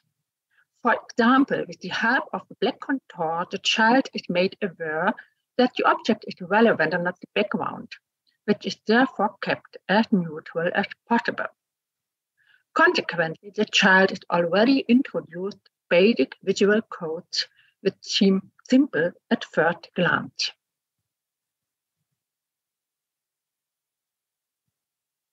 These basic visual codes include the following 4 basic skills. Children must learn to distinguish a figure from the background. They have to realize that the depicted object is relevant rather than the unicolored background. This tendency is underlined by framing objects with a black line and the emptiness of the background. Children are guided to focus their attention on the objects whose contours are emphasized by black lines. Another basic skill is realizing that lines, points, and colors have meanings insofar as they are inseparable parts of the depicted object, even if, in reality, it is not outlined in black. Lines do not just separate figures from ground, they can do more, such as suggesting textures or darken colors. These artistic techniques are conventional. Children must learn how to read them in an artwork. Unexperienced viewers then must be able to understand that 2-dimensional pictures stand for 3-dimensional objects. This process demands the recognition of the picture's similarity to objects in the actual world. Based on experiments by cognitive psychologists, children recognize pictures as representations by at least 9 to 12 months. Finally, a young child must acquire knowledge of learned visual schemata. They must recognize similarities between real and depicted objects. The transmission process, which occurs with actual objects and pictorial representations, requires the ability to differentiate between qualities and understand the object's prototypical properties.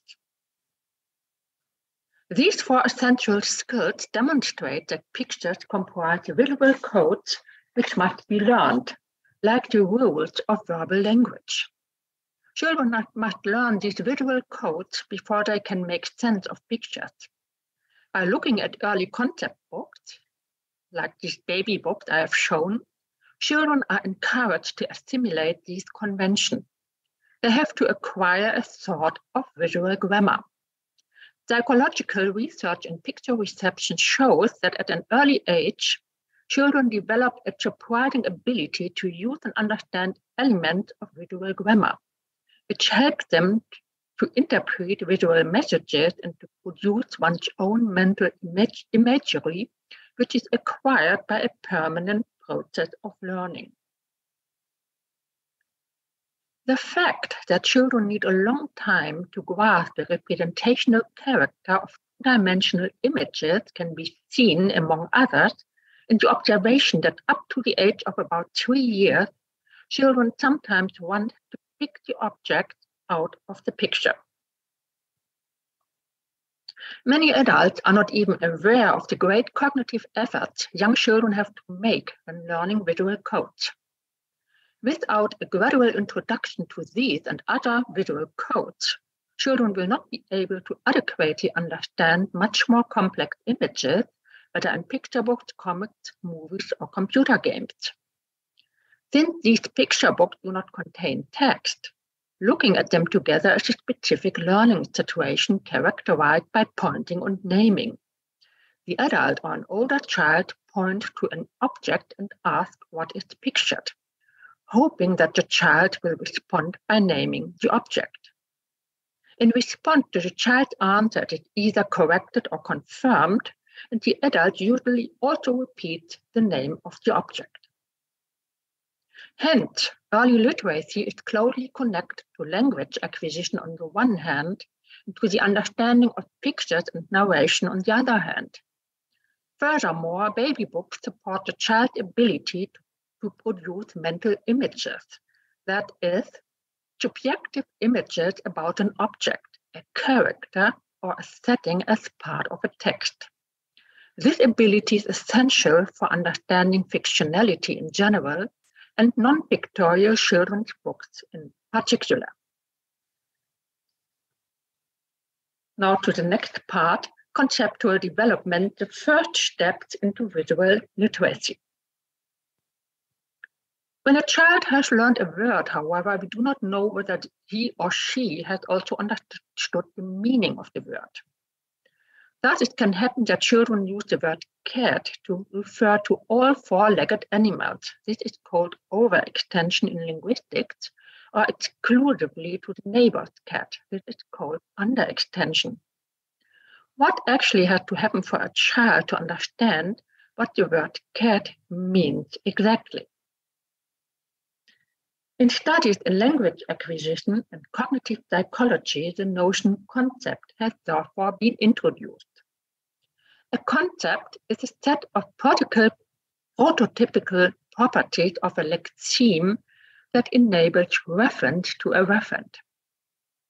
Essential properties of the concept apple are, for example, that an apple is edible, is a fruit, has a round shape and a stem, grows on trees, and is red, yellow, or green. The schema on this slide visualizes the linguistic aspects of the concept apple. A referent, in this case an apple, corresponds to a picture of an apple, for instance, in a picture book. The child is eventually able to store a mental picture of an apple in his or her brain. However, in order to be able to clearly identify an apple, the corresponding concept must be acquired. Together with the linguistic or phonological form, it forms a lexeme.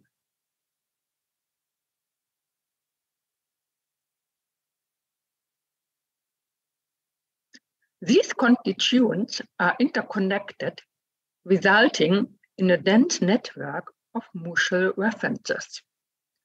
The diagram vividly shows how complex the acquisition of concepts is, and that it is closely related to children's understanding of language and images. The first concepts young children acquire mostly refer to nouns and are characterized or categorized as early concepts. Because the typical baby books that are first shown to children depict objects corresponding to early concepts, my husband Jörg Maybauer and I have proposed the term early concept book for this book type. They serve the acquisition of early concepts, contribute to the expansion of nominal vocabulary, convey prototypical properties of objects at the picture level, and support the child in assigning mental images to pictures. The picture book type that follows the early concept books can be categorized as concept books. Typical for this book type is the assignment to conceptual classes or domains such as toys, animals, vehicle, clothing, or food.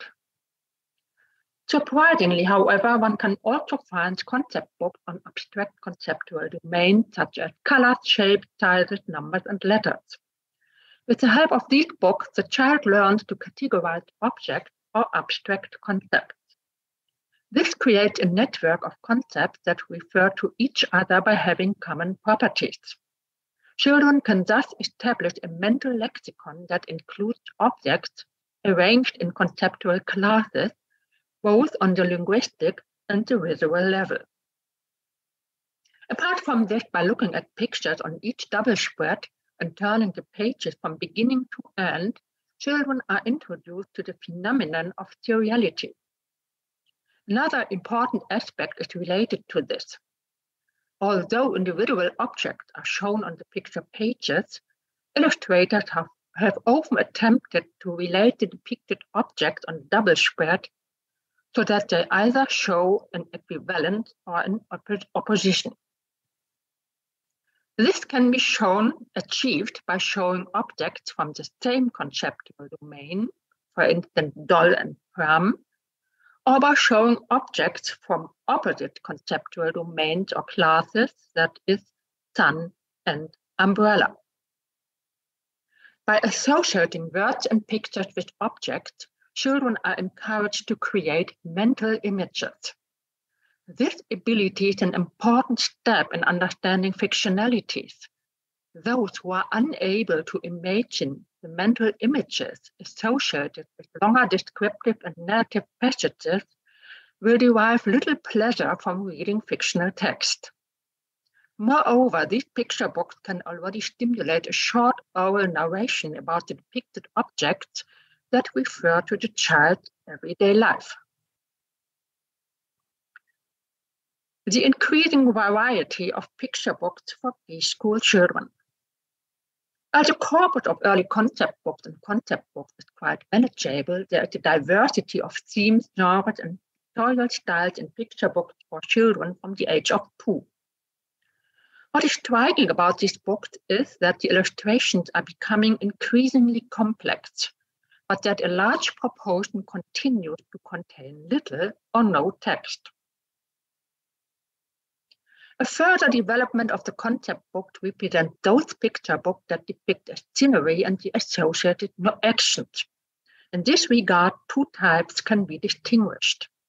The first type visualizes a scene, for instance, a garden, a nursery, or playground.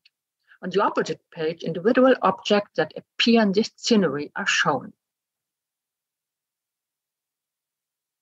A popular example is Paul Stickland, A Child's Book of Things from 2000.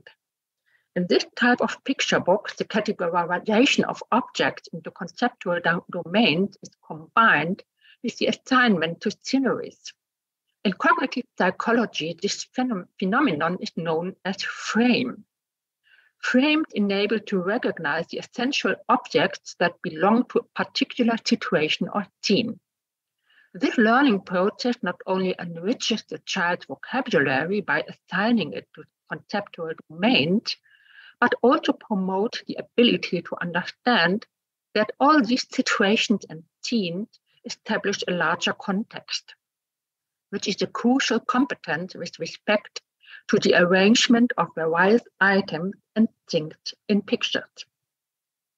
The second type refers to those picture books that link scenes with certain sequences of actions, such as shopping on the weekly market, going to the dentist, or attending a child's birthday party. The actions connoted are for the most part routine and run according to a certain schema or plot.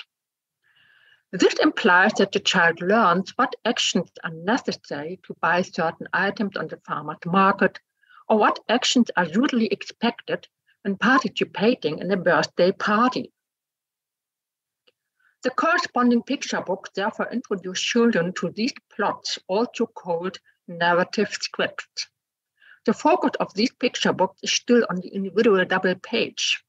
However, due to the overarching theme, the respective illustrations are combined as a picture sequence, so that the child is invited to recognize the coherence between the previous and subsequent pictures. Moreover, the detailed pictures may encourage a search and guessing game, stimulate a question-answer dialogue, often instigated by WH questions such as, where is the dog, or who is sitting at the table, and invite oral narrations of one's own experiences.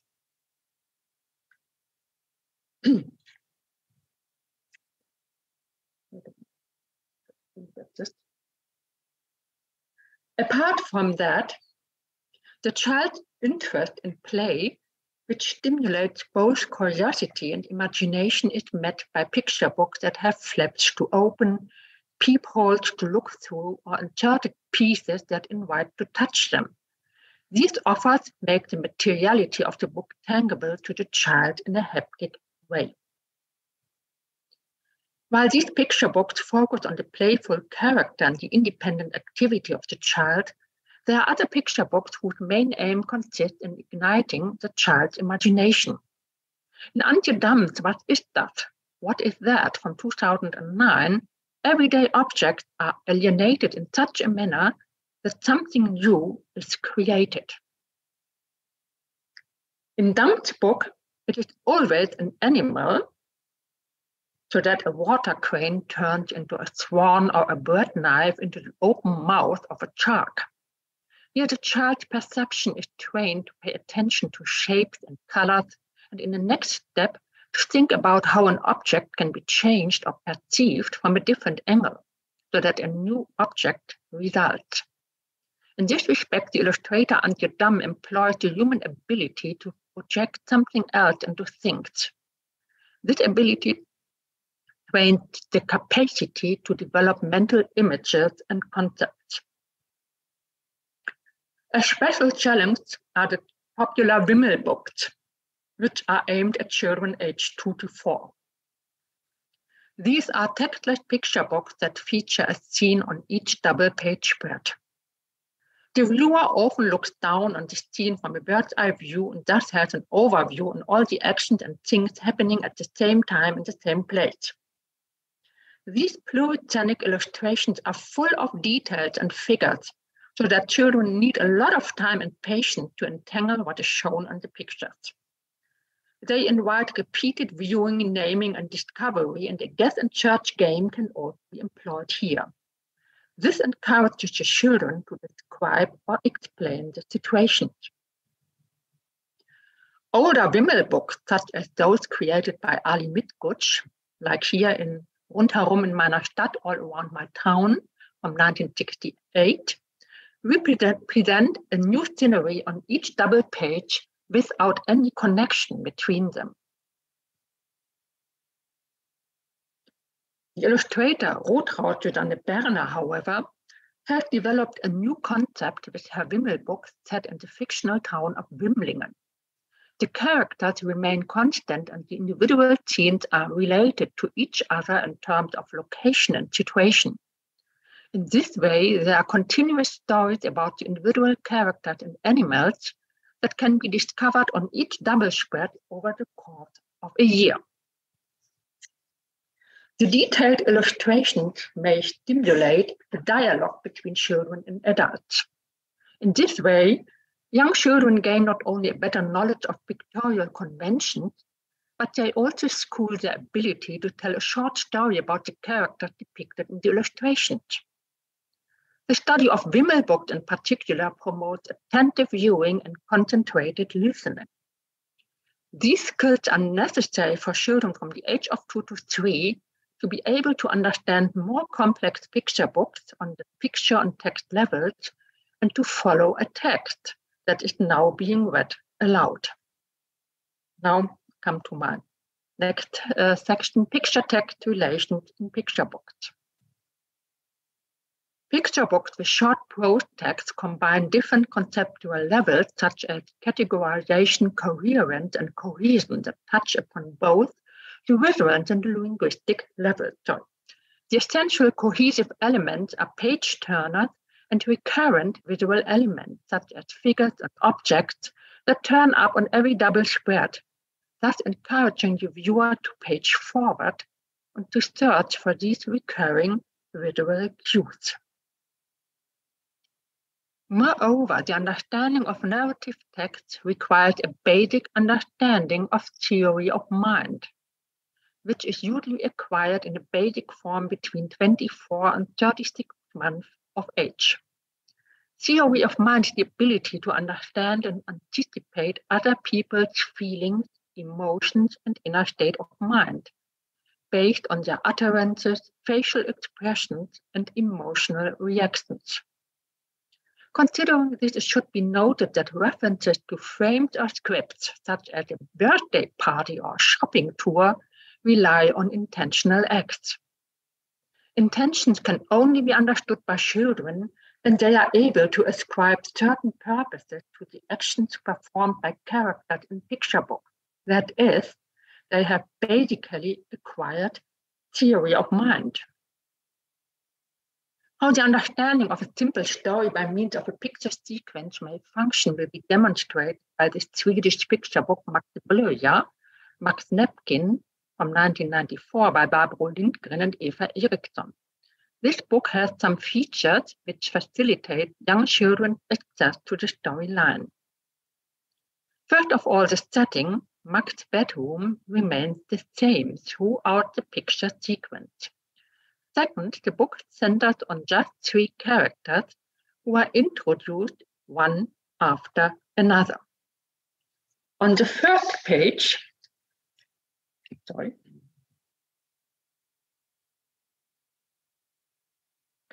on the first page, the boy Max is introduced.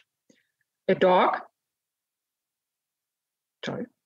is introduced on the 5th page, while Max's mother does not appear until page 9, so that the child reader is steadily accustomed to the 3 characters. The cartoon-like drawings, the dog wrapped in a napkin, and Max's attempt to behave like a dog create a humorous effect. While the first appearance of the mother prepares the reader for a change in the storyline.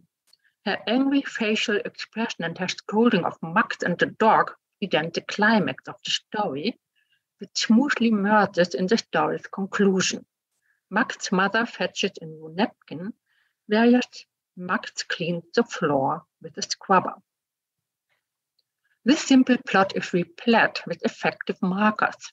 On the visual level, affection and emotion is evoked by the changing facial expressions of the characters, ranging from happiness to embarrassment, which are additionally supported by gestures.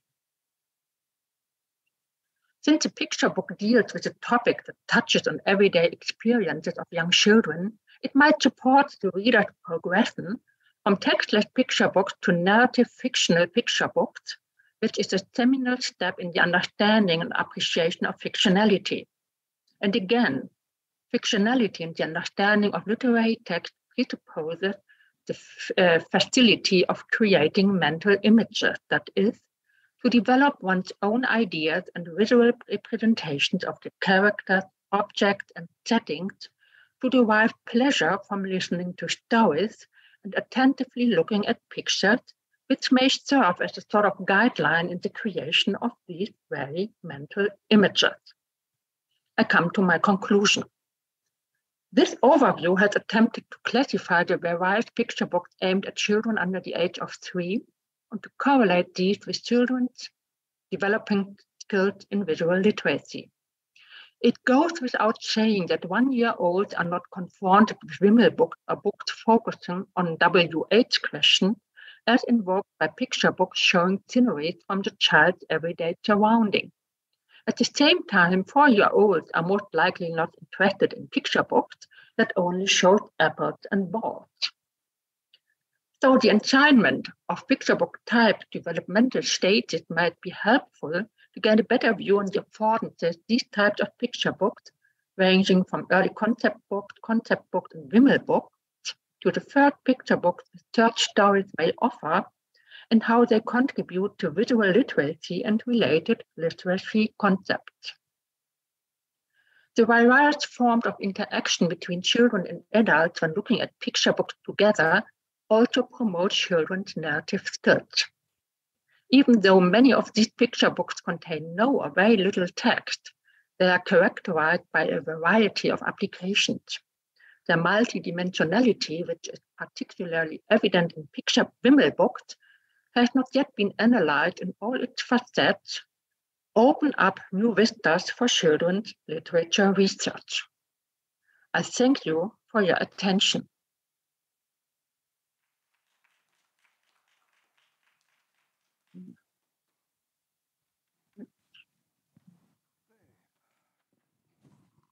Šiaip taip greitai labai staigiai baigėsi kažkaip tai.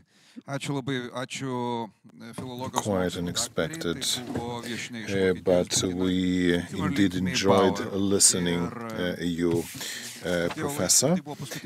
That was the last presentation of the day, and we have time for coffee break right after. The discussion will be continued afterwards. In the discussion, there will be representatives from Ministry of Culture Gražina Lamanauskienė, Head of Department of Education at Vilnius College Lina Pečiulienė, Director of Lithuanian Library for the Blind Inga Davidonienė, Librarian of the Klaipėda County Public Library Lina Bimbirytė. The discussion will be moderated by Rūta Elijošaitytė Kaikarė, Executive Director of the Association of Lithuanian Publishers. We'll discuss only the situation in Lithuania, so it will not be broadcast to international audience. Thank you for this session. We have half an hour and see you next time. Ankstyvąjį skaitymą su tamsa viskas virsta į diskusijas, tas yra gerai. Gerų pabaigtuvių, iki malonaus.